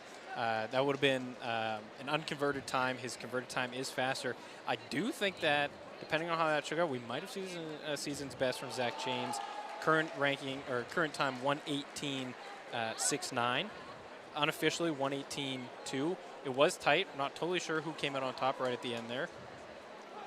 Once again, results will come up slowly in the next couple minutes. I shouldn't say slowly. What's going through these guys' head right now, Matt? I think just hoping you did enough, right? I mean, I know the top guys know they got through, but the guys who are on the cusp, just praying that they can make it to the next round. And, you know, you just always hope you did enough. So we'll see here how it shakes out. James, first place, 118.19. I believe that is the season's best that we just saw. Congratulations, James. Closely followed by Dawson Mann, 118.31. So that was absolutely our fastest of the 3 heats. Some terrific performances we saw there. Yeah. Geiger in 4th. Yeah, we are shaping up for a very exciting 600 on. Oh, the final will be good. You guys, it will be pretty amazing to watch that final. You got to believe that these guys are going to need some rest after throwing down 118s in the prelims. So we have some unofficial, the unofficial qualifications. So these results are unofficial. You can check it out in the next few minutes, see what changes. Right now, number 1 seed, Zach James, qualified 118.19. Number 2, Ben Tilson, 119.01. Number 3, Alex La Rochelle, 119.13. Fourth, Dawson Mann, 118.31. Right behind him, his teammate Tristan Allen of the Bisons, 119.37. Followed closely, very closely. They were looking at a difference of only 2/10 of a second. Thomas Pelledo, 119.39. That is unofficially the gentleman who will be heading to the finals. Matt, you see this ranking. What's standing out to you? What are you looking forward to coming up shortly? I mean, I think for a lot of it, it's just going to be the guys who can really recover for these that final race. I know a lot of these guys are running more than one race this championship, so it'll kind of come down to who can recover the best and who can bring it on Saturday. And so you yourself, having done this, 600 4x4, 4x8 kind of triple event, how do you have to approach that? Just one event at a time, try to get through it, or what's going through your head? Yeah, just one at a time. You can only kind of focus on the process, right? Like once you start focusing too much on the outcome, getting too much in your head, it becomes a lot. So for these guys here, a lot of experience. These guys have raced a ton this year. All of them are probably focusing on just what they need to do right now to recover, get some food in them, and worry about the next race they got to run. Excellent. And talking about next races coming up very shortly, we are going to have the first relays of the meet. The relay is always one of the most exciting events. Track, obviously an individual sport for the most part, but in these competitions, team points obviously are how we determine the banners. And the relays are a great representation of that team camaraderie coming together, all these athletes working together. You're going to see the banks of the James Daly Fieldhouse track just full. Yeah. It's an electric experience being on the track. That is the best part of this field house, is everybody just stacking along those banks and cheering on the relay teams. It'll be great to watch this 4x2 coming up. Perfect. So 4x2 is set to start with the women's heats at 8:15. So very shortly now, just in a couple minutes. Matt, thank you for joining us. We are going to be hearing from you a little bit throughout the weekend. Do you have any last things you want to add here at the end? Absolutely. Just good luck to all the competitors competing this weekend, and just enjoy the process, and go have fun and try your best, obviously.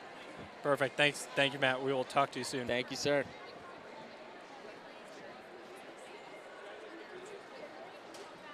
We're going to be joined here again for the relays. Our 60-meter commentator, Tegan Turner, back with us. Tegan, how are you feeling about this 4x2 coming up? Oh my gosh, I'm so excited. This is probably one of my absolute favorite races of the weekend. Aside from obviously being a 60-meter runner, I suppose, but just the relays in general are such an exciting time. I talked a little bit earlier in the 60 about how, I know the youth sport championships can be like an individual sport. There's all these really talented individuals running. But, you look here, and this is where team is really emphasized. This is an incredible, we've got all of our fastest runners all running together, passing, an object around the track, adding a little bit more skill than just, running. And the teams really get involved. And so I would encourage, as much as watching the race itself is going to be absolutely exciting, take a look at how into it the teams get around the track. Everybody really kind of sets up and gets in. I have even seen a trumpet here today. People get really excited about team spirit. And I think this is just absolutely exemplified on the track in the 4x200 race, and certainly the 4x8 and the 4x4 as well. But the 4x200 is one of our first relays coming up, and I'm ecstatic to see it. To give you just a little bit of a exciting heads up here, so we have our first runners getting set, coming up onto the track to get into their blocks. The first runners will run entirely in their lane, so you see those lovely various shades of brown on the track. Each of our runners is going to be taking off in their respective lanes. They make it around the track. Each runner is going to do 200 meters, so they will hand off approximately at that white line or the transition line for each of their markers, and then the second runner will take the baton, and about 50 meters in at the back of the track, you're going to see that there's some green posts, and that is where the runners are going to cut down into lane one, and all kind of, particularly in the men's race, but sometimes in the women's race for sure, there tends to be a bit of jostling And it's a bit where, you know, technical skill comes in. The third runner will then take the baton, similar spot to where I spoke of before, complete their 200-meter lap, and then it really is an all-in last, you know, for the last lap. You know, the fourth runner is really just giving it their all. So it's an exciting race, I think, because, you know, it's not just running fast. There's a bit of a technical element involved. There's a team element involved. And this is truly one of my favorite races every single weekend that I get to see them. Let me talk to you about, so you obviously, when you ran this event, you were part of the 4x2 every year that you were on the team. You were the first leg, but this is one of the very few events that sprinters are occupying that lane 1 space, where they're occupying the space with the athletes around them. They don't have kind of that barrier of the secluded lanes. How does that change up your approach? How do you have to approach that kind of difference?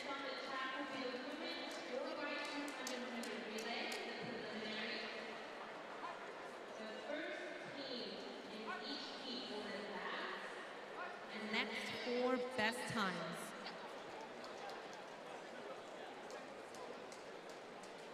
You just heard that here. Top 1 from each heat plus the next 4 fastest times.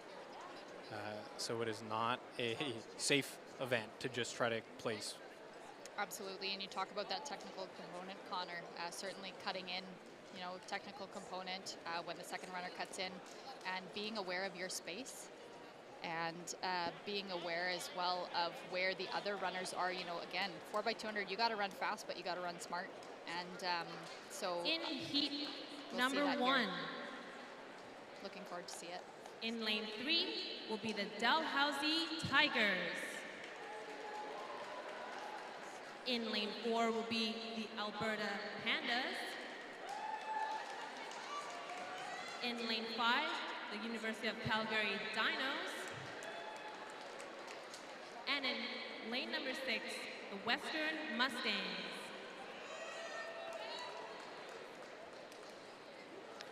Fast heat here. Lane is closed now. They're just getting set up. As Tegan described, it's 4 legs, 200 meters apiece. On your marks. Really excited here. Keep an eye on lane 5 and lane 6. These are our 2 ladies who just came second and I believe 4th respectively in the 60 meters. So this is going to be a real strong start for these 2 teams.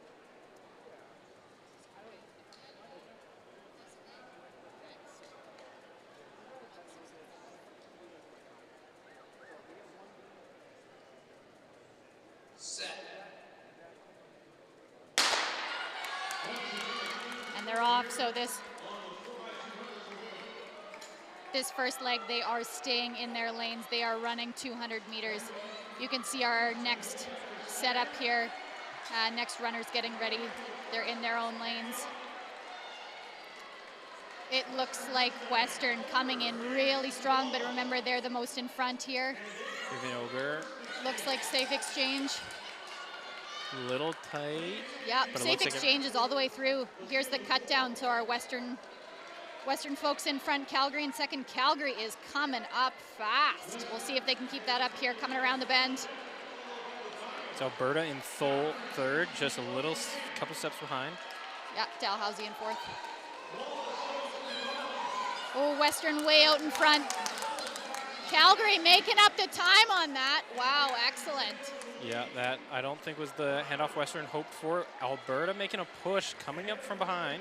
So again, there's the technical skill I talked about. You really want to be at top speed, both your incoming runner to catch your outgoing runner. Yeah. And close race. Yeah, Western making up some time here. Well done.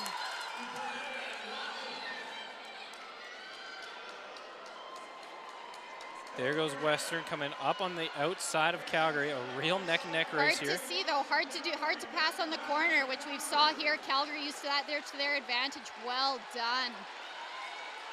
Coming into the home stretch, it appears to be Calgary's going to take that first place auto qualification. Calgary, strong run. Western, Alberta, and Dalhousie. Congratulations to those 4 teams. Really strong performance, 139.0 unofficially for the Dinos. again, really strong technical work by the dynos. Again, I'm sure we'll see that in the next couple of races coming up, but those handoffs count, right? Like they take up quite a bit of time if you're kind of not at top speed, ingoing, outgoing runner. Yeah. And so that was really great technical work by them. Well, and for any viewers at home, they might have seen who might not be familiar with the relay. They probably saw a few different starting points for that next runner. So the first runner starts out of blocks, and they hand off in lanes, and it's a staggered handoff for the first exchange. Is that correct? Yeah, correct. And then the third handoff is on the line. Yeah. And then the final handoff, well, that would be the final handoff, is on the line. So, yeah, as you were saying, really technical. We saw that on the second one. Western obviously made it up in that third leg, and it was a real battle at the end. But how important, as you've been saying, that incoming speed, who does that lie on between the communication for? Is it that the outgoing athlete's trying to match the incoming athlete, or does the incoming athlete try to match the outgoing athlete? How does that work? Yeah, so I'm sure every team, probably runs things a little bit differently. I know when we did a lot of training and technical work, it was a lot of talk about, the outgoing runner always trying to catch the incoming runner, and the outgoing. The outgoing, yeah. So the incoming runner, really trying to catch the outgoing runner. And that being important because, they're just finishing at 200 meters. They're probably not going to be at their top speed during that time. And so you want to time that so that the outgoing runner is, done their acceleration phase, they're up to top speed, and then it's a really quick, less than a second handoff between the two of them. So, it relies a lot on trust and practice, I would think, that incoming runner being, confident that they're going to be able to catch that runner, and the outgoing runner knowing that they can take off, their spacing is appropriate so they can be at their top speed when they need to be. Well, in the 4x2, obviously being a sprint event, you're running that blind handoff. How much trust has to be between the athletes as a whole to really be confident that you're going to put your hand back and that teammate is going to be there for you? How does that factor in? Yeah, I think, you could see it probably evidently, like Calgary, I thought did a really good job of showing that there, that they had a lot of trust, they had a lot of flow, and that I don't think that can really happen without a lot of trust between teammates, that you can kind of know that your incoming person and outgoing are strong enough in a good match, and so I think trust is a huge part of it. Excellent. We're just getting set up second heat here, so once again a reminder, only the team who places first in the heat is guaranteed a spot in that finals on Saturday. The next the next four fastest times will make up the remainder of that final section. None of these athletes, I have to presume, are thinking about time. They are thinking about just doing their job. Is that correct? I would think so.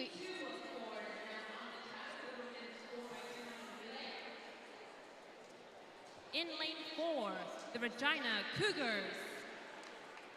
En numéro 4, le Val Rouge. And in lane 6, the York Lions.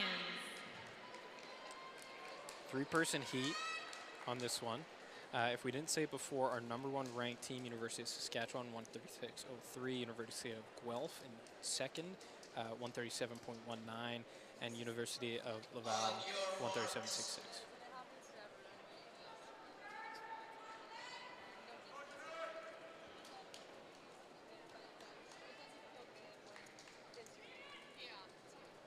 Again, we've got our 60-meter winner from earlier today, Audrey Leduc, in lane 5. This will be excellent to watch her.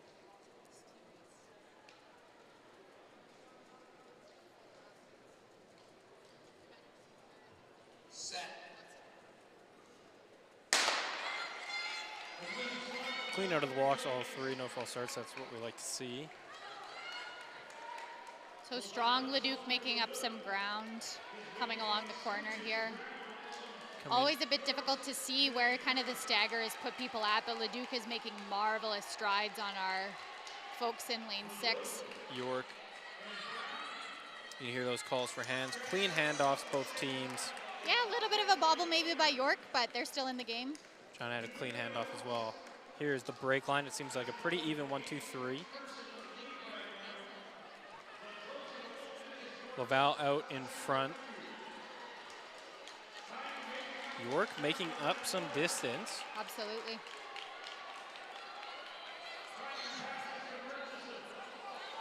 Little bit of a reach back handoff there on York. Laval was able to make their handoff off in front.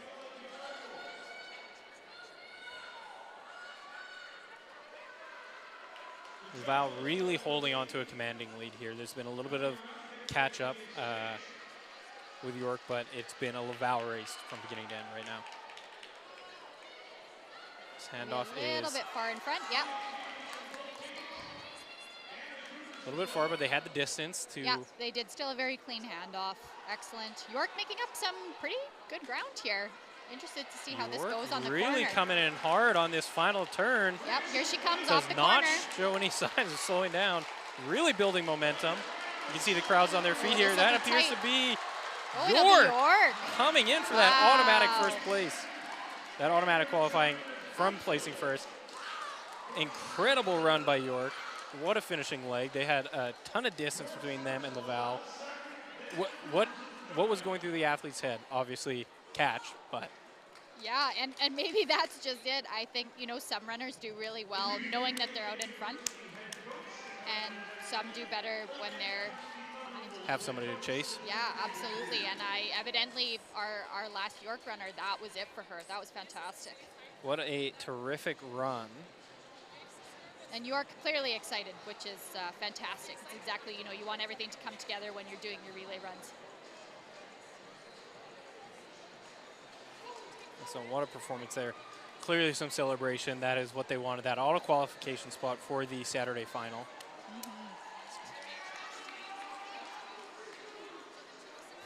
Some celebration on the ground. This is what you'll have to see. Once again, this is U Sport at its best, right? These are some of the upsets, some of the status quo changes that we like to see. Laval obviously ranked very high coming into this event. York was ranked 6th coming into this event, so right on that cusp. So to upset the number 3 team, you know, in the prelims, obviously this is just securing the spot for the finals, but that must be a morale booster for the athletes. Yeah, you know, and I think it's interesting. A lot of teams, you know, will run things differently, kind of depending on what their depth is. And you know, I'm not 100% sure what all the depth of the team is, but certainly looking at who looks to be warming up for Saskatchewan, who's our number 1 ranked team. You know, I think, you know, they've got Paige Willems in the 300 meter, very strongly ranked. And so I think they've swapped her out, what looks like for an alternate for this run. So, you know, maybe that's the same for Laval, who knows. But certainly, you know, the prelim, you want to secure a spot, but then the final really does, you know, become its own game. And so I'm interested to see what the teams do, if they make any changes, because that final really could be anybody's game. Well, and you bring up an interesting point, the 4x2s, and all relays tend to sometimes adjust their lineup depending on specifically the day. Again, a lot of these athletes, like you said, we saw a number of 60-meter athletes just compete in these first two heats. We don't want anybody to burn out, so sometimes coaches will make alternate choices to ensure that they can have the most, you know, fresh leg team when it comes to that final on Saturday. When you're looking at this is also why we're not calling out individual names. We've been giving a heat sheet that might not be totally up to date, and we don't want to miscall anybody. How much pressure is that when these teams are kind of shifting, ebbing and flowing over the weekend? What's going through all the athletes' heads? You know, I think when you have probably the depth to do that, I think, you know, it just shows the strength and the trust of the team. You know, you've got still phenomenal athletes, but ones who are fresher, maybe have some less events, but still have that good chemistry that I think makes a good relay team. And so, you know, that ability to be able to do that is pretty exciting. And I think, you know, there's a lot of trust. Everybody kind of is involved. Like, it just further builds that team dynamic that we've talked about, that U Sports really is able to emphasize and show. So I'm really excited to see it, and I think it bodes well for the team's strength overall. Absolutely. And while we have a moment here, let's remind everybody that currently the men's heptathlon high jump is happening on the infield. If you have a second, if there's a little bit of downtime.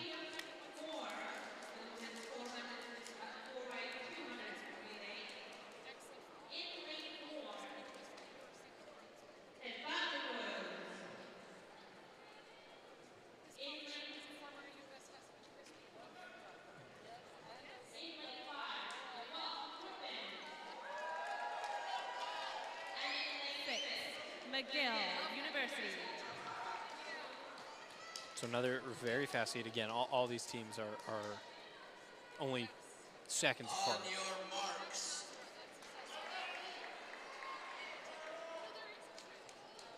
Yeah, it looks like we have our bronze medalist in the 60 meter in lane 6, so please keep an eye out for that.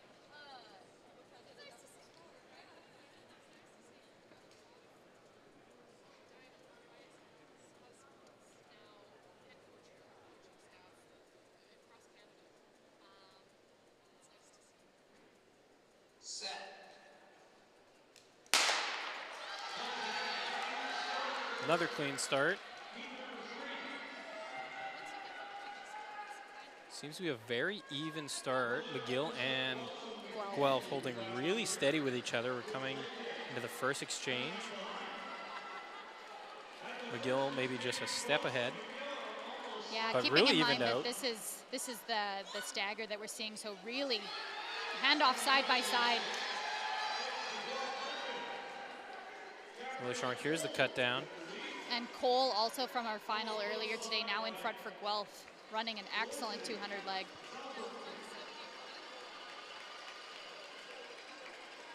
Good co coming into the second exchange. Really clean handoff by both teams. Guelph really had that on lock. Yeah. And you can see it just puts on those extra couple meters for these athletes. The field is definitely spreading out. Yeah, Lakehead though doing a good job to kind of make up some ground there. They're doing really, really well. Absolutely, things have definitely evened out. Guelph coming into the final handoff. Another really textbook exchange. Beautiful handoffs.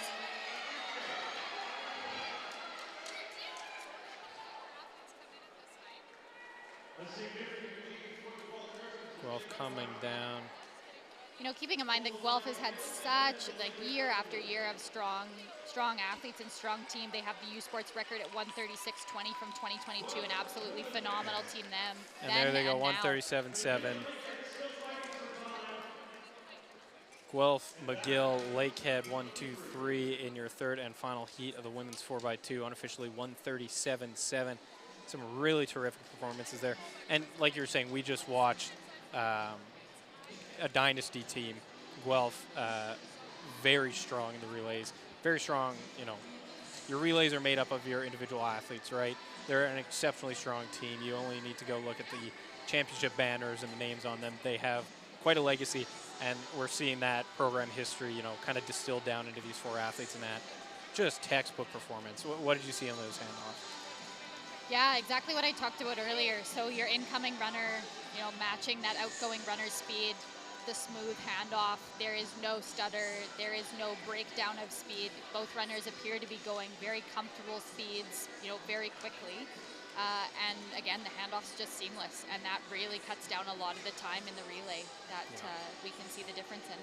Absolutely. Now we're seeing the next and last heat, our fourth and final heat, setting up shop here. This includes the #1 ranked University of Saskatchewan. Their time 136.03. That is a converted time from 137.52. So a really exceptional performance there. Once again, for anybody who might be unfamiliar, converted time just means that was run on a flat track, and they sort of take that into account. There's a whole systematic scientific process that's gone into it. It's a lot of development, and they come out with this is what their time on a bank track is. So that's why we're seeing all these times line up just so perfectly. What are you looking forward to seeing this Saskatchewan team run? I think just, from head coach kind of down, like Jason Reindl and the team at U of S, we've kind of had the privilege of seeing, as in my time as a Bison, kind of start to expand, and they are such a strong team, across the board, sprints-wise. You look at today, for example, they had 2 women in the 60-meter final. That is just a small snippet of across the board. Saskatchewan is always there. Such a strong team, and it's so exciting to see. As a fellow, Prairie province, and they have so much talent, homegrown talent, and talent from otherwhere, that I just am so excited to see staying in Canada and getting, exceptional coaching and staying in Canada to kind of help bolster the next, generation of strong athletes from the region. Yeah. Well, and for anybody at home, our #1 seeded team, University of Saskatchewan, as we talked about, is in here, 136.03. But just for reference, the 12th. The women's 4x200 relay. In lane 4, the Ottawa GGs. In lane 5, the Saskatchewan Huskies.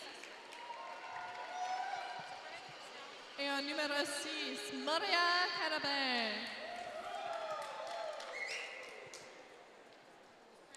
So that's the GGs, Huskies, and Carabins in our final heat.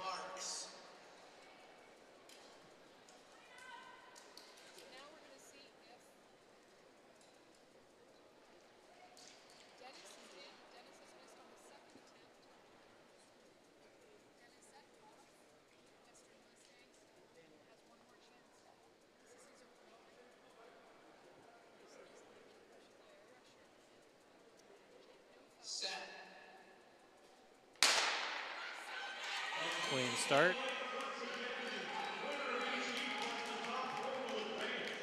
And Saskatchewan wasting no time trying to make up that space. They are on Montreal's shoulder in a second.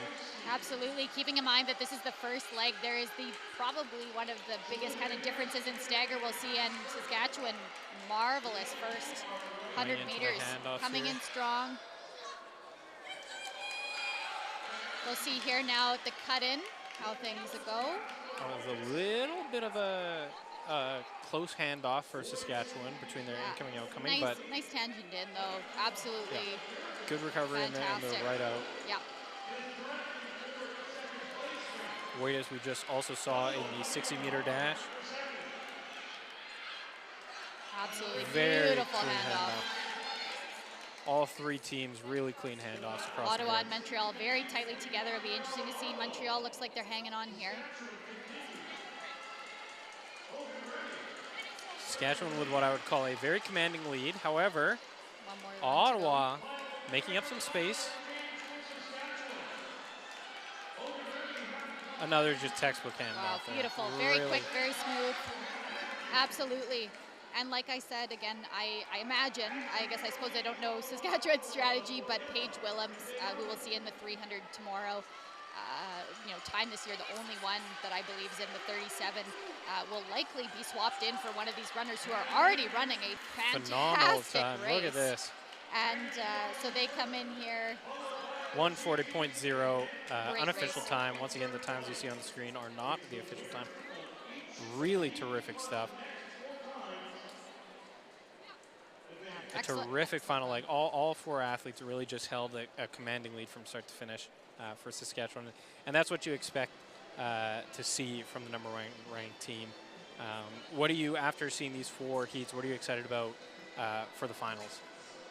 You know, the excitement is just the finals are, in a way the exact same and in a way totally different. I mean, there is a different element. It's the end of the meet. It's the end of the race. Like, the end of the weekend, like this is it. And so there's a little bit of extra, pressure, excitement. Again, you kind of see the teams really get into stuff. And I'm excited. I think, we saw a lot of great technical work. We saw a lot of great fast running, and I'm excited to see how people kind of combine that in the final and see how that goes on Saturday after everybody else has done their events as well. I think next up on the track here, very exciting, will be the men's 4x200 race.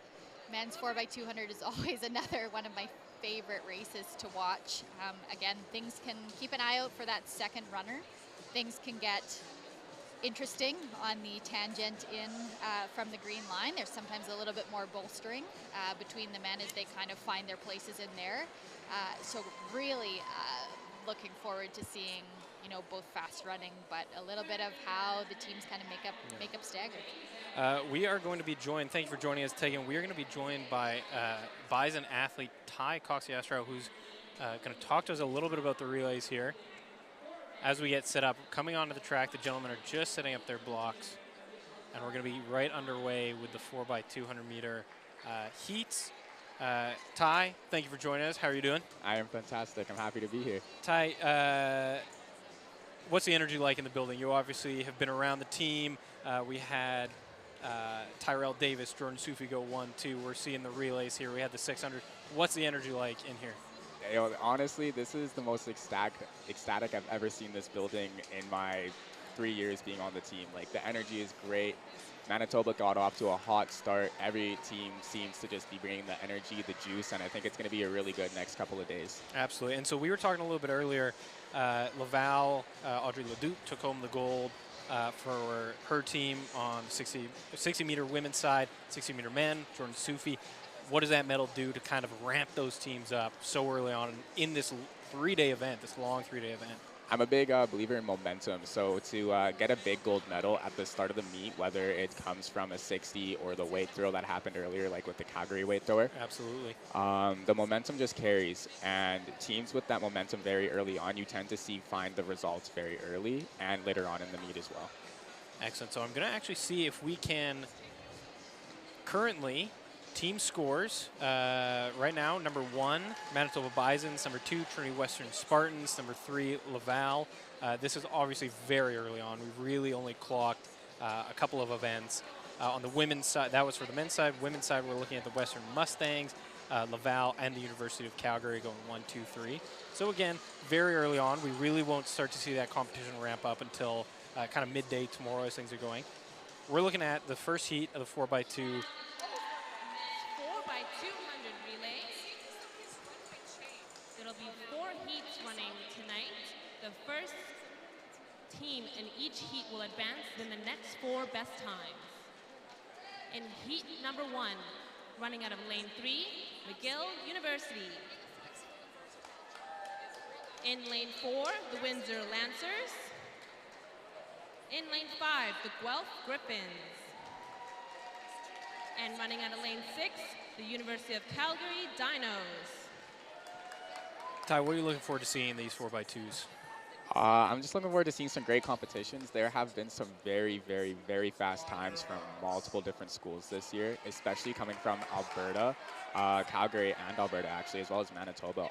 All 3 have had great times this year, and Guelph as well. It's very even, so I'm just looking forward to see what these teams can do in the heats. Absolutely.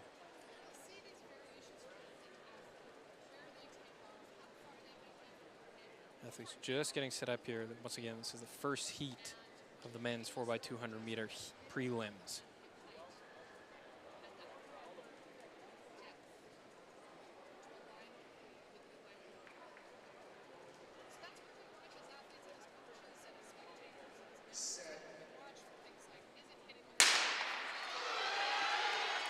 That's a clean start. Right now, the fastest team, I believe, in this heat might be Guelph, if I'm not mistaken.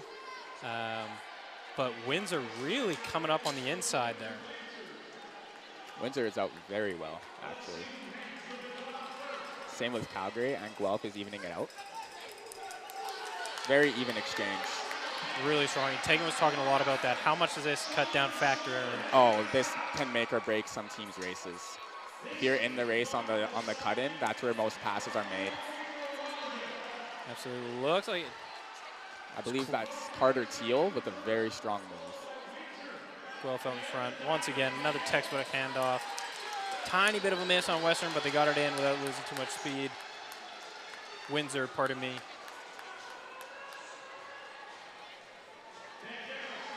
Very strong bend from Guelph again. Once again, it seems like Guelph is in control of this race. However, Tilson making up some space on the outside. Really a big last push there. Tilson is a very strong closer, as he is a 400 hurdler. I believe he got silver at in the 400 hurdles last year in Outdoor Nationals. And you definitely saw that come into play in the last few meters there. Guelph still out in front, Windsor right behind. This is going to be a very close finish. Dino's very close. Windsor taking the front. Dino's going for a pass. What a finish. Holy smokes. Big emotions from the Windsor athlete crossing that line. Holy smokes, 128.7. Absolutely, you heard the Windsor crowd cheer there. That was a battle. That was, like I said, this is going to be, it does not matter where you come into this meet. Like, this is a battle. This is must-see track and field because these 4x2s, every race is going to be a battle. That is how close these rankings are this year. Well, and from your perspective, what is one thing, viewers at home should be keeping an eye out for during these 4x2s? obviously a lot of technical aspects happening. Where is something or somewhere that people should be focusing on to see that kind of expertise? So the two big things you want to pay attention to is who gets to the back straight first on leg 2 for the cut-in, because that can, like I said earlier, can decide a race, as well as how clean are your handoffs. Every handoff matters, because it's not about how fast you individually run. It's about how fast that baton makes it around the track 4 times. Yeah. Well, and so Tegan talked to us a little bit about that kind of the technical ability of that incoming runner matching the outgoing, or the outgoing runner matching the incoming runner. What does that team, how much trust do you have to have in your team to really, when you put that hand back, that they're going to be there to meet you? You know, it's at the end of it, it's a lot of trust. It's a lot of repetition. It's a lot of mistakes. Mistakes happen in practice, but you want to make those mistakes in practice so that you can be sharp for these meets. So it has to be a lot of trust. If you doubt you're the incoming runner, you will make that mistake. So there needs to be a lot of trust, a lot of faith in your team. Absolutely. We're just getting set up here for Heat 2. We have 4 heats here, so Heat 2, we're going to see another very quick, because once again, when you're looking at the times here, the spread between 1 through 6 is close. And like you were saying, it really comes down to the day. It really comes down to today. We were talking a little bit, we saw the 600-meter heats, and those can be a little tactical sometimes. Thankfully not today. What are these athletes thinking about really trying to lock in that placement for finals? What's on their mind as they get into the blocks here? I believe, honestly, if for myself anyways, I'm always just thinking about, like, you got to do your job. At the end of the day, like, you can't control what your teammates do. But if you do your job, you're only setting your teammates up for success. So do your job. Get the baton around as fast as you can and make sure you put that baton in their hand. After that, it's up to them. Yeah. Well, and so Ty, yourself being a sprinter, short distance, what is that, that transition into that lane 1? What is that spacing like where you're running against these guys who are incredibly fast? They are incredibly big sometimes. What's going through in trying to hold your space? Kind of how does that factor into the race? Yeah, so some people will think about it a lot, others won't. It honestly is a very personal preference thing. For myself, I'm just thinking about you want to take the shortest way to the lane 1 as possible, which is going to be diagonally, right? So you want to cut in diagonally as far as long as you can until you're really at that turn where you're in lane 1. If you got to stay just a little bit on the outside on someone's shoulder, that's okay too. But you do want it to be kind of clean, because at the end of the day, if you're bumping someone else to try and get a spot, you're only slowing yourself down as well. Yeah, and yeah, absolutely. We have thankfully seen no falls at all today. That's really good, and we're gonna hope to keep seeing that. We're about to get set up here. It looks like we're going to have 4 teams coming up. It's going to be St. Mary Huskies, York Lions, Montreal, and Toronto all in this second heat. So some really stellar performances. They're just closing the track now.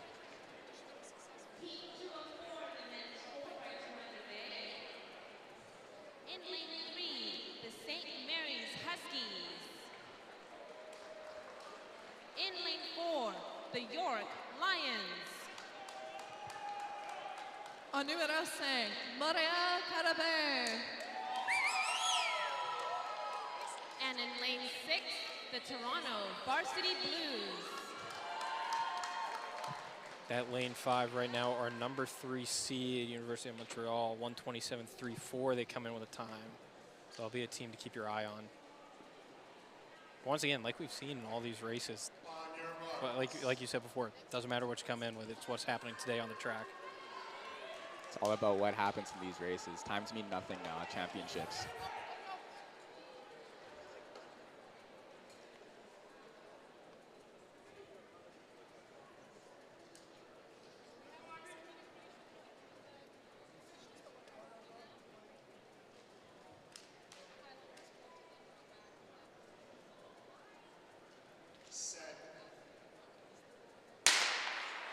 A clean getaway for all 4 athletes. A very good start for Montreal. Montreal really making up that space. Challenging already after the stagger. Reeling in the University of Toronto. Montreal and Toronto coming in holding him off for the first exchange. But again, this is the first. We're still looking at that stagger. Like you said, we're coming up to that. A clean exchange for Toronto, but not for Montreal. This is what we mean with the handoffs. York now challenging Montreal. Tough exchange there. Toronto out in front. Montreal is closing that gap very cleanly, though.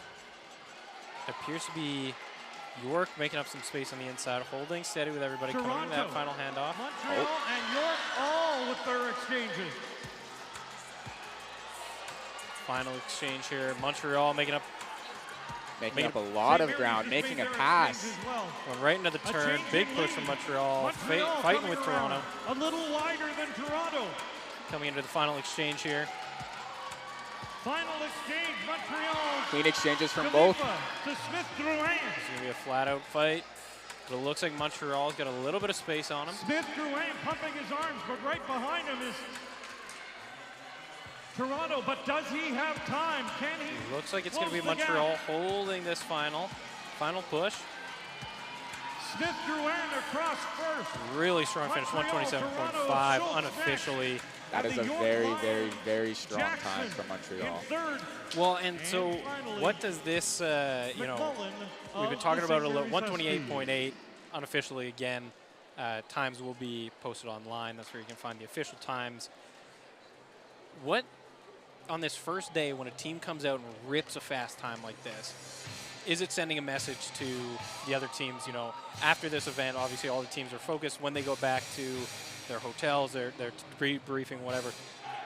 What does a fast time send a message to these other teams? What does it say to everybody? I think it sends a message both individually and as a team. If you run a fast time as a team, obviously you're going to be in other teams' heads, especially if it would move you up in rankings. And individually, if you are a 300-meter athlete who is racing today against another 300-meter athlete, you're also sending a message, hey, I'm here in this 4x2, I'm making moves, wait to see it in the 300 later as well. That is always my thought process, at least when I'm racing these before the 300s. 4x2 is also making a statement for every other event you're in. Yes. So actually, let's talk about that a little bit, because we are, you know, Tegan may mention we saw a number of 60-meter athletes. We've seen a number of 60-meter athletes in this one as well. We're also getting those 300-meter athletes coming down. How does the differing running style kind of come together to in these 4x2s? So actually, I'm so glad you mentioned that. If you watched that last heat, you saw lane 6 from Toronto, Emmett Vervakis from leg 1 come back after he got passed by that Montreal gentleman. So you'll see it right there. The 300-meter athletes have that closing speed, where the 6-meter athletes, you'll see them make up a lot of ground very fast. And when you find those two athletes that are very neck and neck, between the 60 and the 300, it can create for a very interesting race. And you actually never know what's going to happen, because you might think they're too far away, but then they'll start closing out. Yeah. So it makes for a very interesting race. You kind of have one athlete who's a big front runner, and then one who's kind of coming up in that last 50, making for a really exciting time. We're about to see the Manitoba 4x2 team take the stage here. Obviously, you're Bison. You've been with this team all year. What can you tell us about the Bisons, about this squad that they have together? Obviously, you've seen Jordan Sufi just win gold in the 60. I think that speaks for itself. He has had a very, very, very strong year. And then looks like going second is Graham Hutchison-Campbell. He is a very talented long jumper, but do not sleep on his 200-meter. He has an outdoor PB of 22 flat, and he maybe runs once a year at 200. He is a very, very strong athlete. So we're seeing a really special occasion that we get to see Graham perform here. And then I believe going third is Adam Andres, who is an amazing hurdler. Recently just went sub-8 over the 60-meter hurdles, which is a huge accomplishment. And he is also a fantastic 200 runner that does not run them very often.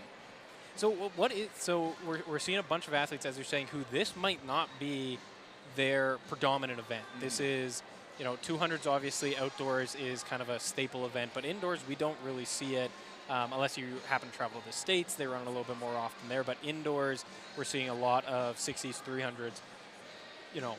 Is there some kind of adjustment that has to happen for these athletes shifting into this slightly in-between event for them, or? Yeah, for sure. It is definitely a little bit of a change in mindset, especially for the shorter athletes who don't run this event very often. So I'm talking like your 60-meter athletes or your 60 hurdle athletes or your long jumpers. They have to realize that there is a bit of a relaxed portion into it.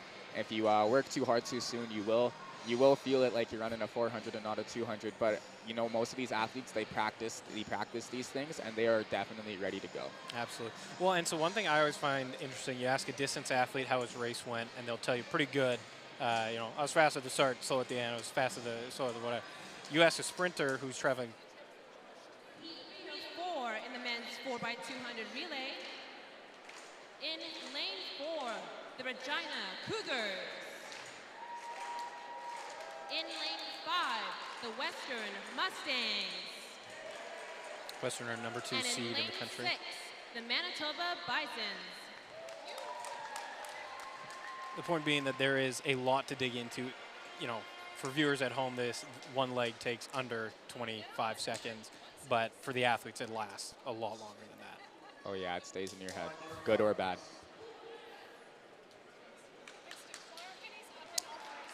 Once again, just to show some Bison love, that is gold medalist Jordan Sufi getting to the block for the Bisons here as a leadoff leg. I would also like to bring a little bit of attention to our rookie sensation, Jared Hebert, who will be going fourth as well. A very, very, very raw and talented athlete.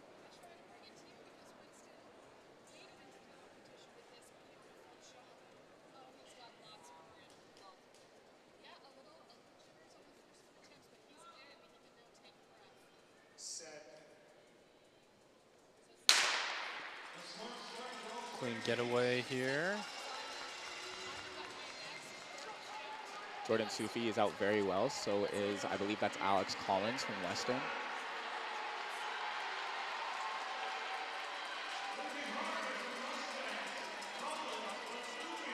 the first handoff here. Clean handoff from the Bisons, it looked like. Western, a little bit of a stumble step. We're in the cut down here. Graham Hutchinson Campbell taking that number 1 spot, but Western fighting on the inside.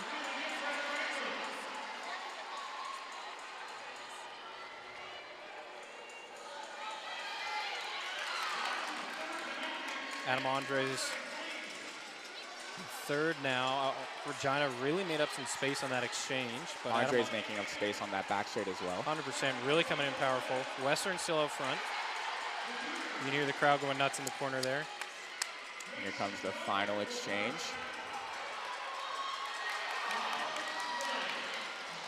There we go, Jared Hebert coming up on the inside. Very fighting strong Regina. move. But can he close the ground on Western? Western does have a commanding lead. Looks like Western coming through, followed by Manitoba, followed by Regina. Really, really solid performance from Jared Hebert. Like you were saying, that rookie sensation. I actually spoke to Jared a little bit earlier today, and he was just wanting to shout out St. Anne's Collegiate, his high school alma mater, talking about their support, and we're really seeing that in such an incredible performance from the first year. That is an incredible performance from the entire team, especially the Western team and the Bison team. 100%. All three teams, that was a really strong leg. Nobody was giving up any ground there. 127.4 unofficial time there. We're going to see, hopefully these results will be up shortly after the completion of this fourth and final heat. What's it? 127.87, there we go. Once again, these times coming up on the board here. Manitoba 129. What was something that stood out to you in that race from Western? They kind of had a commanding lead off the start. There was a little bit of a bump they had on that first exchange, but they really managed to make it up. What stood out to you? It was just that grit that that those athletes had. Like, even though there was a mistake, there wasn't any panicking. When you make mistakes, you often see people try and panic their way through and start rushing through the process. But you saw Western really just stuck to what they knew. Even though there was a mistake, they trusted what they knew, and it showed. Absolutely. And so is that something that, I mean, you never prepare for a mistake, but is that something that you kind of keep in mind, that what is that X factor to kind of remain cool in those situations where you guys, you know, the sprinters are so tuned into those steps between the exchange zones. You know when you've gone a couple over, what X factor comes in to just keep calm? I think it's like you had brought up earlier, it's just the trust. You have to be able to trust your teammates. Trust that, like, if you did leave early, for example, if a team's doing a blind exchange, which is where you just don't look behind you when you're receiving the baton, you have a call that you make when they'll tell you right away, and you'll just know. And it's just like a light bulb, you just know. Or if it's spot on, it's spot on. At the end of the day, you don't prepare for these mistakes, but you understand that they can happen, and you have to adjust on the fly. The best teams in the nation will. Absolutely.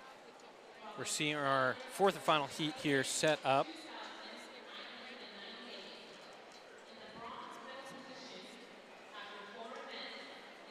I believe, if I'm not mistaken, we're looking at Owen Babcock of Waterloo, who we also just saw in the 6. So we're talking about this a little bit. It's not often that you see it, but you do see these 600-meter guys kind of make their way down to this shorter distance. So the 4x2 is this real hodgepodge of athletes from all disciplines. Yeah, it's definitely something interesting to see for sure. You'll see the 800 runners who can come down. You'll see 60 runners who will come up. Believe it or not, Dawson Mann can actually run a wicked 200 meters. The 600 meter Can West champion.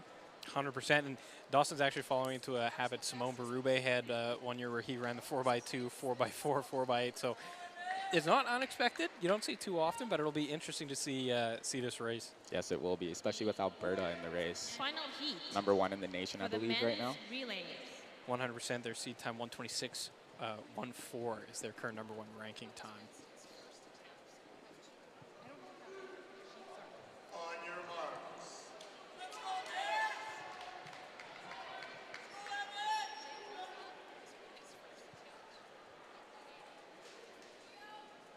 Just for some perspective here really quick, the #1 ranked time, 126.14. The number eight ranked time, 128. So we are seeing Lane a 4 very is close Alberta. rate. Yes, Lane 5 is we Alberta. are. Lane 4 is Waterloo. Lane 6 is the Saskatchewan Huskies.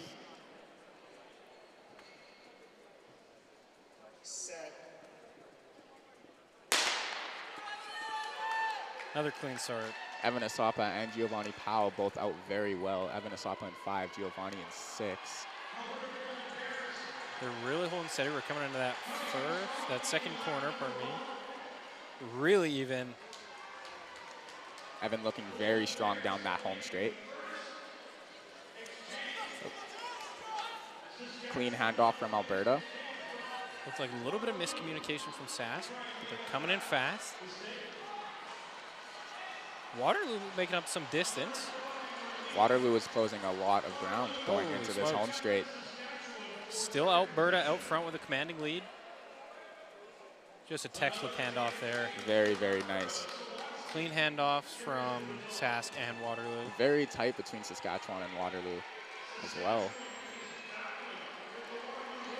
Alberta still with their commanding lead going into this final exchange.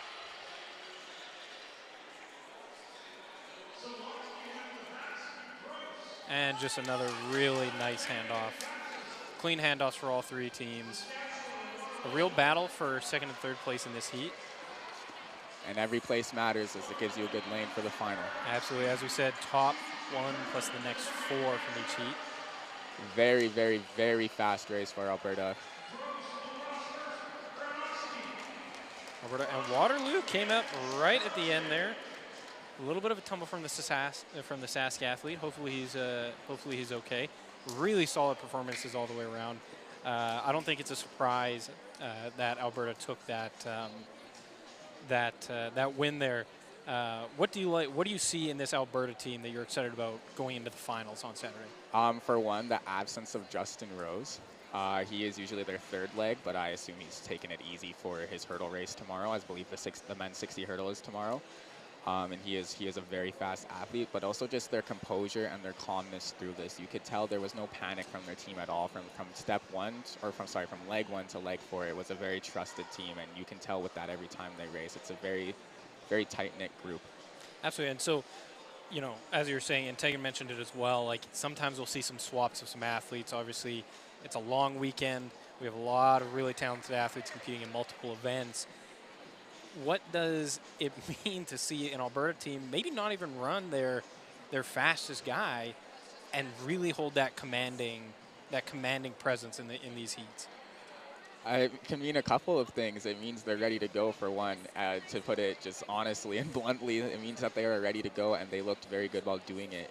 And yeah, that's all I can really say. They are definitely ready to go, even without one of their best athletes. Absolutely, and so we're here at the end of the 4x2s. We have one more event on the track. It's the women's 800-meter pentathlon. We have the the Hep 6 going on our field stream. Just before we get off here, or before you take off on us, Tyler, we're going to see more of you this weekend. What are you most looking forward to throughout this weekend? What's something that's standing out for you? I am excited to see the 300-meter final. Being a 300-meter specialist myself, I am very excited to see. I know most of the athletes personally, and I believe it is going to be a very fast race, as well as this 4x200-meter final and the 4x4 at the end of the meet, because that always brings the energy. Oh yeah, 100%. We're going to have Ty back here to talk to us about the 300 meters when those are on, as well as those relays. We're just about to get set up here for the 800, and we're going to hear from Maddie Lawrence, the pentathlete, who's going to talk us through kind of the mentality of a tough event for a lot of these athletes who are not usually used to running this 800 meter. Ty, thank you for joining us. We will hear from you soon. Perfect. Thanks, guys.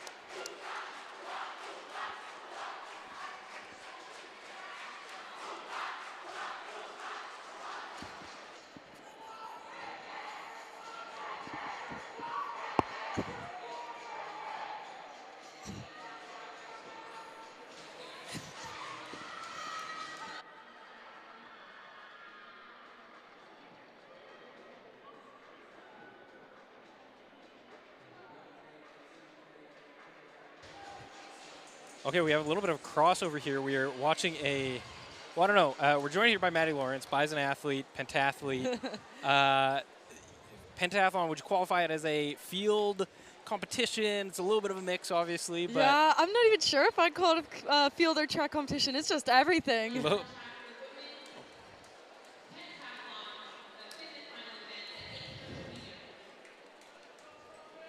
Here's our final. Absolutely, it's a little bit of everything. This is the final the final event of the day.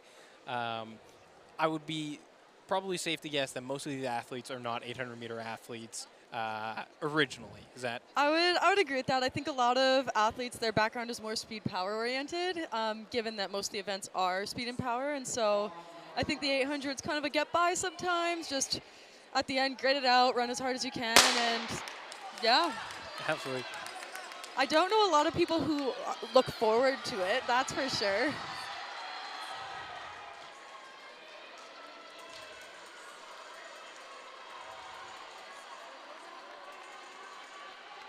We don't have the current standings for the pentathlete points up at the moment. We're going to see if we can pull that up for you. Currently, Sienna McDonald has a very healthy lead on her competition, followed by Shalane Pritchard and Allison Edwards. And Robin Selkirk is a small 4 points behind Allison Edwards. So we have an opportunity to see some really good 800 running, and yeah, watch these girls really fight to keep their place or maybe move up. What is it at the end of this event? We're seeing some very solid 800 run here. What does it mean for these athletes? It's been a long day. What are they feeling right now? You've been in their shoes. What's going through your head during these 4 laps? A lot of the time before the 800, you're just standing there like, I hope it doesn't happen. Hopefully something happens so I don't have to run it. But during the race, you're really just focusing on you. You're trying not to go out too hard, but to get out hard enough where you're in a good position and really just keep the place you need and get the amount of points that you require to maintain your position in the overall pentathlon. Absolutely. We're seeing the 2 Calgary teammates here. Calgary also very known for its distance program, so it's not a shock that these athletes are out ahead in this 800-meter run. You've been on the field broadcast all day. What have you seen out of this pentathlon that's been really exciting? I've seen some really great performances. Sienna McDonald has been a standout today. I think she is personal best in a good portion of her events. It's been phenomenal to watch. And then now watching these 2 athletes really give it their all in the 800, it's great to see. And you can hear the crowd. They know how hard these athletes have been working all Exactly, day. and they know that for a multi, an 800 is a little different than just an open 800-meter runner. Like, this feels like such a grueling event sometimes. And honestly, in the middle of it, you tell yourself, I could always stop, but you know you won't. And it's all part of it, and it's just such a good experience. Here we go, coming into the final. Here is the line. It's Rebecca Parker with a really, really great 800, followed by Allison Edwards. Terrific final run for the Calgary athletes. Then Robin Selkirk, wow, phenomenal.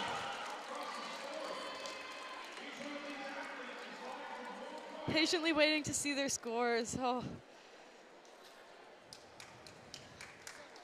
Some really exciting stuff there. And definitely. Allison Edwards of Guelph taking that final event. A really strong performance in the 8. Here we go. What is the feeling right now? As we were saying, there's been some commanding leads happening. Obviously, a lot of points still to be determined. But as we've been talking about, these athletes have been performing since 2 o'clock, 3 o'clock this afternoon. It's, you know, almost 9 o'clock. Yeah. They've been through the ringer. What's the relationship between all these athletes at the end of the day? I think a lot of it is just a sense of relief. Like, you're happy it's over, even though you enjoyed it while it was happening. You're thinking about the food that you're going to get tonight. That's always a big thing. Like, me and some of my friends who do the heptathlon will always talk about, like, what's going to be the post-competition dinner, and that's almost like motivation during the 800. Like, you just can't wait. Yeah, so that's probably a big thing on their mind, I would think. Excellent. And now, for most of these athletes, this is the kind of the completion of the weekend. Obviously, a few of them might, be involved in some of the field events, or we've seen pentathletes also get involved in certain relays at times. What does that sense of relief feel like now that we're kind of... Oh, now that, like, the hump of the weekend's over and, like, the bulk of your events are done, it does feel good. You're going to have a little bit of time to recover, and if you're doing an event or a couple more events, it's not going to be as demanding as this first day. So you'll just try and preserve the rest of the health that you have and bring that into the rest of the events. So I believe we might have some unofficial, not quite, the 800 meter has been updated, but for anybody who wants to know right now, Sienna McDonald of the University of Calgary is our #1 place. We're hearing some cheers, I believe, as times and points are being displayed. Thank you for joining us, Madison. Madison's going to head down to speak with her fellow pentathlete athletes. Once again, results are up online, gobisons.ca. Looks like the final updates are coming through. We're just waiting for everything to come through. This is bringing us to the very end of day 1 of the U Sports Track and Field Championship. We are going to be back again tomorrow, starting at 1 o'clock with the weight throw, the men's weight throw. We saw the women's weight throw earlier today and some terrific performances there. A reminder, we are running 2 broadcasts simultaneously, 2 streams. You can catch the other one, which will include will include all of our field competition. So be sure to check that out. We're getting some great commentary over there. We're going to return tomorrow. We will be here for the podiums. We have a number of medals that are going to be displayed or handed out this evening, including the women's weight throw and the 60-meter men's and women's events, as well as the women's pentathlon. So don't go anywhere.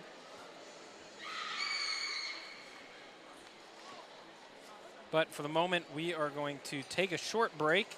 The track events are done for the day. Head on over to the field stream where the men's heptathlon high jump competition is going on. Once again, it's been a long day for those gentlemen. Go head over there and show them some love.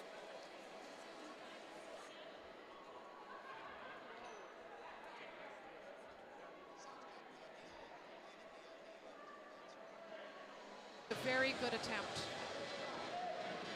Here comes Brandon Grimog. Very similar. Hip height is there, just a matter of timing. So a few small fixes, and Brandon will be up and over that, no problem.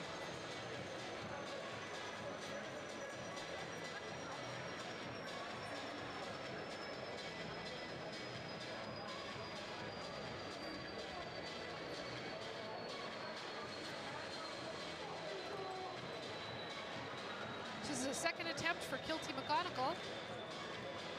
And we are at 183. He's asking for some support from the crowd. The relays have now finished. The 800 meter has now finished. Oh, that's what we're talking about with a little bit of love from the bar.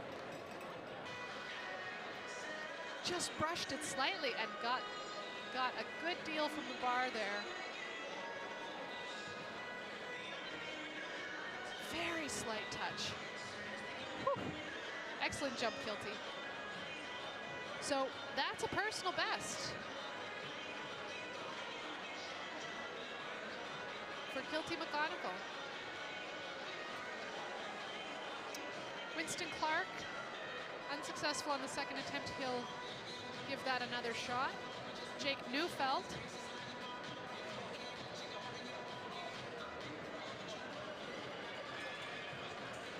is asking for some support from the crowd.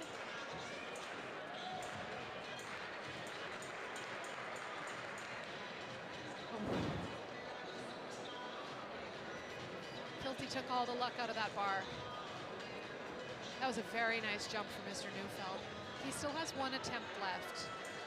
And a jump just like that, with a little more hip flexion, he can get that. He's a very talented high jumper.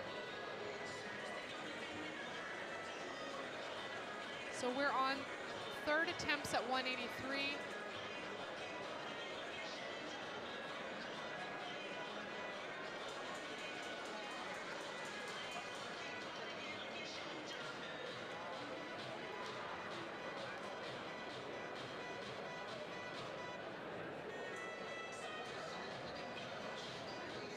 Josh Tam on the runway. Josh Tam is in his first year of university. And what a wonderful performance to be here in your first year of competition. Competing on a national stage, just wonderful.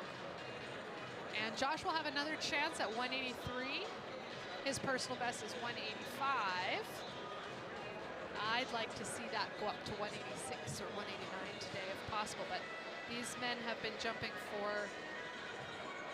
a long time in this competition, and this isn't their first event. This is their fourth event of the day, and they have 3 more to go tomorrow: the long jump, the pole vault, and the 1,000 meters. Here comes Brandon Grimaud. Up and over. Beautiful jump. So with clearance at 183, Brandon is getting closer to his personal best of 188. He's going to get a shot at 186. And we'll see where we go from there.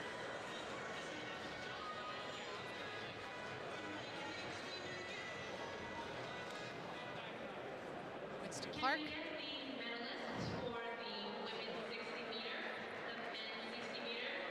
So Winston's best today at 180. That'll get him quite a few points.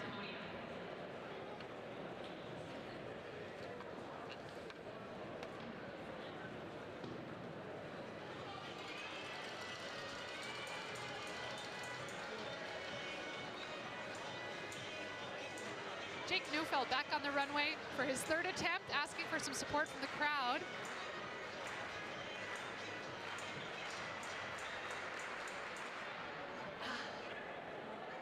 His second attempt was his nicest attempt. It's always difficult with bar events, high jump and pole vault, because we end on 3 misses. It's nice to be able to go out with a bang, but the nature of the event is that you go out with 3 misses. So Jake had a phenomenal performance today with 180. He had a very beautiful jump on his second attempt at 183. A lot there to be proud of.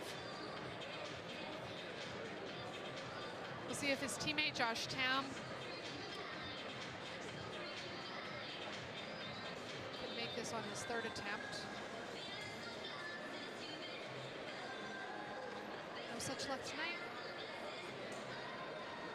Josh, a very good performance for a first-year athlete competing at U Sports.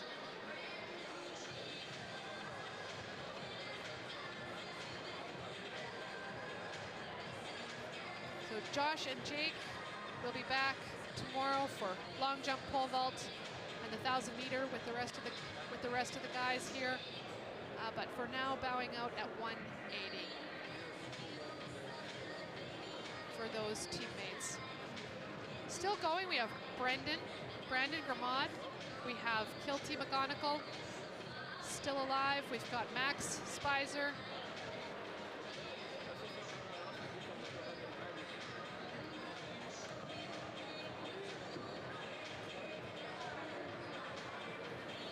We're down to our final 3 in high jump. Max, Kilty, Brandon.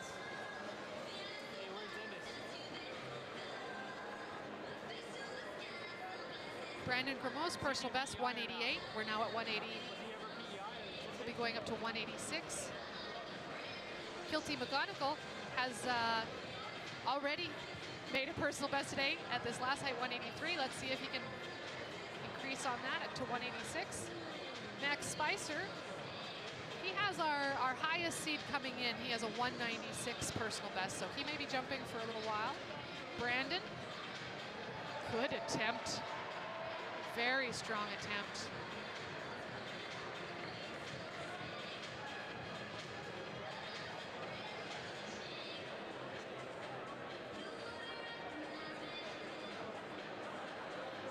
Chatting with his coach, getting some pointers, making some adjustments. Next up, Max Spicer. Max is a fifth-year engineering student. He's a great athlete and one of the nicest people you'll ever meet.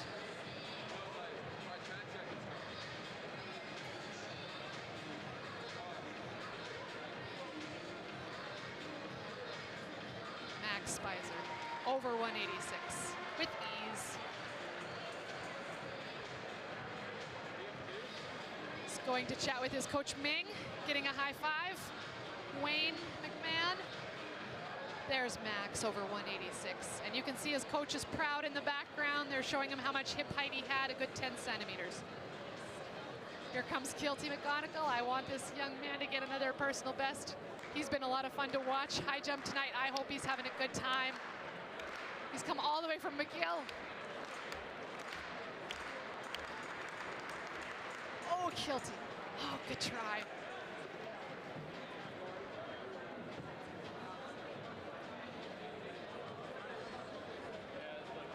He's going to consult with his coach, make some adjustments. Oh, we'd like to see another personal best.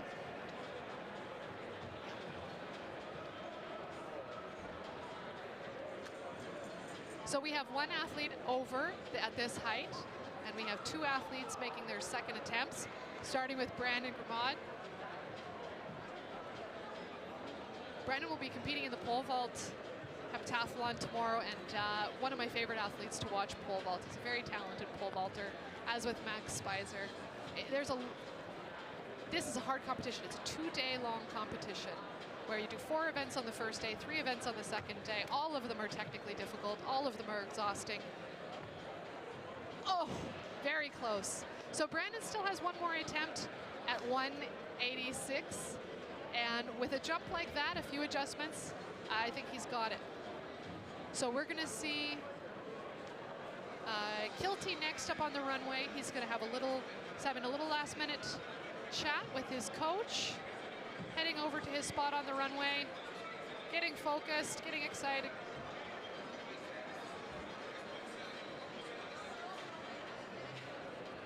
He's an exciting athlete to watch.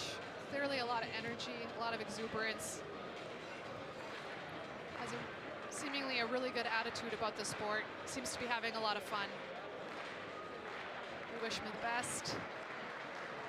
Oh, Kilty, good jumping. Okay, that was his second attempt. Kilty McGonigal on the second attempt still has one more attempt to go. And he's already set a personal best today. I'd like to see another. Really impressive jumping from the athlete from McGill.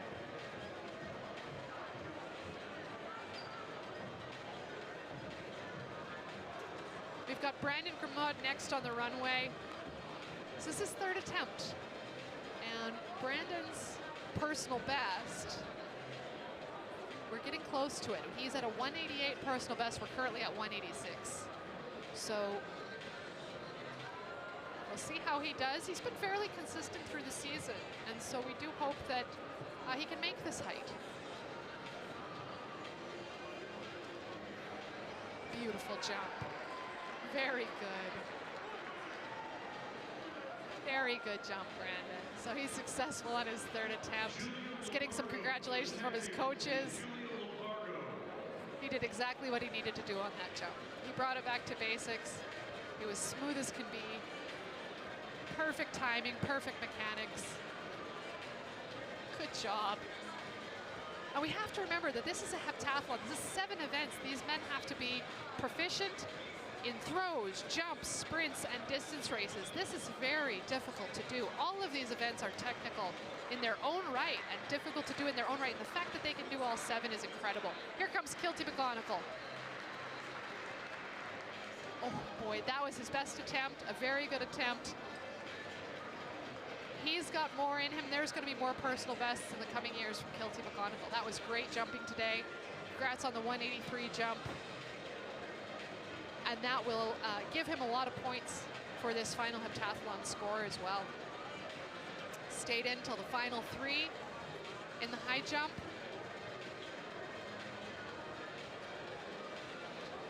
And Kilty McGonigal comes in ranked 13th from McGill. He's in his first year of eligibility, so he still has lots of years to go to compete. And coming in 13th in the overall rankings, and to then come in and rank very high in the high jump, that's going to give him a big boost in his points. Now, we do note that our U of T athlete, we're not down to 3. We have one more left. We have our U of T athlete who has not yet come into the competition. So this is exciting. U of T athlete is coming in now, and that's Aiden Grout. So he's been waiting, biding his time, waiting for his turn to high jump. And we thought we were down to our last 3, but we forgot about Mr. Grout. Here he is. He's going to do an opening height at 189. So we have Max Spicer and we have Aiden Grout coming in at 189. This competition is still going. So we'll see what the jumping order is here, and given how much time has elapsed, we'll see if they're going to give Mr. Grout an extra warm-up run through. He would be entitled to a warm-up if more than an hour has passed since the beginning of the competition. It would obviously be up to the athlete of whether or not he would want to take that extra warm-up height. He seems very relaxed, ready to go.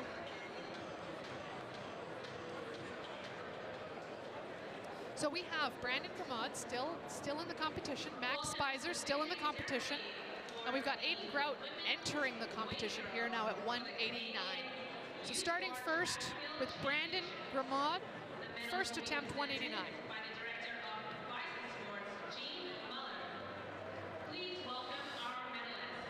Close.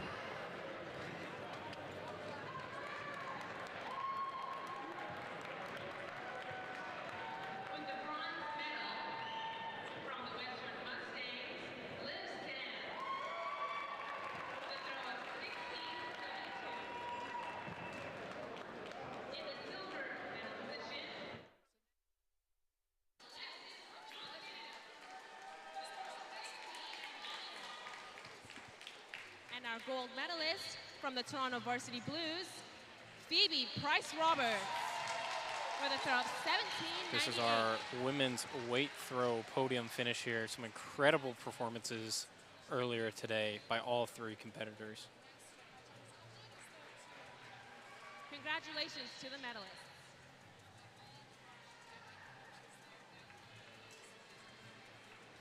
Once again, you're looking at Phoebe Price-Roberts in first, Alexis Johnson there in second from the Dinos, and Liv Sands of the Western Mustangs there. Congratulations to all 3 athletes. Some incredible performances there today.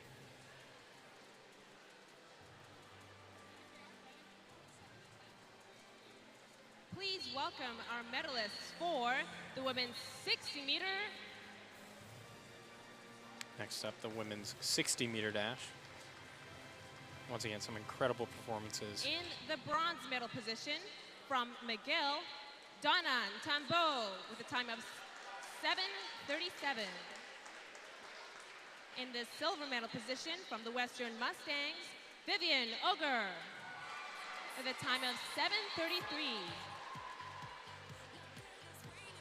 And our gold medal position from Laval, Audrey Leduc with a time of 7:26.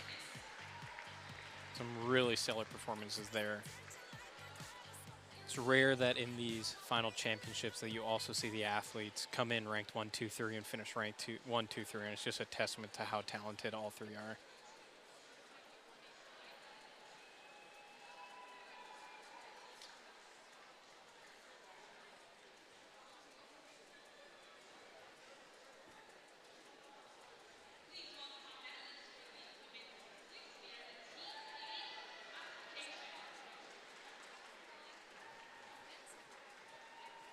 Western Mustangs, Natalie Thirst with a time of 8:81.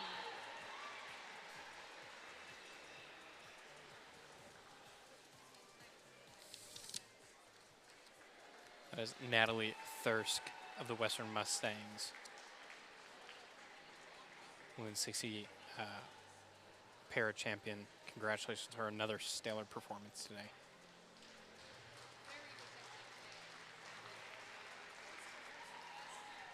Please welcome our medalists for the men's 60 meter.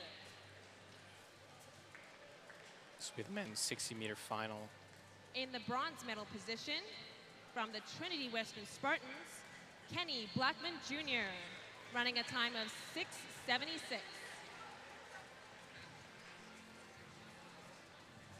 In the silver medal position, from the Manitoba Bisons, Tyrell Davis, running a time of 6:73. And your gold medalists from the Manitoba Bisons, Jordan Sufi, running a time of 6:69. You can hear the Bison crowd. They're very happy to have two Bisons on the podium. They're a very exciting kickoff to this event.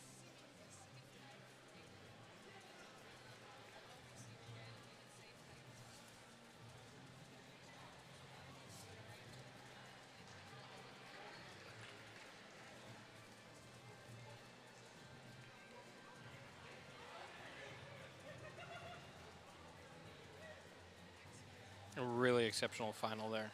Just like the women's, a really talented group.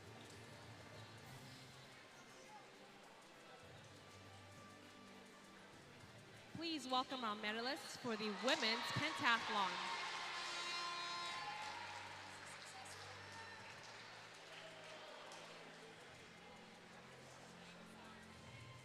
In the bronze medal position from the Calgary Dinos, Allison Edwards, with a final score of 3,793. In the silver medal position, Rebecca Parker of the Guelph Griffins, with a final score of 3,794. That information that you're seeing on medalist screen from the Calgary is Dinos, incorrect. Sienna McDonald, with a final Those score are of older point scores. 4,164. So we apologize for that miscommunication. Here are your finalists there.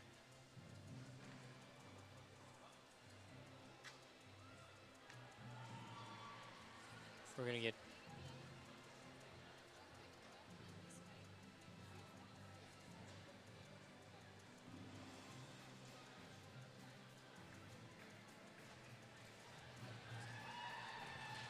terrific performance from all three athletes. And that concludes today's operations. Remember that the field stream is still running. We have Max Spicer in the men's heptathlon still performing in the high jump. I believe he is the lone competitor at the moment. Max Spicer is the one athlete who has not come in yet. So there are two athletes still in this competition. If you want some full commentary on that, head on over to our field stream. For now, this will be all for the track stream. A reminder that tomorrow events begin at 1 o'clock with the men's weight throw. On the track, things will begin at 2:30 for the 60-meter hurdles for the men's heptathlon. So a little bit of a field event. Pent's a little bit of everything, obviously. And then at 4 o'clock, we begin the 60-meter hurdles heats for the women, and that'll kick off the late afternoon, early evening events. Tomorrow is going to be an exceptionally exciting day. We have some terrific events. The long jump for the women will be on, men's and women's thousands. The finals for the 60-meter hurdles, we have the 300-meter heats coming up high jump. The heptathlon is going to wrap up tomorrow. We have pole vault for men and women, or pardon me, for the women, and for the heptathlon for the men happening. Shot put for the men's happening. We have the 3,000 meter women's event happening, the 3,000 meter men's events happening, 300 meter finals, and of course the 4x800 meter relay to end it all off on a very exciting Friday night.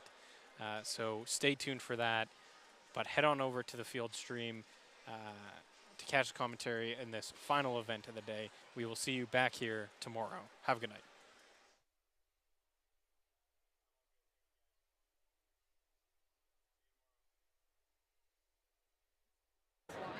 It's been a long day for these men. We have 2 athletes left. Max Spicer is jumping currently.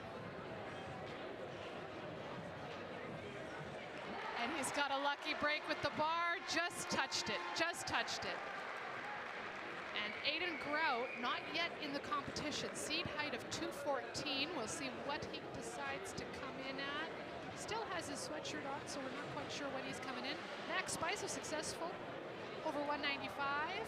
We'll now be moving to 198. This will be an attempt for a personal best for Max. A matching of a personal best of 198.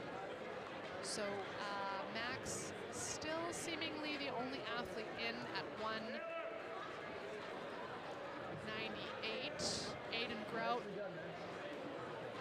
still with his U of T sweater on, still with his warm-ups on, so we'll see when he comes in. It might be 198, it might be 201.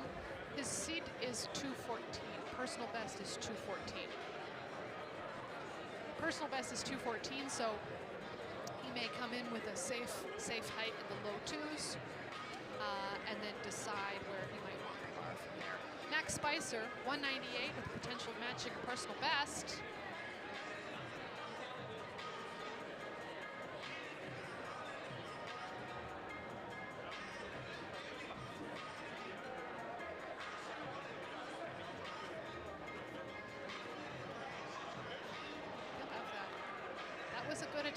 That was a very good attempt for Max Spicer. A few adjustments. He's going to go consult with Ming and Wayne and Alana and the crew. He's in very good hands with his coaching staff. They know high jump very well. And they know Max. Max has worked closely with all 3 of those coaches throughout his career with the Bisons. He is a receptive athlete and is able to make adjustments under pressure.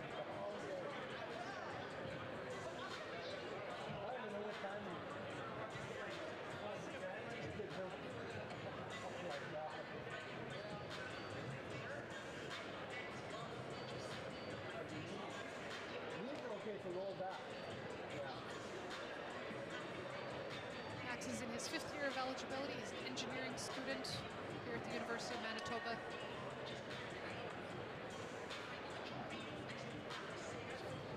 Incredibly level-headed and kind-hearted young man. It's great to see him high jump today. Potentially matching a PB at 198, matching a personal best at 198. He's going to have his 2nd attempt, 3rd attempt, 2nd attempt. I've lost track.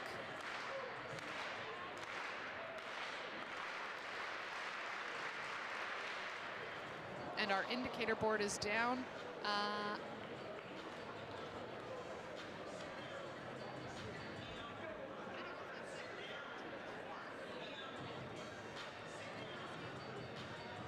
I think that was 2nd. I think that was the 2nd attempt. I think he's got one more at 198.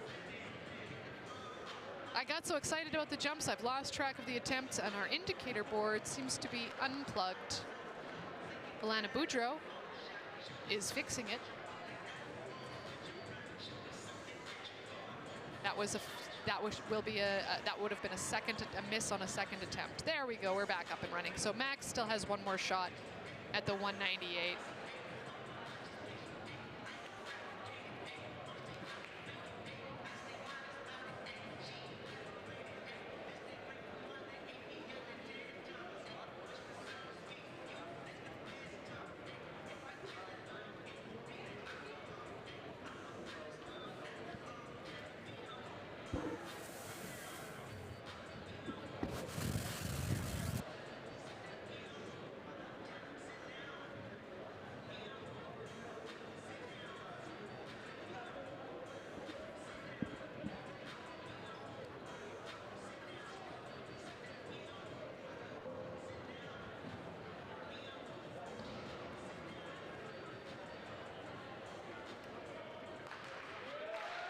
And he's going to get the support from the crowd. The crowd has thinned a little here as there are no further events on the track. This is the end of the day. He's over. So a personal best, he matches his personal best of 198. Every 3 centimeters is quite a lot of points in the heptathlon. And so each of these heights gets him closer and closer to the podium, and perhaps even a gold medal finish. He comes in top ranked, but it is very hard to put together 7 successful events. So when you have a strong event like the high jump, to be able to match a personal best, in fact, surpass it. His personal best before this was 196. That was a new personal best. Max has not been over the 2-meter mark yet. He now has an opportunity to try for 201. Our athlete from Toronto, Aiden Grote, has got the warm-ups off. He seems to be preparing. It looks like he's coming in at 201.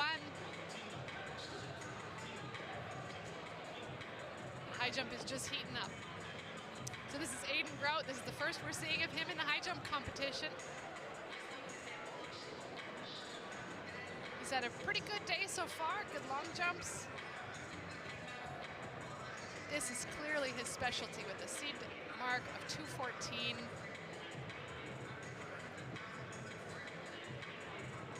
High jump is his bread and butter. He's coming in at 201 now. Like any other multi-event, combined event athlete, that opening height is crucial. So despite the personal best being 214, we want to make sure that he registers a mark, and this 201, 13 centimeters below a personal best is going to be important for him. It looks as though Max is first up. Max Spicer will be first up, followed by Aiden Grote. And this will be a personal best if cleared.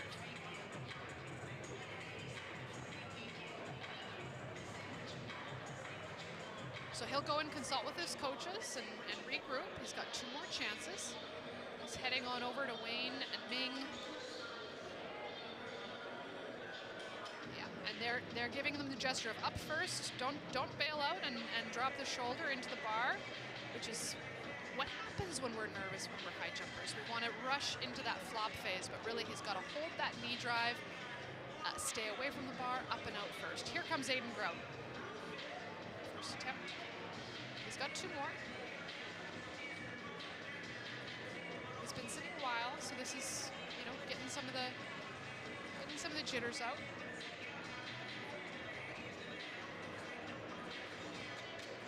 Has to get back in the groove. We're now at 9:41 p.m. in Winnipeg. This is a long day for these men. They started today at 3 o'clock. So this has been a very long day for these guys. And they still compete in 3 events tomorrow: long jump, pole vault, 1,000 meters. So first attempts for these 2 athletes were unsuccessful. We still have 2 rounds to go. Both with similar technical issues. We want to keep away from the bar. We want to drive that knee drive as hard and as high as possible before turning and draping over the bar. A better attempt. Better attempt.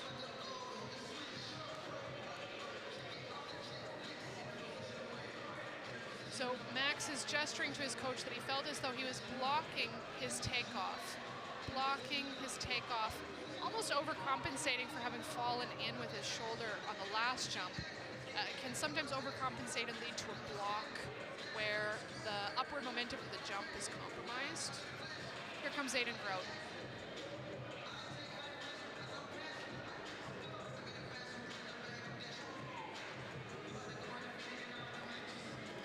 Jump. Seems to have caught on the calves. sometimes lower heights are in fact harder for athletes to clear than when they're used to jumping a bit higher. They're not used to the different dynamics that are at play when you're going over more of a safety height or a warm-up height. They practice at higher heights, so we'll see if he can come through on his third attempt. He's got this. He's just got to go back to basics. Jump the way he knows how to jump, not where the bar is. So Max will be up first. He wants to maintain that momentum coming off of his curve, maintain that strong runway, the speed he has coming through his runway, without falling into the bar and dropping the shoulder and having too much of a long jump kind of approach where the body travels horizontally instead of vertically. It's hard to convert that energy up and over. So it all comes down to knee drive, holding a knee drive far away from the bar before initiating that turn and drape. Oh my goodness, a beautiful attempt. That was one of the nicest jumps I have ever seen from Max Spicer on that third attempt. That was a beautiful, beautiful third attempt. All of those things that he was working on, he did. And you can see that this attempt is that much cleaner as a result.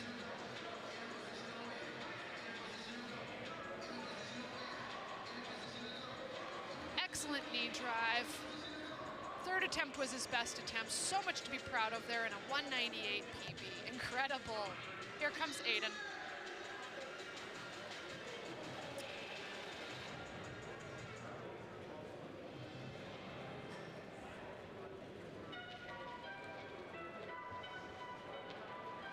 So for Mr. Grout, that was a third attempt. And it was his opening height. Disappointing end to the first day for Aiden. Track and field is difficult. High jump is among the most difficult events.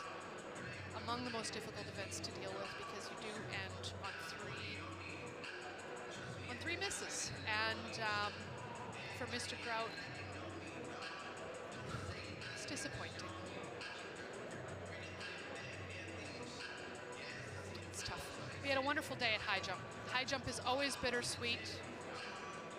We don't get to end with successes. We end on three misses, but we had wonderful performances from so many athletes today. What a wonderful first day for the combined events men. Tomorrow we'll be back with long jump, pole vault, and the 1,000 meters for these heptathletes, as well as the rest of the field events really get underway tomorrow, Friday. So tune in. We'll be here on CBC streaming live, and you can catch live results as well on the U-Sport website. So thank you for joining us on the 2024 Day 1 of the Track and Field Championships U-Sport. Signing off for tonight. We'll see you again tomorrow.